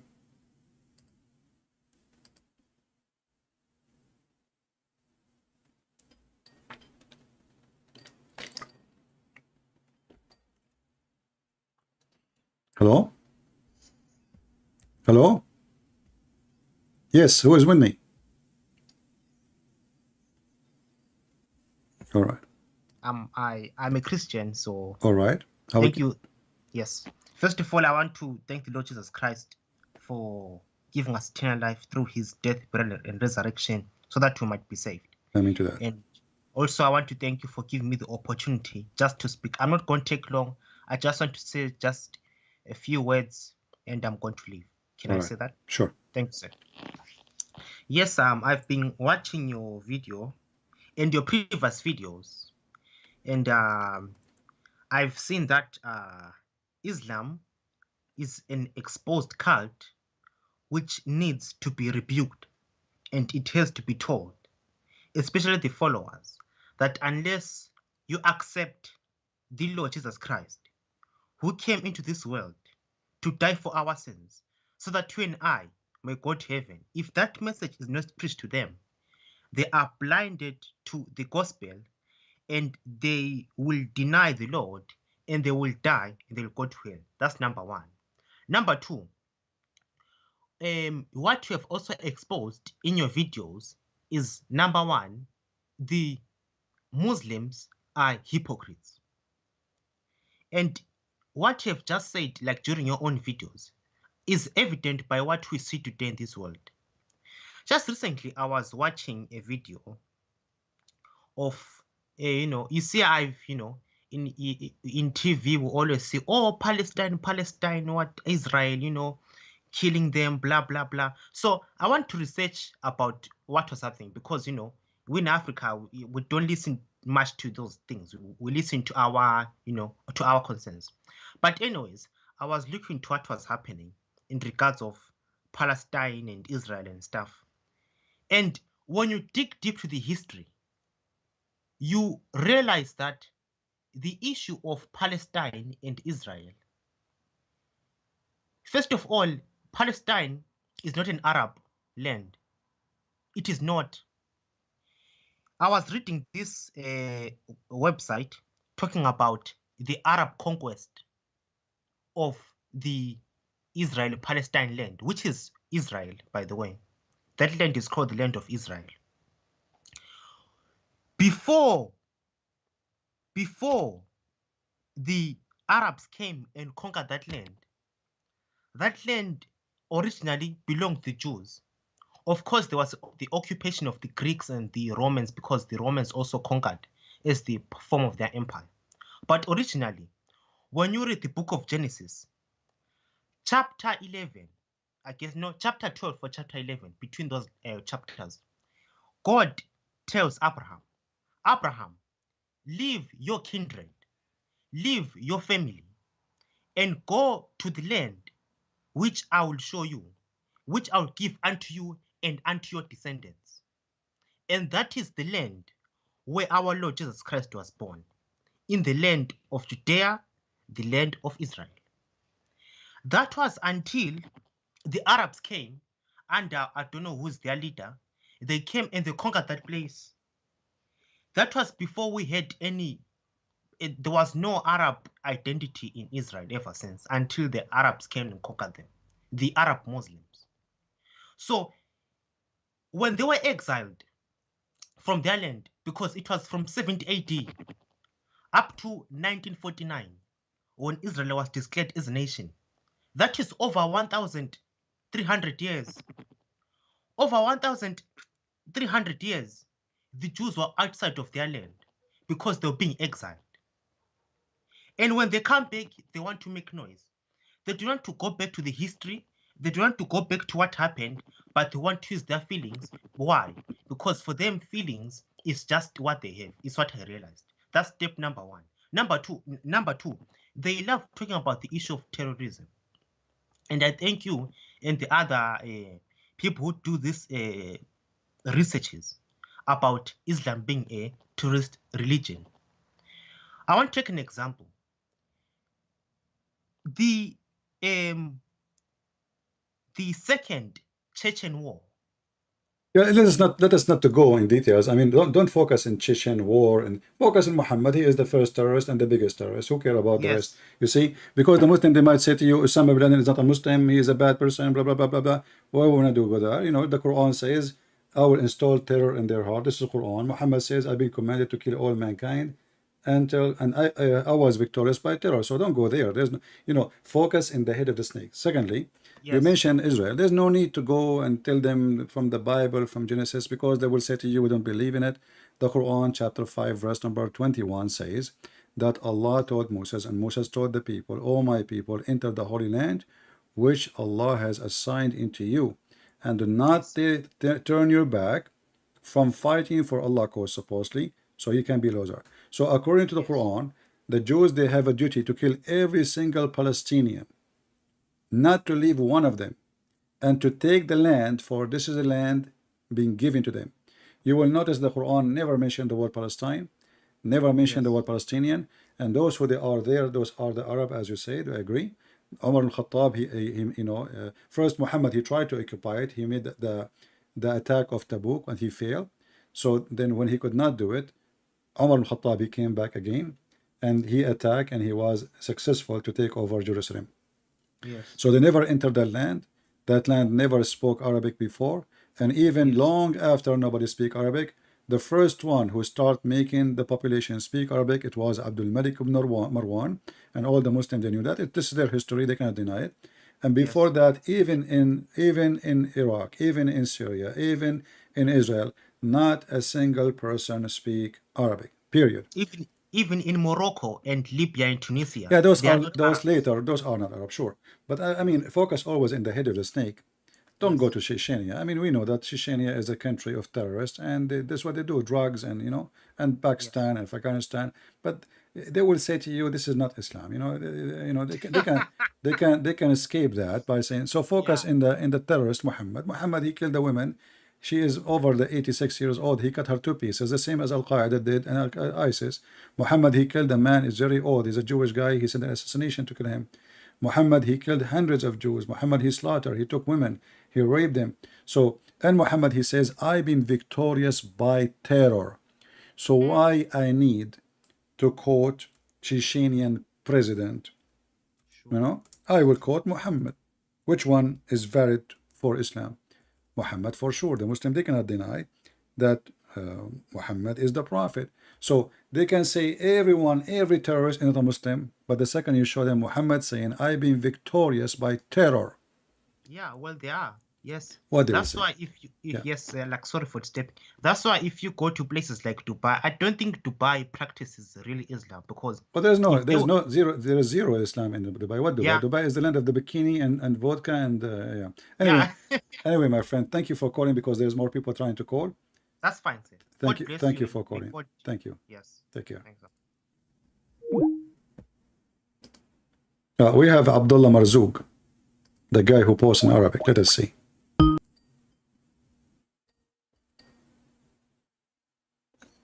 Hello? Mute YouTube. I have two sound. Okay. Go ahead, Marzouk. Hello. Hello.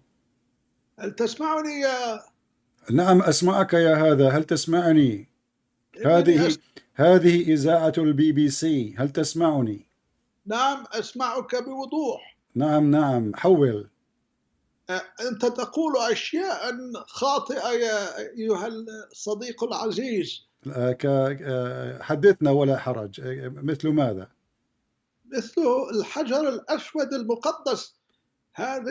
هذا أعلامك خاطئة، علمك خاطئ. لماذا تقبل الحجر الأسود يا مرزوق؟ التقبيل كاحترام. لماذا تحترم الحجر الأسود؟ مثل ما أنتم تحترمون الصليب. الصليب، المسيح قتل على الصليب. هل قتل محمد على الحجر الأسود؟ نعم. هل قتل محمد على الحجر الأسود؟ لا.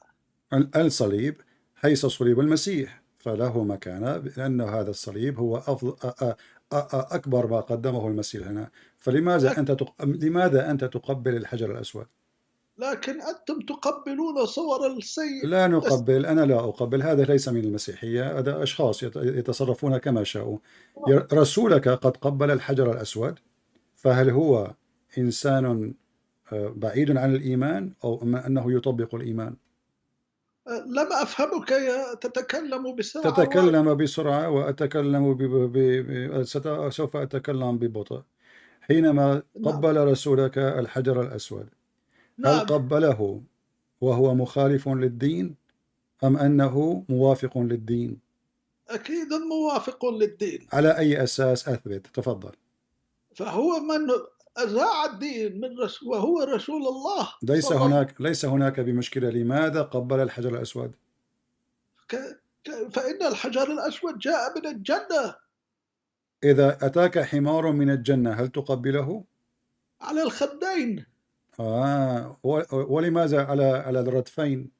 ولماذا تتغار من الحمار؟ ولماذا على الردفين؟ لماذا لا تقبل الحمار في ردفيه؟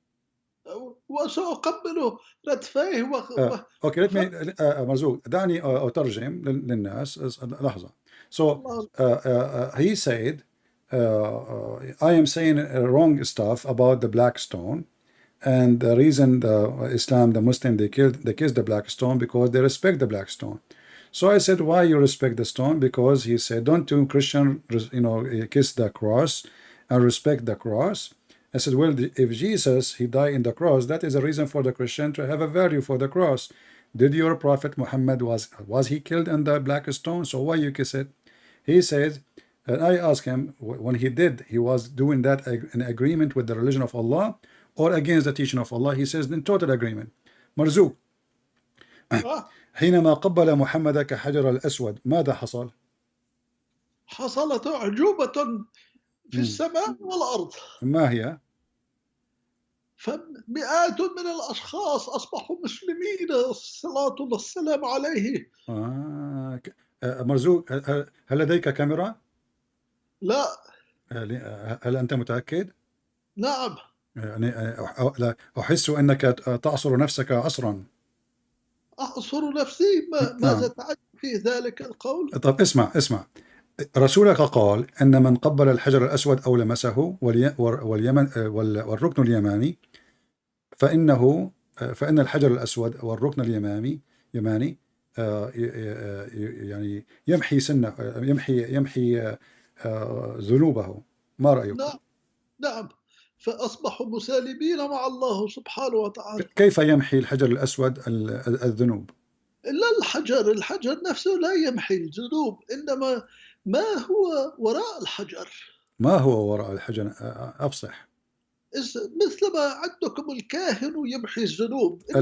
الكاهن لا يمحي الذنوب في المسيحية. ليس الكاهن، إنما الصلاة نفسها هي التي تمحي الذنوب. أنت قد لمست حجرا، فكيف لمس الحجر؟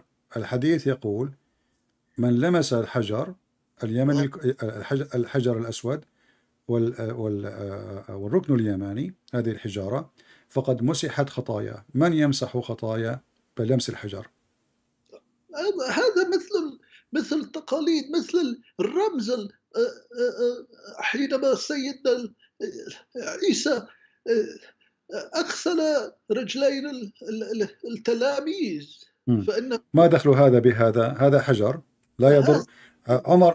عمر قال هذا حجر لا يضر ولا ينفع.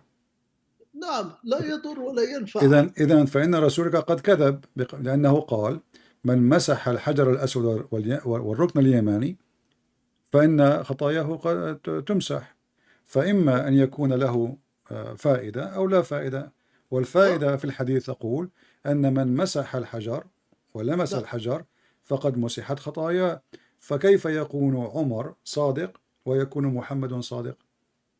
أننا نحن نتبع أقوال وأفعال سيدنا محمد صلى الله عليه وسلم. ماذا يعني هذا؟ لم تجيب. أنا أسألك هل كذب عمر أم صدق عمر؟ إنه خاطئ. Let me translate. Guys, I said to him, you're a prophet. He said that if you touch the black stone and the Yemeni corner, your sin is going to be erased.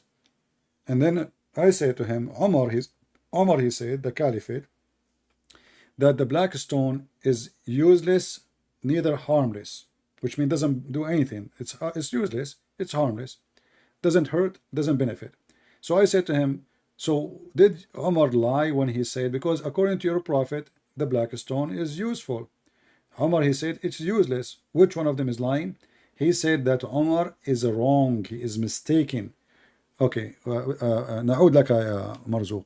هل كان عمر صادق أم كاذب؟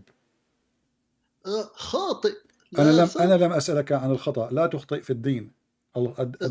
ليس هناك خطأ في الدين وهو من صحابة الرسول. هل كذب أم صدق؟ لا، أنت محامي ومحامي جيد، ولكن هل كذب أم صدق؟ أعطينا الجواب. لك أنه خاطئ مثلما الله سبحانه وتعالى أليس رسولك من قال من نقل عني شيء لم أقوله فليتبوأ مقعده في جهنم؟ نعم، وأنني لا أقول. فكيف يقول عمر أن هذا الحديث وفقا للدين؟ لماذا لم يقل له محمد أنت كذاب، أنت مخطئ؟ حين تذهب إلى الآخرة ستراه في جهنم، لأنه هذا الخطأ خطأ. So let us translate. Guys, I ask him, so did Omar lie or he is saying the truth? He said he is just saying mistake. Then I insist I want an answer. I'm not asking for a mistake. Did he lie or he told the truth when he said the black stone is useless? And now he agreed that when I go to hell, I will find Omar there. إذا أنت وافقت بأن عمر سوف يكون في جهنم. إننا نتكلم إذا اتبعنا على كلام الرسول أنه خاطئ فإنه سيذهب إلى جهنم. نعم. هل أنت خاطئ؟ أكيد أنا غير صح. إذا فسوف تذهب إلى جهنم أيضا. أتمنى لا، لكن أحاول أن لا أذهب إلى. هل سوف يذهب محمد إلى جهنم؟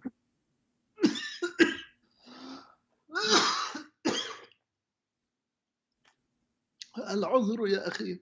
هل سوف يذهب محمد إلى جهنم؟ هذا أنا لست بالله واستغفر الله العظيم. أليس القرآن قال وما منكم إلا واردها؟ أنا لا أقدر أن أجاوب لك هذا الجواب. Guys, I'm asking him. Let me. دعني أترجم.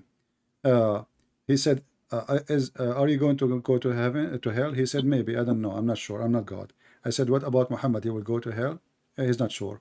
I said, well, isn't it the Quran says, not even a single one of you, but he will enter hell? And then he said, I cannot answer this question. لماذا لا تستطيع أن تجيب؟ وما منكم إلا واردها. القرآن قد أجاب. وما منكم إلا واردها. ورد الشيء أي أتاه وأقبل عليه ودخل فيه. أنني لا أعلم. لا أعلم. أنت لا تعلم، القرآن يعلم. القرآن يقول بأنه وليس منكم حتى شخص واحد إلا واردها جهنم. Not even a single one of you, but he will enter hell. فكيف ترد بقول لا أعلم؟ هل عدم العلم من جهلك أم من جهل الرسول؟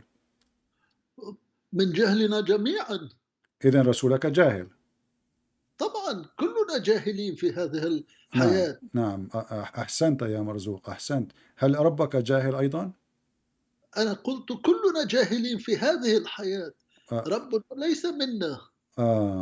ربك، ولكن المتكلم هو ربك، فلماذا لا تعلم ربك قال المتكلم وما منكم إلا واردها. المتكلم هو الرسول، المتكلم هو الرسول ليس الله.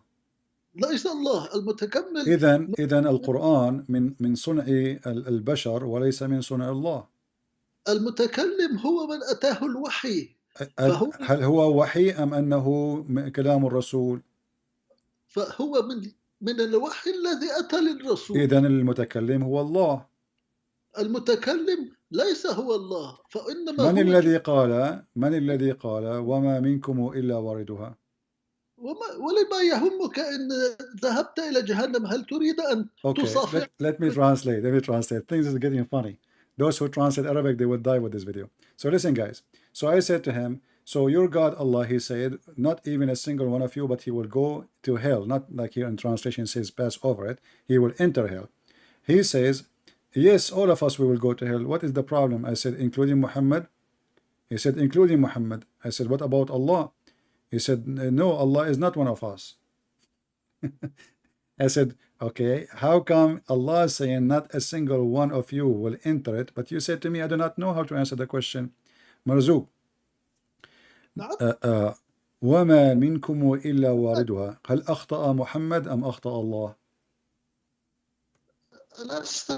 سألتني هذا السؤال من قبل قليل. لم أسألك أن أخطأ الله أم أخطأ محمد. هذا سؤال يعني مبتكر. هل أخطأ الله حينما قال هذا الكلام أنه كان صحيح؟ أنت تتبع أسلوب التضليل فتلف وتدور. وأنا أقسم بالله أنك سألتني هذا السؤال. أنا ألف وأدور.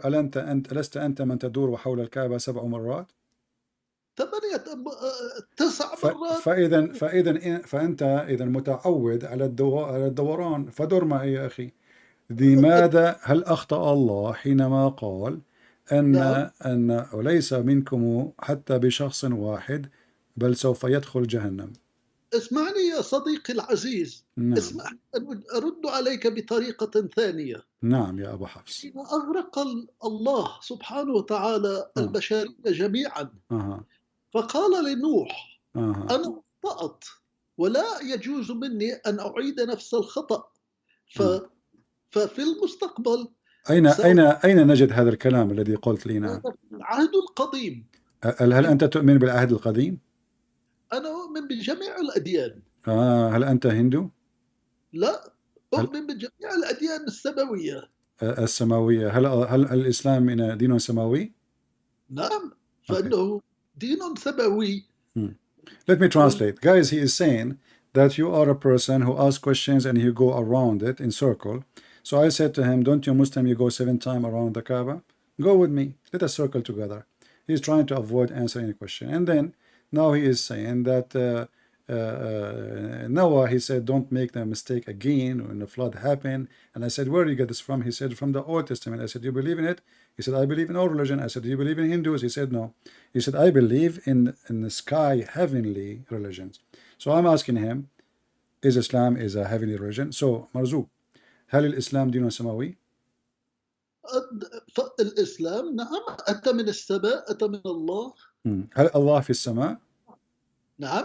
في أي سماء؟ هل نظرت إلى الفوق؟ لم أنظر إلى فوق، لا، أنا أنظر إلى تحت. يمكن أن تنظر إلى تحت. وهل هناك فوق وهناك تحت؟ والشمال والجنوب والغرب. ليس هناك فوق ولا تحت. أنت الآن إن كنت في النهار تعتقد أن ما فوقك وما فوقك هو تحت في في في في في في ساعات أخرى من الليل سوف تصبح تحتك. ما هو فوقك الآن هو تحتك غدا. اسمع، كيف يكون الإسلام دين سماوي وهو يعلم الزنا والفحشاء وحتى اللواط؟ اللواط؟ نعم. ماذا تقول يا؟ So let me translate. I'm saying to him how Islam is. He says Allah is up. I said, we're up. What is up now is going to be down later in a few hours. So I said to him how Islam is a heavenly religion, like the same as Abrahamic religion. If your God Allah he teach fornication and teach even loudness and homosexuality. he said homosexuality. Where is that? Okay. Isn't it أليس رسولك من قال أنه في الجنة لسوق ليس فيه لا بيع ولا شراء إلا صور النساء والرجال؟ هذا من الكلام من أفكار الذي تتبع الامرأة حين تستشهد، وهناك يوجد غلمان ورجال. هل فهمت علي؟ لم أفهم. هل تكلمت بالعربية؟ نعم. أي لغة هذا؟ أنا لم أفهم شيء. أعد. أعد. what نساء؟ أي نساء؟ أسألك هل وعدك الرسول في الجنة بأن هناك سوق فيه ليس فيه بيع ولا شراء إلا صور النساء والرجال، فإذا اشتهى الرجل صورة دخل فيها؟ نعم، صورة للنساء. صورة لا، صور للرجال والنساء. صور للرجال صور، وإذا من اشتهى صور موجودة. إن كانت امرأة فتشتهي. لا. Okay, let me translate. Guys, I said to him, isn't it your prophet? He says that in heaven there is a market where there's no buying nor selling except images of men and women, and if a man he like an image to have sex with it, he enter it. He says, yeah, it says, but it doesn't say men only. If a woman she like a picture, she enter it and she can have sex with it. مرزوق، هذا هو الحديث أمامك، وهو يقول هذا بالعربية: إن في الجنة لسوقا لا فيه شراء ولا بيع إلا الصور من الرجال والنساء، فإذا اشتهى الرجل صورة دخل فيها. نعم. من الزبون؟ رجل. نعم. كيف يشتهي الرجل صورة للرجل؟ هذا الكلام منذ ألوف السنوات. لا يتكلمون عن المرأة نسبة إلى الرجل. Guys, let me translate. So guys, I said, why your prophet saying, in the beginning he denied, he said this is not true, and now he's saying, it says here in Arabic, you can read it, that those are images of men and women. If the man he liked the image, he go inside it and he if it. He said yes, but in the old days they talk about like men are like women. What the heck does that mean? I have no idea. مرزوق، في تاريخ سابق أيام الرسول هل كانت النساء رجال والرجال نساء؟ لا تفهمني جيدا. أوضح. أقول لك، اعذرني يا أمير، أنا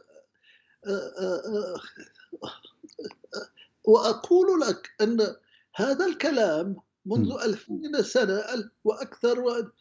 هذا الكلام منذ أبد الزمان، وحيث النساء لم يكونوا في المستوى الذي نقدر أن نتقبلهم أنهم يشتهون الرجال. إذن فإن رسولك قد كذب علينا، فهو لم يتكلم عن الجنة لأن الجنة سوف تحصل في المستقبل. لن تفهمني، أعذرني. لا فهمتك، فهمت. أنت قلت أن النساء في ذلك الزمان لا ليس من المعقول أن نقول أنهم يشتهون الرجال. نعم، إنه عيب أن نتكلم عن النساء. هذا كلام غير صحيح. رسولك قال في الحديث أن للرجل شهوة وللمرأة 100 شهوة. 100 شهوة؟ 100. ماذا تقول أنت؟ نعم يا هذا. Let me translate. So guys, I said to him, how your prophet, he says that. He said at that time it's not right to say women they have desire. So he said only men will enter the pictures, but in fact women they like that too, but because at that time is not suitable. I said this is false, because he said the customers are only men, and he said at that time, but I said to him, but this is about the heaven time in the future. So if it was not a good thing to say at that time, the prophet is not promising us something for that time. He is promising us for the future, for this is about heaven. Same time, he said that women didn't have a desire like the man. I said this is false. Your prophet, he says, the man have 1 desire, the women they have 100. مرزوق، هل للرجل شهوة واحدة وللنساء شهوات. هل أستطيع أن أسألك أنا سؤال؟ لقد سألتني كثير من الأسئلة. هل تغير الموضوع يا هذا؟ لا لا لا أبدا أبدا. أوكي. بس لقد أنا أزعجني كلامك عن الدين الإسلام وعن النبي محمد. أريد أن أفهم منك، هل لديك كره لهذا الدين ولسيدنا محمد صلى الله والسلام عليه؟ Okay. Let me translate what you said before we continue. So guys, he don't want to answer this question about women. They have a lot of desire according to his prophet, because now he don't like it. So he said to me, I have a question, because you asked me many questions. Time for me to ask you a question. Do you hate Islam and you hate our prophet? My friend, مرزوق، هل أنت ضد الكره؟ طبعا. هل أنت ضد العداوة؟ هل العداوة من الشيطان؟ العداوة هي الشيطان. العداوة هي الشيطان. صدقت يا هذا. إذن كيف تفسر أن الرسول في قرآنه قال أن الله سوف يضع العداوة والكره والبغضاء بين المسيحيين؟ فهذا فعل أصبح صحيح. إذن ربك هو شيطان. الرب ليس الشيطان. أنت من قلت أسألتك من لحظة، سألتك هل العداوة من الشيطان والكره من الشيطان؟ قلت نعم. صحيح؟ لكنك لم تجاوبني على سؤالي من أنا أجيبك الآن. أنا أجيبك. أنت قلت أن العداوة من الشيطان والكره من الشيطان. هل صحيح أنك قلت هذا أم تنكر؟ هذا كلام، هذا غير مقبول. أنت قلت، هل قلت أم لم تقل؟ هل قلت أن العداوة، هذا مسجل، هذا الحديث مسجل، هل قلت أن العداوة والكره من الشيطان؟ نعم أم لا؟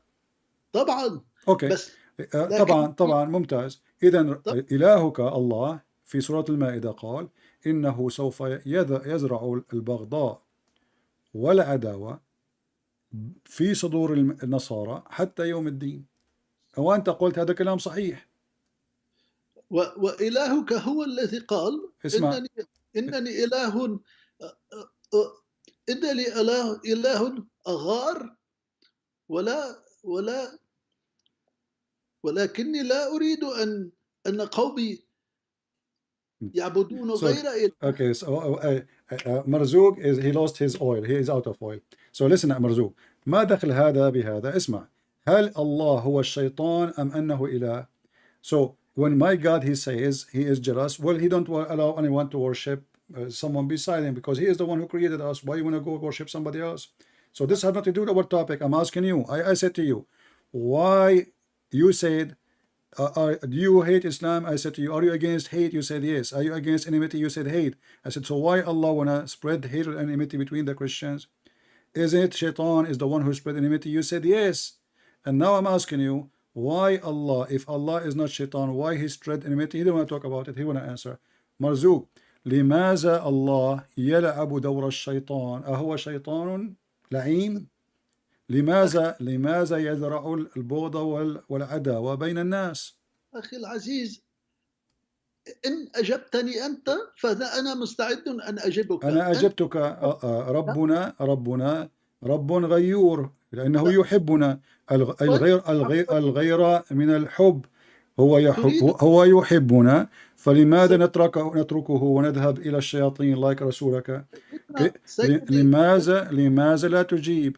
كيف يكون ربك إلها وهو شيطان مريد؟ سيدي، أنت لم تجبني على سؤالي لك. سألتك هل لديك بغض أو كره للدين الإسلامي؟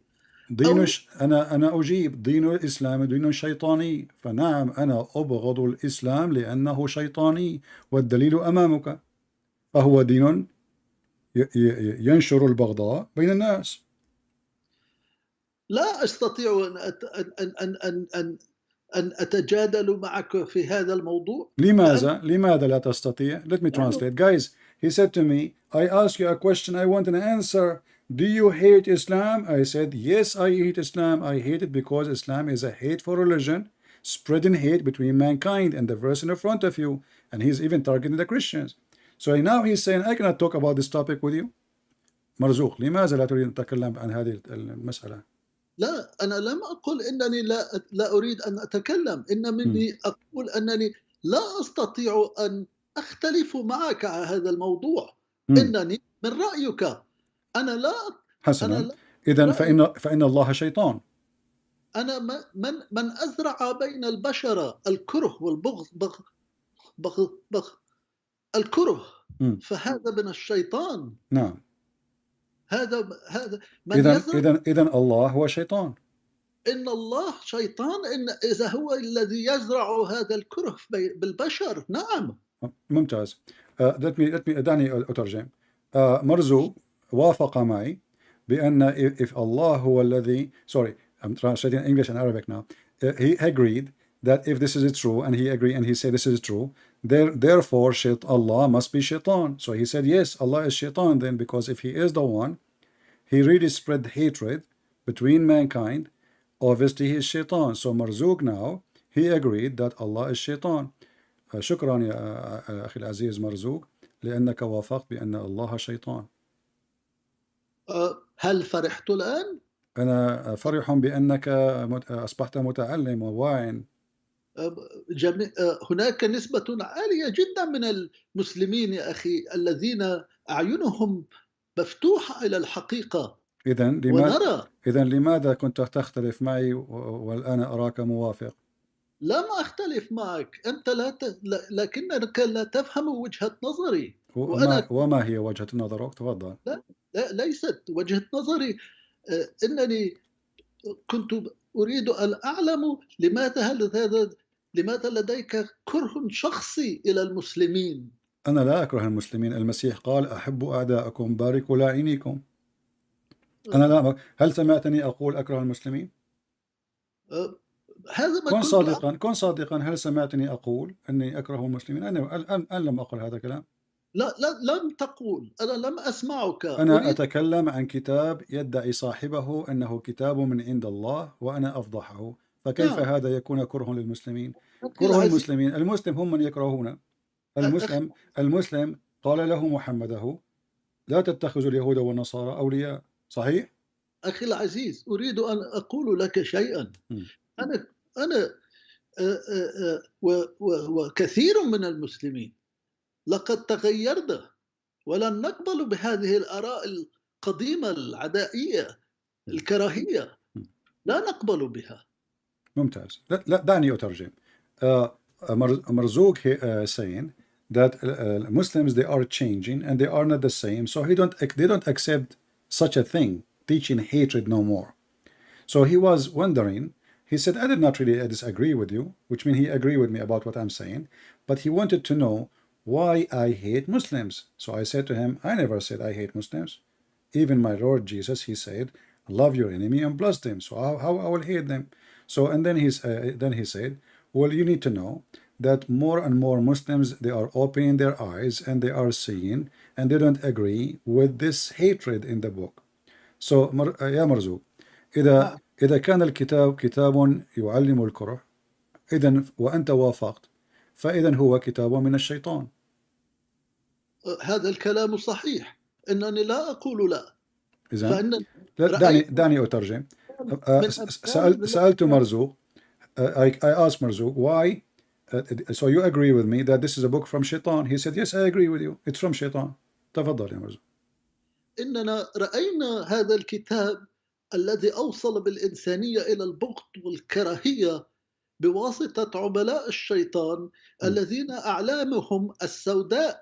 أنت تعلم عن من أن أتكلم. أما تتكلم عن هؤلاء الأقوام من الداعش وقاعدة وهذول المجرمين. هل القرآن هو من صنيع الداعش؟ لكن من يصنعهم؟ اليابانيين. ليس القرآن من رسولك؟ أنت من قلت أن القرآن وحي. نعم. أنت من قلت أن القرآن وحي. هل هو كان وحي من داعش أم أنه وحي من الله؟ يا صديقي العزيز، من أين أتى هذا الوحي؟ أتى من يوحي بالبغض والكراهية. من من؟ من الشيطان. من الشيطان.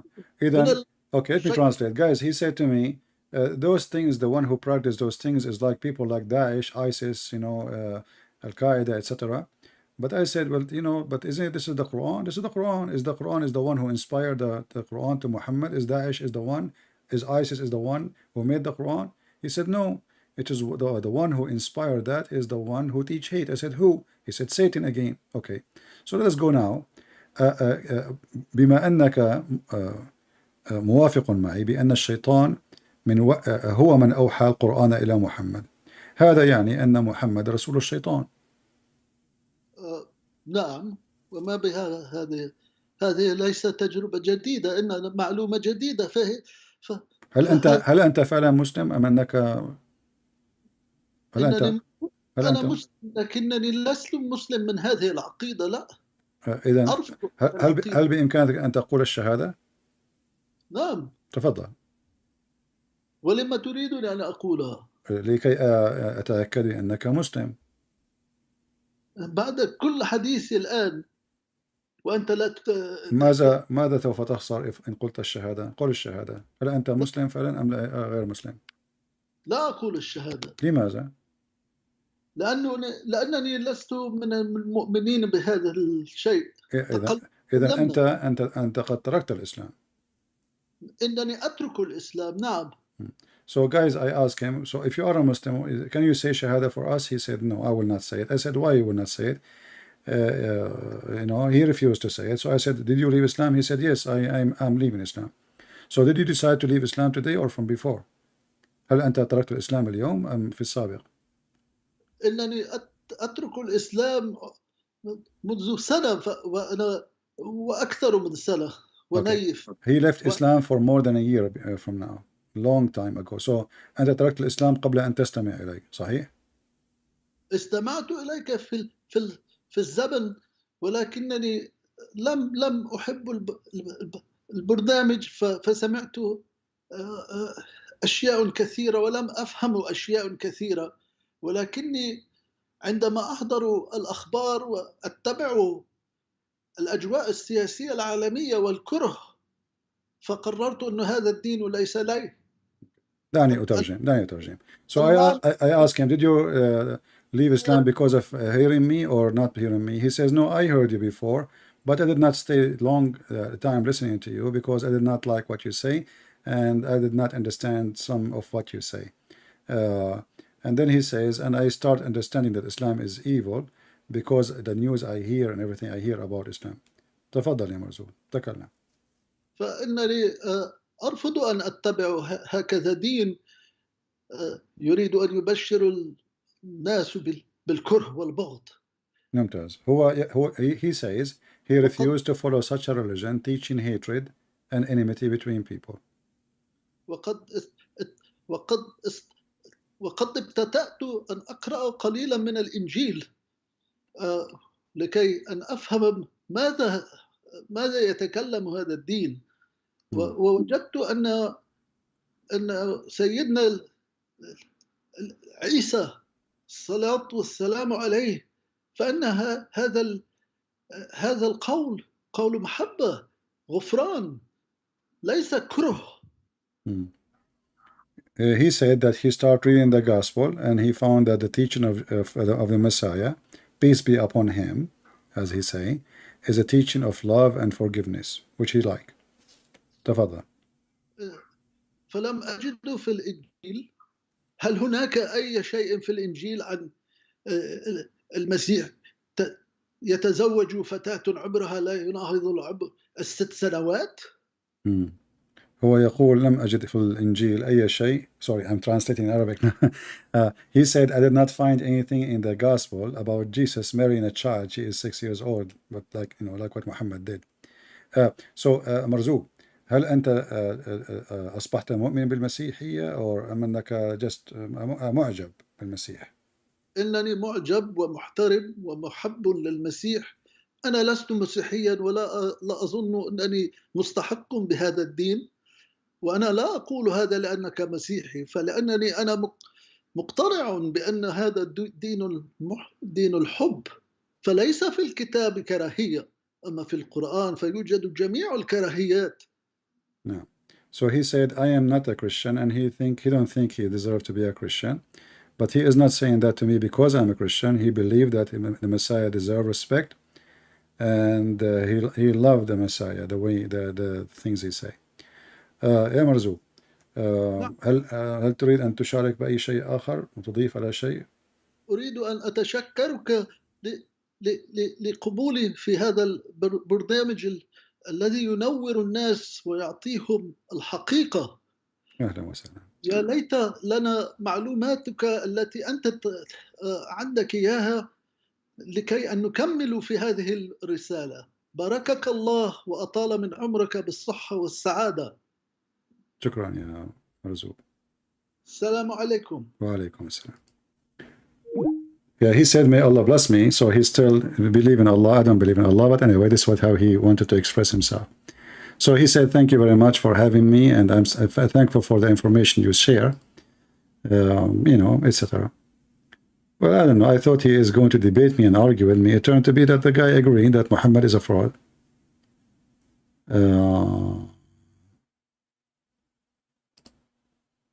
All right.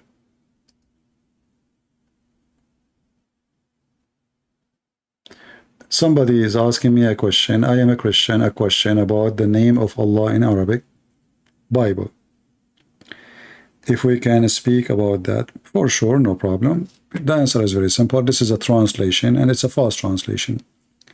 This is, you know, even the translation of the Arabic, by the way, Arabic Bible, if you go and you see it, you will see that the one who shared in the translation even was Muslims. So this is a false translation.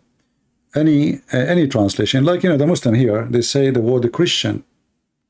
You see in the screen, it says a Christian. But in the Quran, there is no word for a Christian except Nasara. And we don't accept to be called Nasara. But the Muslim translations say Christians. So same as those who they translated the gospel into Arabic, they use the word Allah instead of using the word God. That is a false translation. You ask them why, they said, well, those Arab, you know, we are Arab, we live in between the Arab, and if we say different word, they will think we worship different God, and, you know, that will cause problems, so they are doing taqiyya. This is hypocrisy, and this is false, and we don't believe in such a garbage. If you go if you open the Aramaic book, the Hebrew book, the Greek book, you will not see anything. So the word Allah appear only in a Christian translation. For the Bible in a country, the majority of it is Muslims. That is the effect of terror.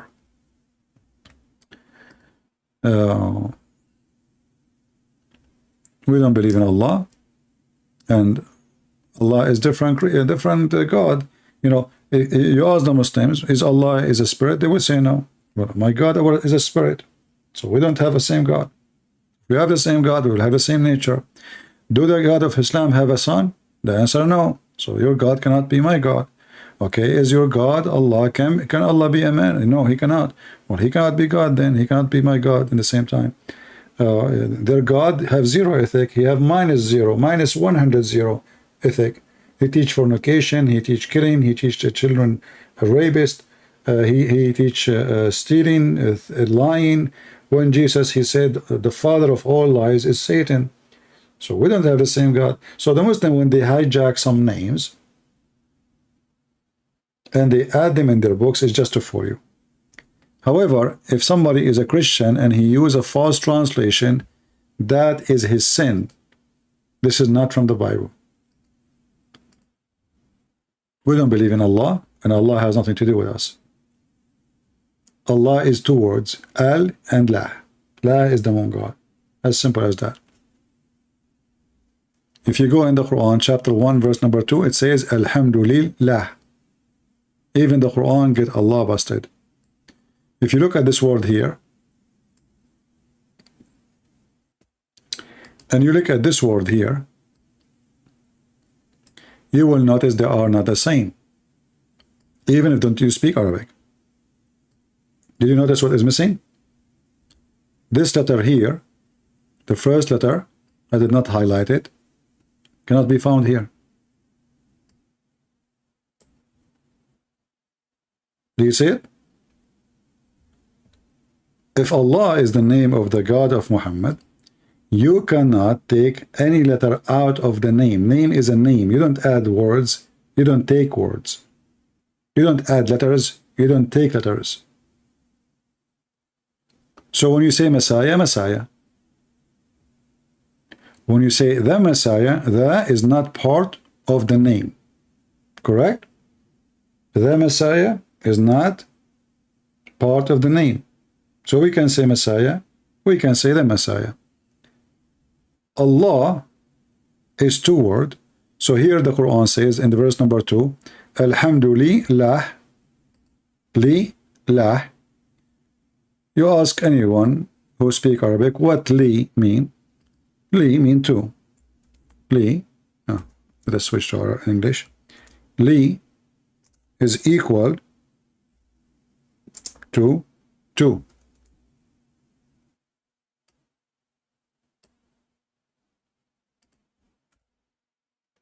So thanks to Allah.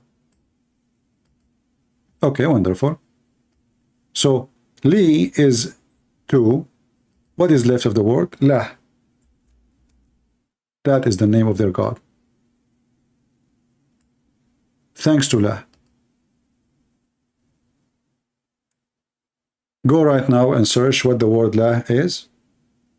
It is the moon god. It's not something we can change history. I mean, this exists for thousands of years before Muhammad he came to exist. So no way we can go and do editing for history just to make it fit with our, let us say, agenda.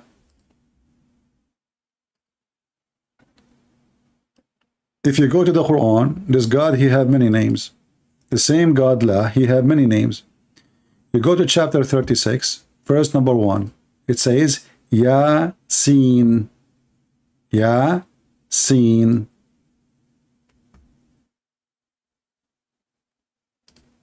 Where 36? Here we go. Yasin.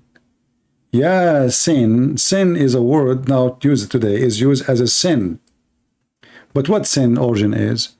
When people they become Christians, in the beginning, some of them they still practice paganism, yet they converted to Christianity, but because paganism in their roots, in their blood, they are doing it for a long time. So the Christian, they say to the pagan who just became a Christian, this is sin, don't do it. This is sin. What they meant by that? This is from the moon god religion. This is pagan. If you go right now and search for the word sin, you will find that sin is the moon god. And the word Ya is a word meaning God.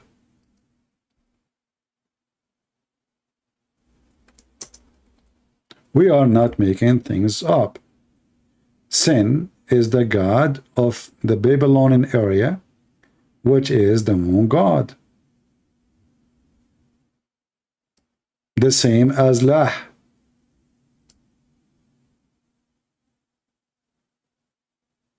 Do you see it? And not only that, you will see that this God, he have a crescent moon in the top of him.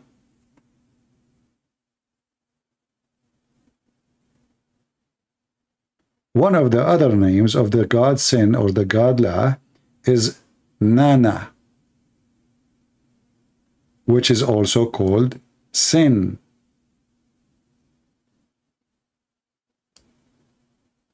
Ya, sin.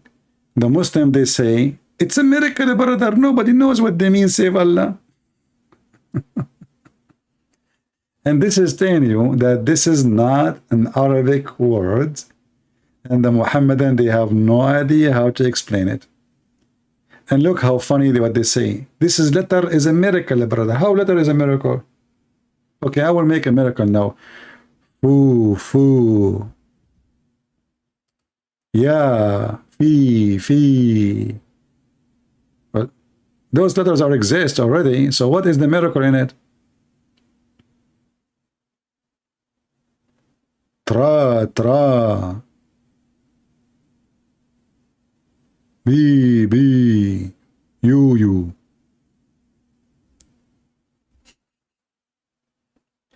But because it is a stolen name from different culture, different religion, they do not know what it is. Yasin. How stupid is this garbage called? How far stupidity can go. Unlimited. All right, guys, I think we have a good time today. We don't see any Muslims trying to contact us. So I will log off my Skype.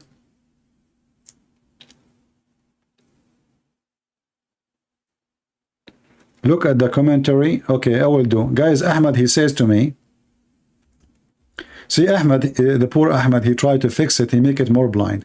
Ahmad, are you sure you want me to look at the interpretation of the verse by the companions? I'm trying to save you, Ahmad, because if I show you, you will see that they agree with me. This is from the Aramaic language, have nothing to do with Islam, and those are stupid, they are making up a meaning. So let us go and see what it's mean according to the interpretation. Chapter 36, according to Ahmad, he said, let us read the interpretation, please, no problem. Chapter 36, verse number 1. And now Ahmad, he will be sorry. You will see it says it clearly. This is Aramaic. This is Aramaic. This is Aramaic, Syriac language. Do you see it? Who said that? Ibn Abbas. Do Ibn Abbas speak Syriac? No. So how he can know the meaning? So he says, oh, human. But in Syriac, this does not exist. So they confirm that this is a Syriac language. And this is what the language of people of Iraq, they speak. Ya sin, it is nothing but a Syriac language. And the Quran says that this is a pure Arabic.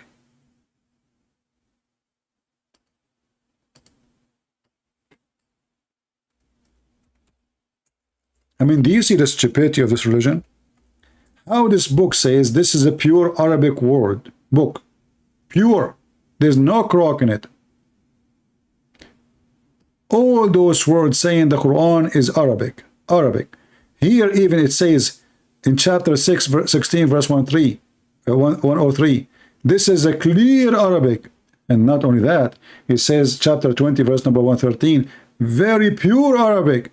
In chapter 26, verse number 95, it says very strong Arabic. In chapter 39, verse number 28, very pure Arabic, and there's no foreign language in it. And then your scholars, they say this is Syriac. Why? Your God was speaking to the Syriac?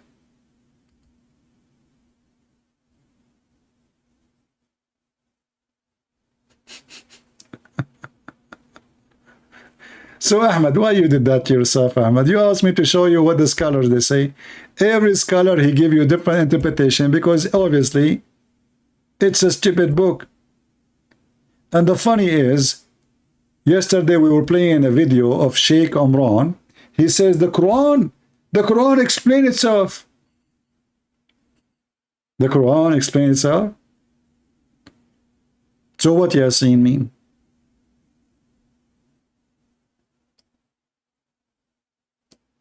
Abdul is asking, who wrote the Bible? Allah.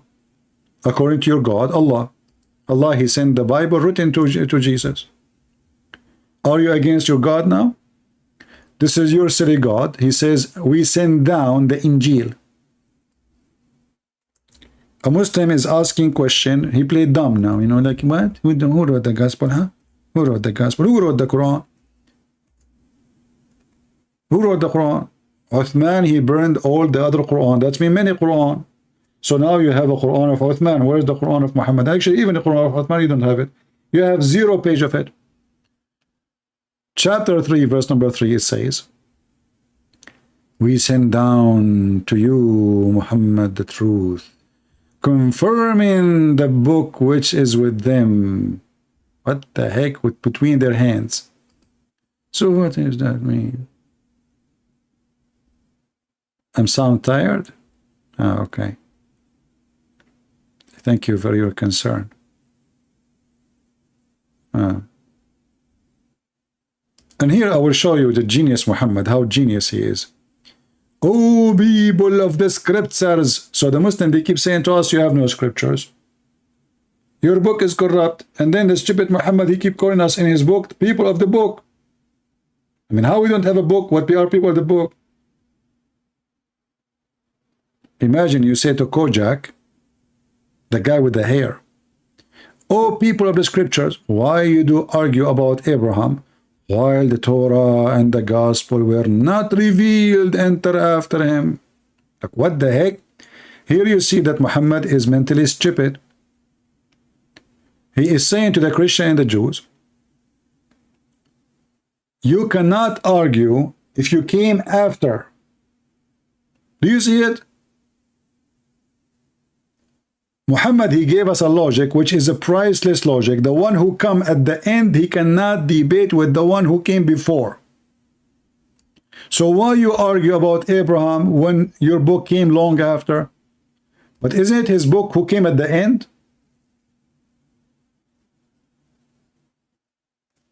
The correct word for God, there's many words. They are not even. You see, Arabic is not Arabic. Arabic is a collection of languages. So in the Quran, there's many words used in the gospel and should be used. As an example, Rabb. Don't you say Rabbi? Rabbi. This is the word Rabb. Rabb means God. My God, Rabbi.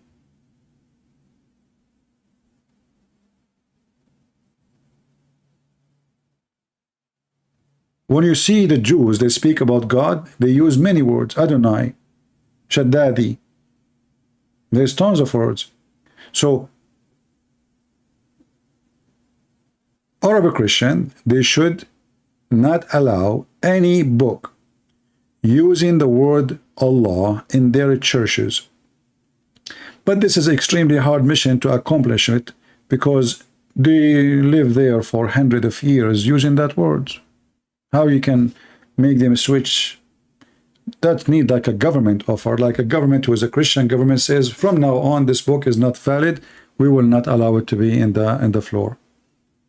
And need the decent leaders who dare to stand against Muslim and say, we will not accept to use this word no more.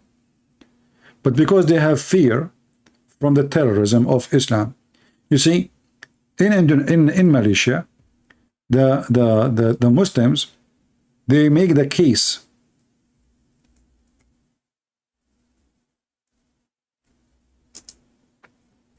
against the Christians, and the court judge that Christians from now on, they cannot use the word Allah, for this is not their God.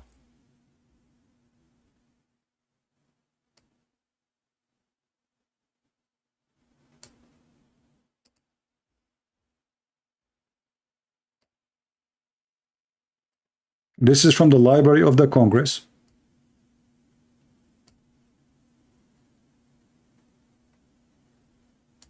I heard that they have an appeal, and you know, I don't know even why even the Christian there they wanted to use it. That is a very stupid decision. But they forbid them from using that word, for this is this is not for non-Muslim, and I agree with them. Even if you are using it to refer for God, Allah is not your God. You have nothing to do with it. There's a million words you can use in the language for the word God.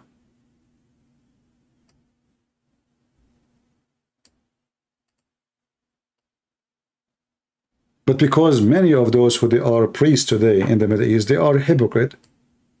Like Muhammad, they are doing business. They don't want to cause trouble. They think that this is the wise thing to do. I mean, we say Allah, but we don't mean the God of the Muslim. But this is taqiyya, this is hypocrisy.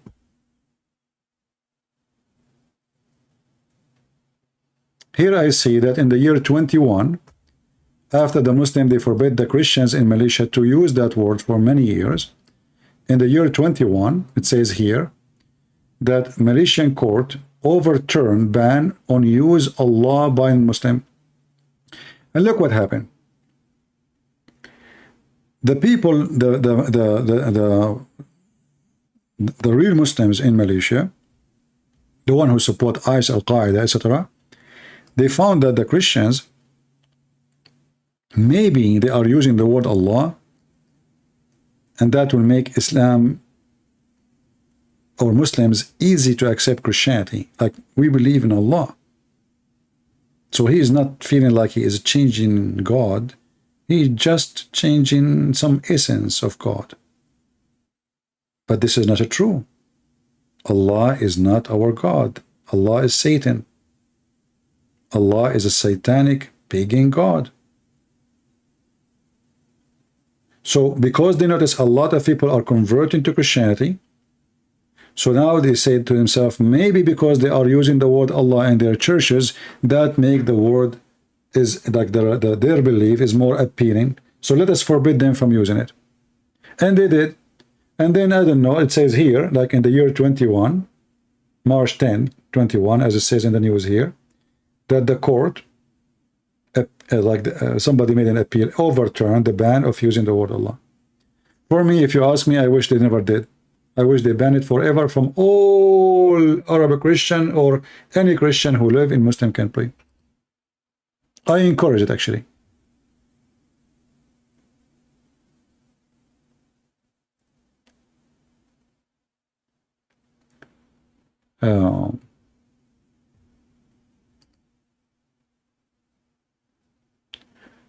Any other question?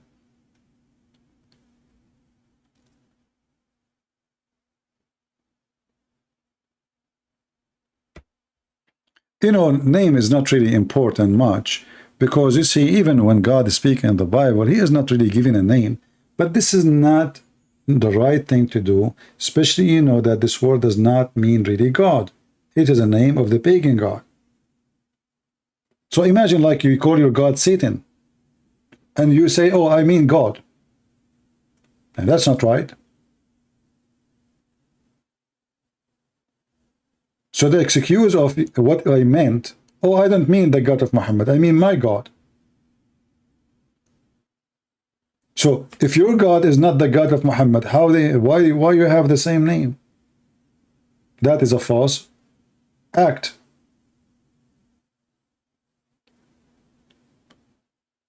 Because Islam is a terrorism religion, so those Middle Eastern, they suffer a lot. You know, I understand. I mean, I'm coming from there. A lot of terrorism, a lot of killing, a lot of humiliation, a lot. So they said, okay, we use the word Allah, that will make the Muslims see, at least when we pray to Allah. They will leave, maybe they will leave us alone. But did it work? Did they leave you alone?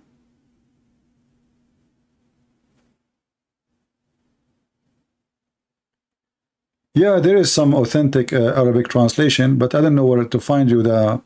I used to have actually a link for it. Maybe I will try to find it. There's a couple of them actually, not only one. I will try to find it and publish it myself.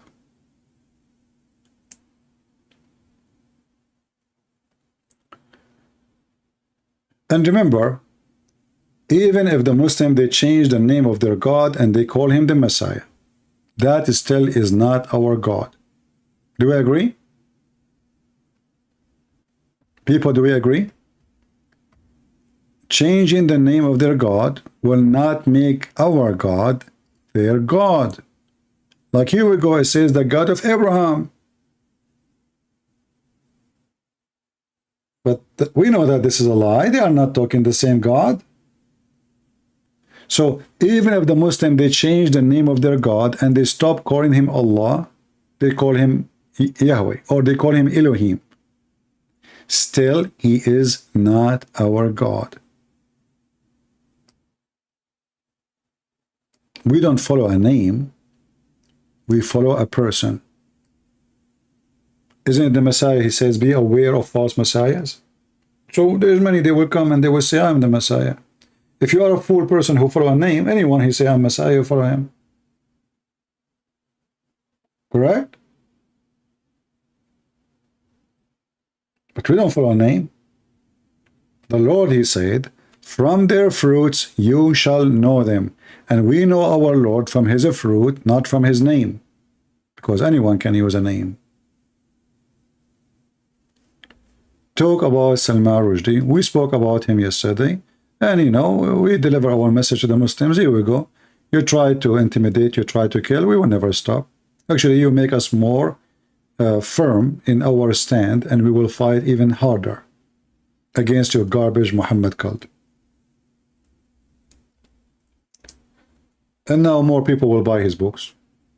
And the new generation do not know this guy, by the way, because his story is old. And now more people, they will start buying his book. So they thought people will forget about it. Here we go. You just resurrect his book again. Oh boy.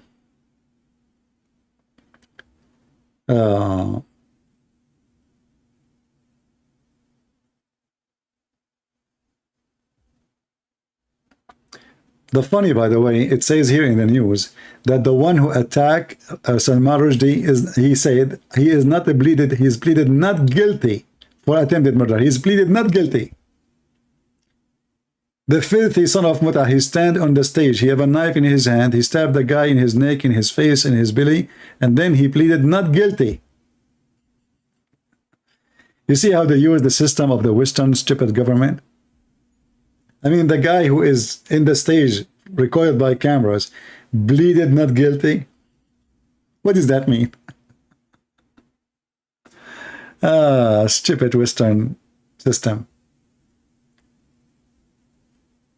You know, the Western system in the old days, in the time of the cowboy, was 1,000 times better than now.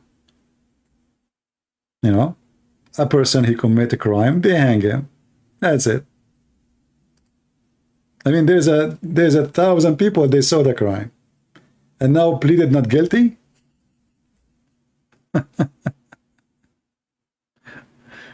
Yeah.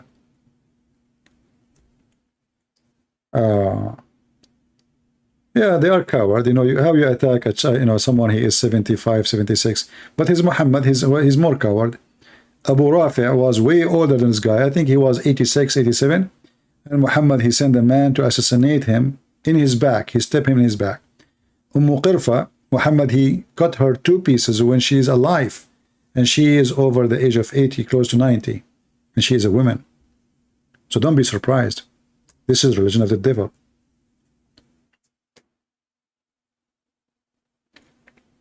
This is the religion of the devil.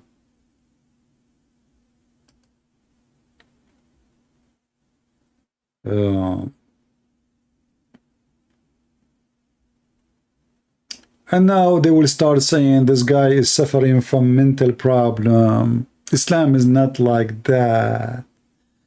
You know, we know the game of the liberals. Atheists, they love the devil, Islam. You know, one day in Germany, this is a few years ago, I don't know which year, you can remind me, a fire set in a camp, refugee camp.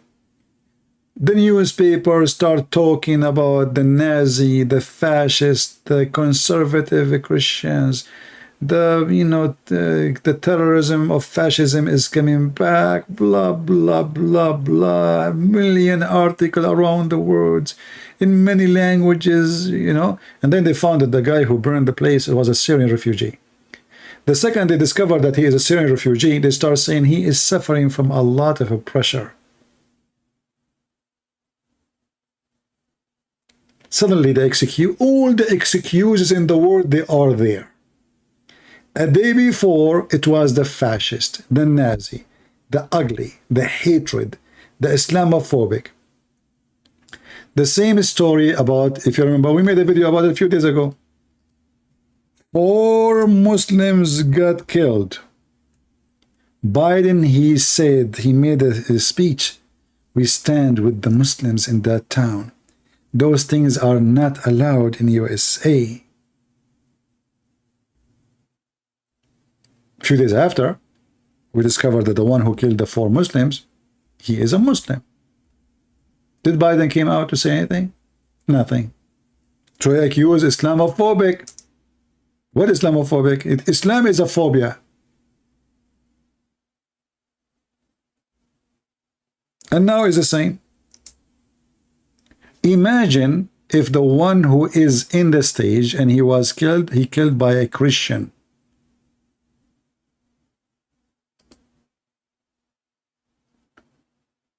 Washington Post,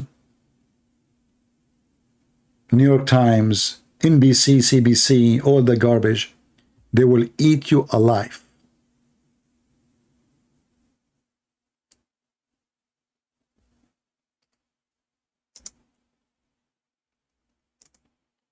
We have killing and we have crimes in USA every day, everywhere. So what if they are for Muslims? And they are not like for Muslim getting killed in the same day. Just because they are Muslim, suddenly now if there's a phobia and Islamic, and hate crime, so what about the Christians who get killed every day? Should we accuse people of hate crime too? How we know that the one who's killing them not Muslims? Or maybe atheists? What's the point of saying Muslims? Why you say in the title Muslims?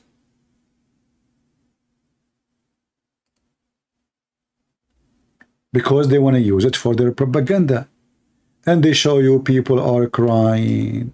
Because only Muslims cry. Christians don't, Every day we have a Christian slaughter in Nigeria. Slaughtered in Somalia. Slaughtered in Sudan. Slaughtered in Iraq.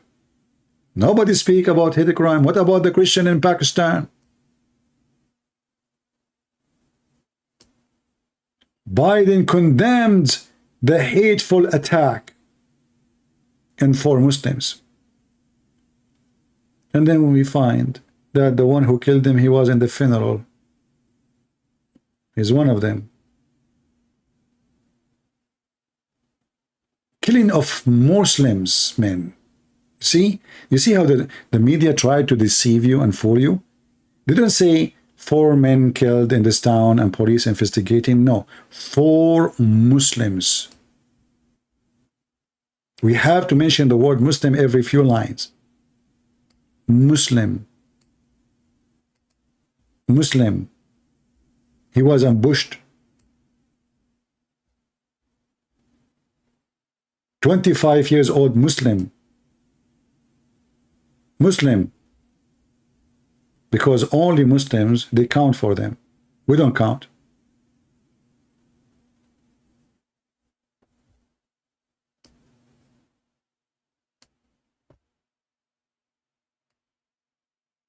Biden, he served the devil. He's a hypocrite.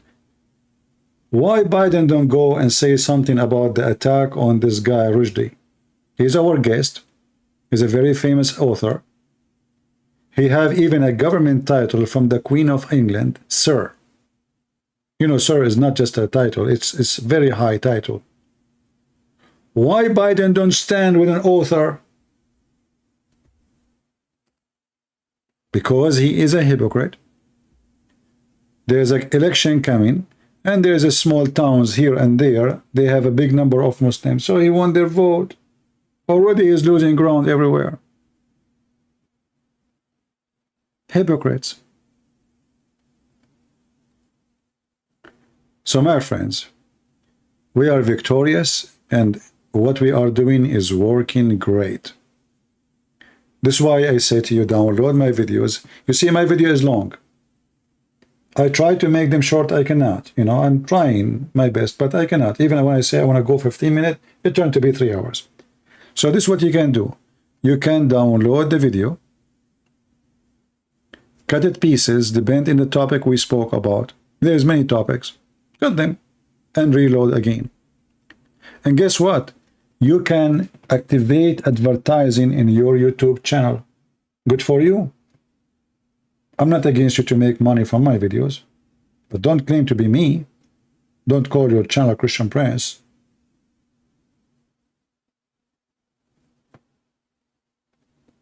No problem.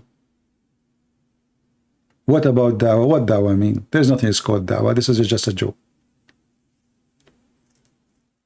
You can download the video. You can make an account. You can watch in YouTube how to make an account to get money from the account.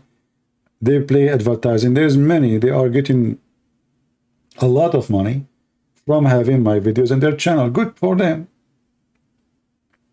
You can do the same. This way you can spread the truth. In the same time, you will get an income. Are you against having income? Whatever the income is, even if it's $100. And then when you get really big number, then you can make good money.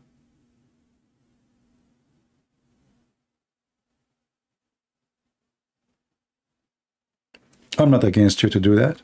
Good for you. But never claim to be me. Don't say this is channel of Christian Prince. Never do that. I will flag you.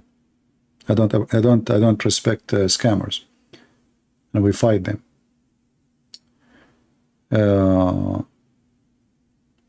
Thank you, Sulaima. Any question, guys?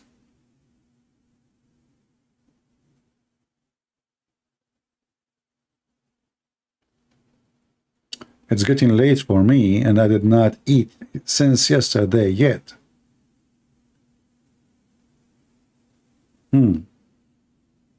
Not sure what I'm going to eat today.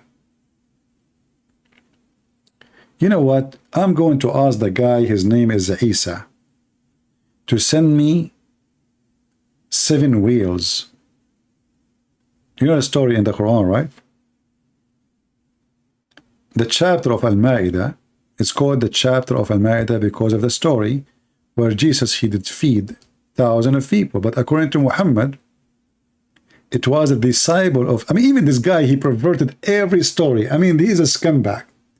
According to Muhammad, the disciple of Jesus, they say to Jesus, well, if you, God, is true God, why you don't give us food from the sky, huh? The disciple, they said that. And then Allah, brothers and sisters, he sent 7 wheel in 7 sandwiches, which is true. We Middle Eastern, we love sandwiches, especially if it's a wheel. So Allah seven wheels, and every wheel is inside a loaf. Isn't it amazing?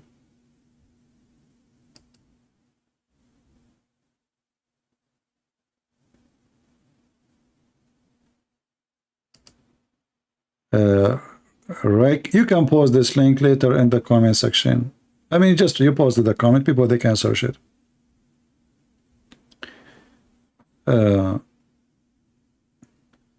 Do you know why women wear hijab? Yeah, well, women wear hijab because when Islam became, Islam is a religion of slavery.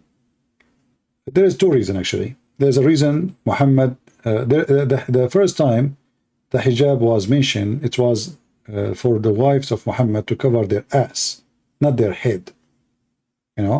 Sauda, she was going out for bathroom, and Umar, he used to spy at her, and he looked at her ass, and even he said to her, we recognize you, Sauda. But the real reason, which is more important for the public use, not for the wives of Muhammad, it was because they want to recognize the free women from the slave.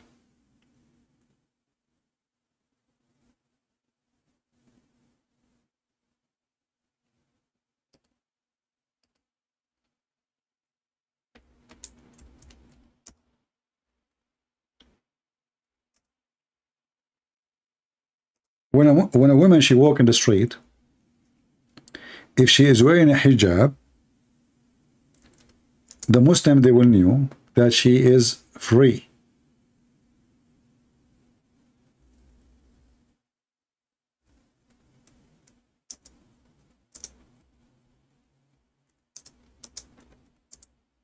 So they will not molest them or kidnap them.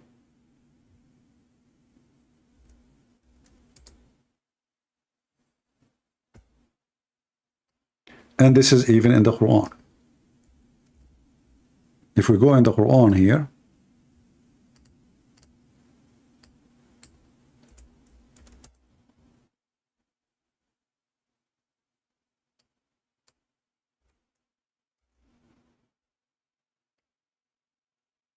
chapter 33, verse number 59, it says it clearly, so they will be recognized and they will not be hurt. So they will be recognized. Who will recognize them? The believers, because Muslims are allowed to kidnap and to molest and the slaves. They can rape them easy. So make them do that, so they will be recognized and they will not be hurt.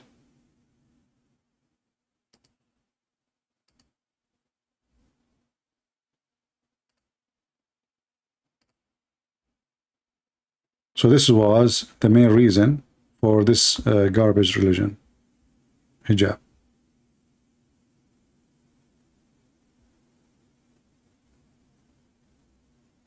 It's just to differentiate between the free and the slave. And the Muslim, they have way more slaves than the free. Actually, in a certain time in Iraq, the number of black African slaves was more than maybe 50 to 1.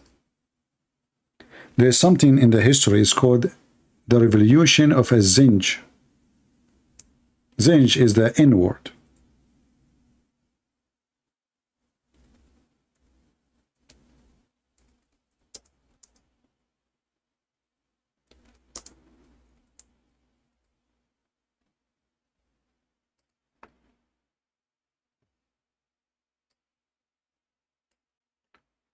You can go even, you know, in Prophet Wikipedia, Zinj rebellion.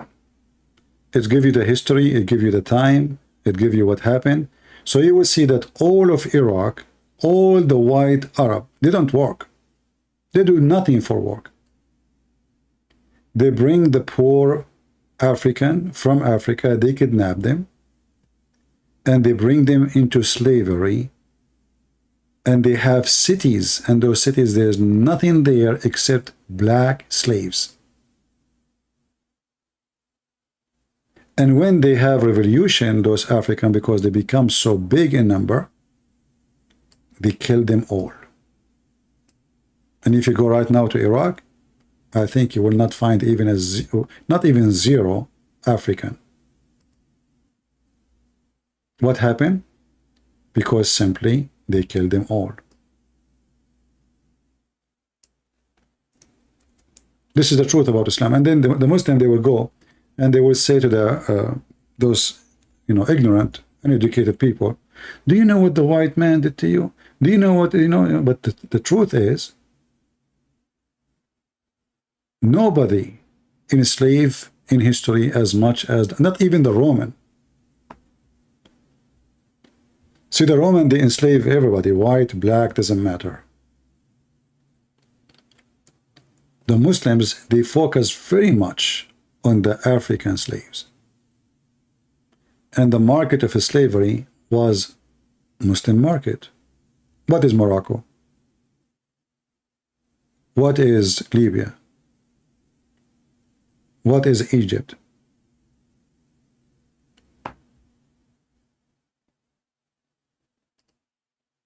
And how those slaves came to, I mean, Iraq is not even in the border.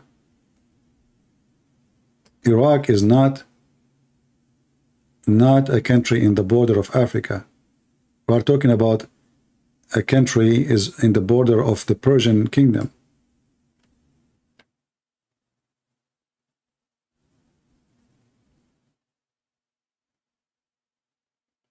Slave war in the medieval Iraq. They killed them all. By Adam Ali. Even the one who's speaking about it is a Muslim, supposedly.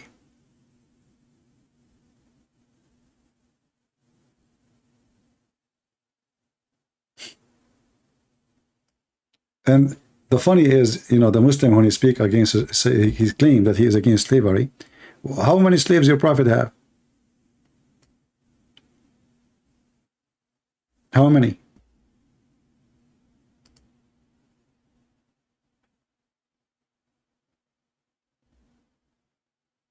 That is something, isn't it?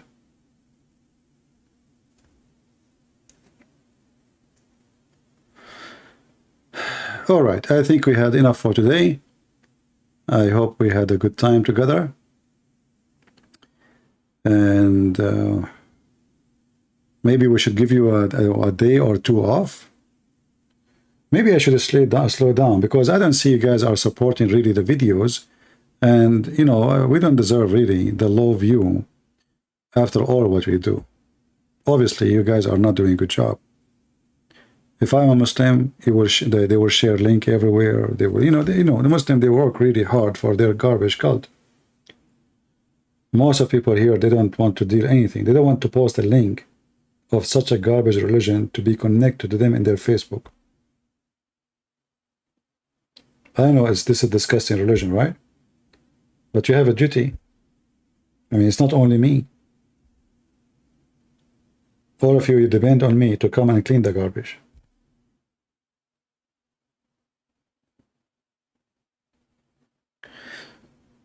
Anyway, I want to say thank you for being here. May the Lord bless you. Until we see you soon again.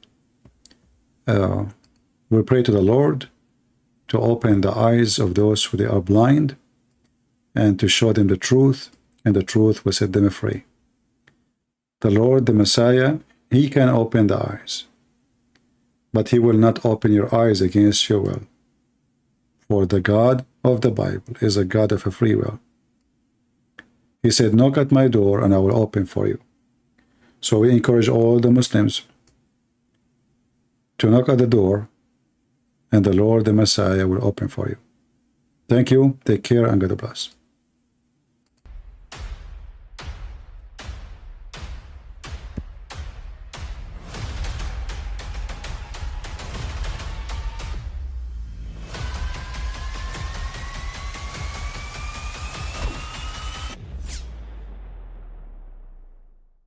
I mean, again, he doesn't know who Gabriel is, right? Because he didn't come from an Abrahamic faith. The people of Mecca were pagan. The Quran has mentioned if this book was from other than God, they would have found in it many contradictions. If a book is without contradictions, that has no bearing on whether it comes from God or not. I've had phone books that are inerrant, but I certainly don't think God gave them. That we believe without understanding. The brother asked a very important question, that most of the scholars say that listening to music, watching movies, and most of the television programs, they're haram. So how can we have fun? Let me tell you, brother, at the outset, that having fun is permitted in Islam as long as the fun is halal fun.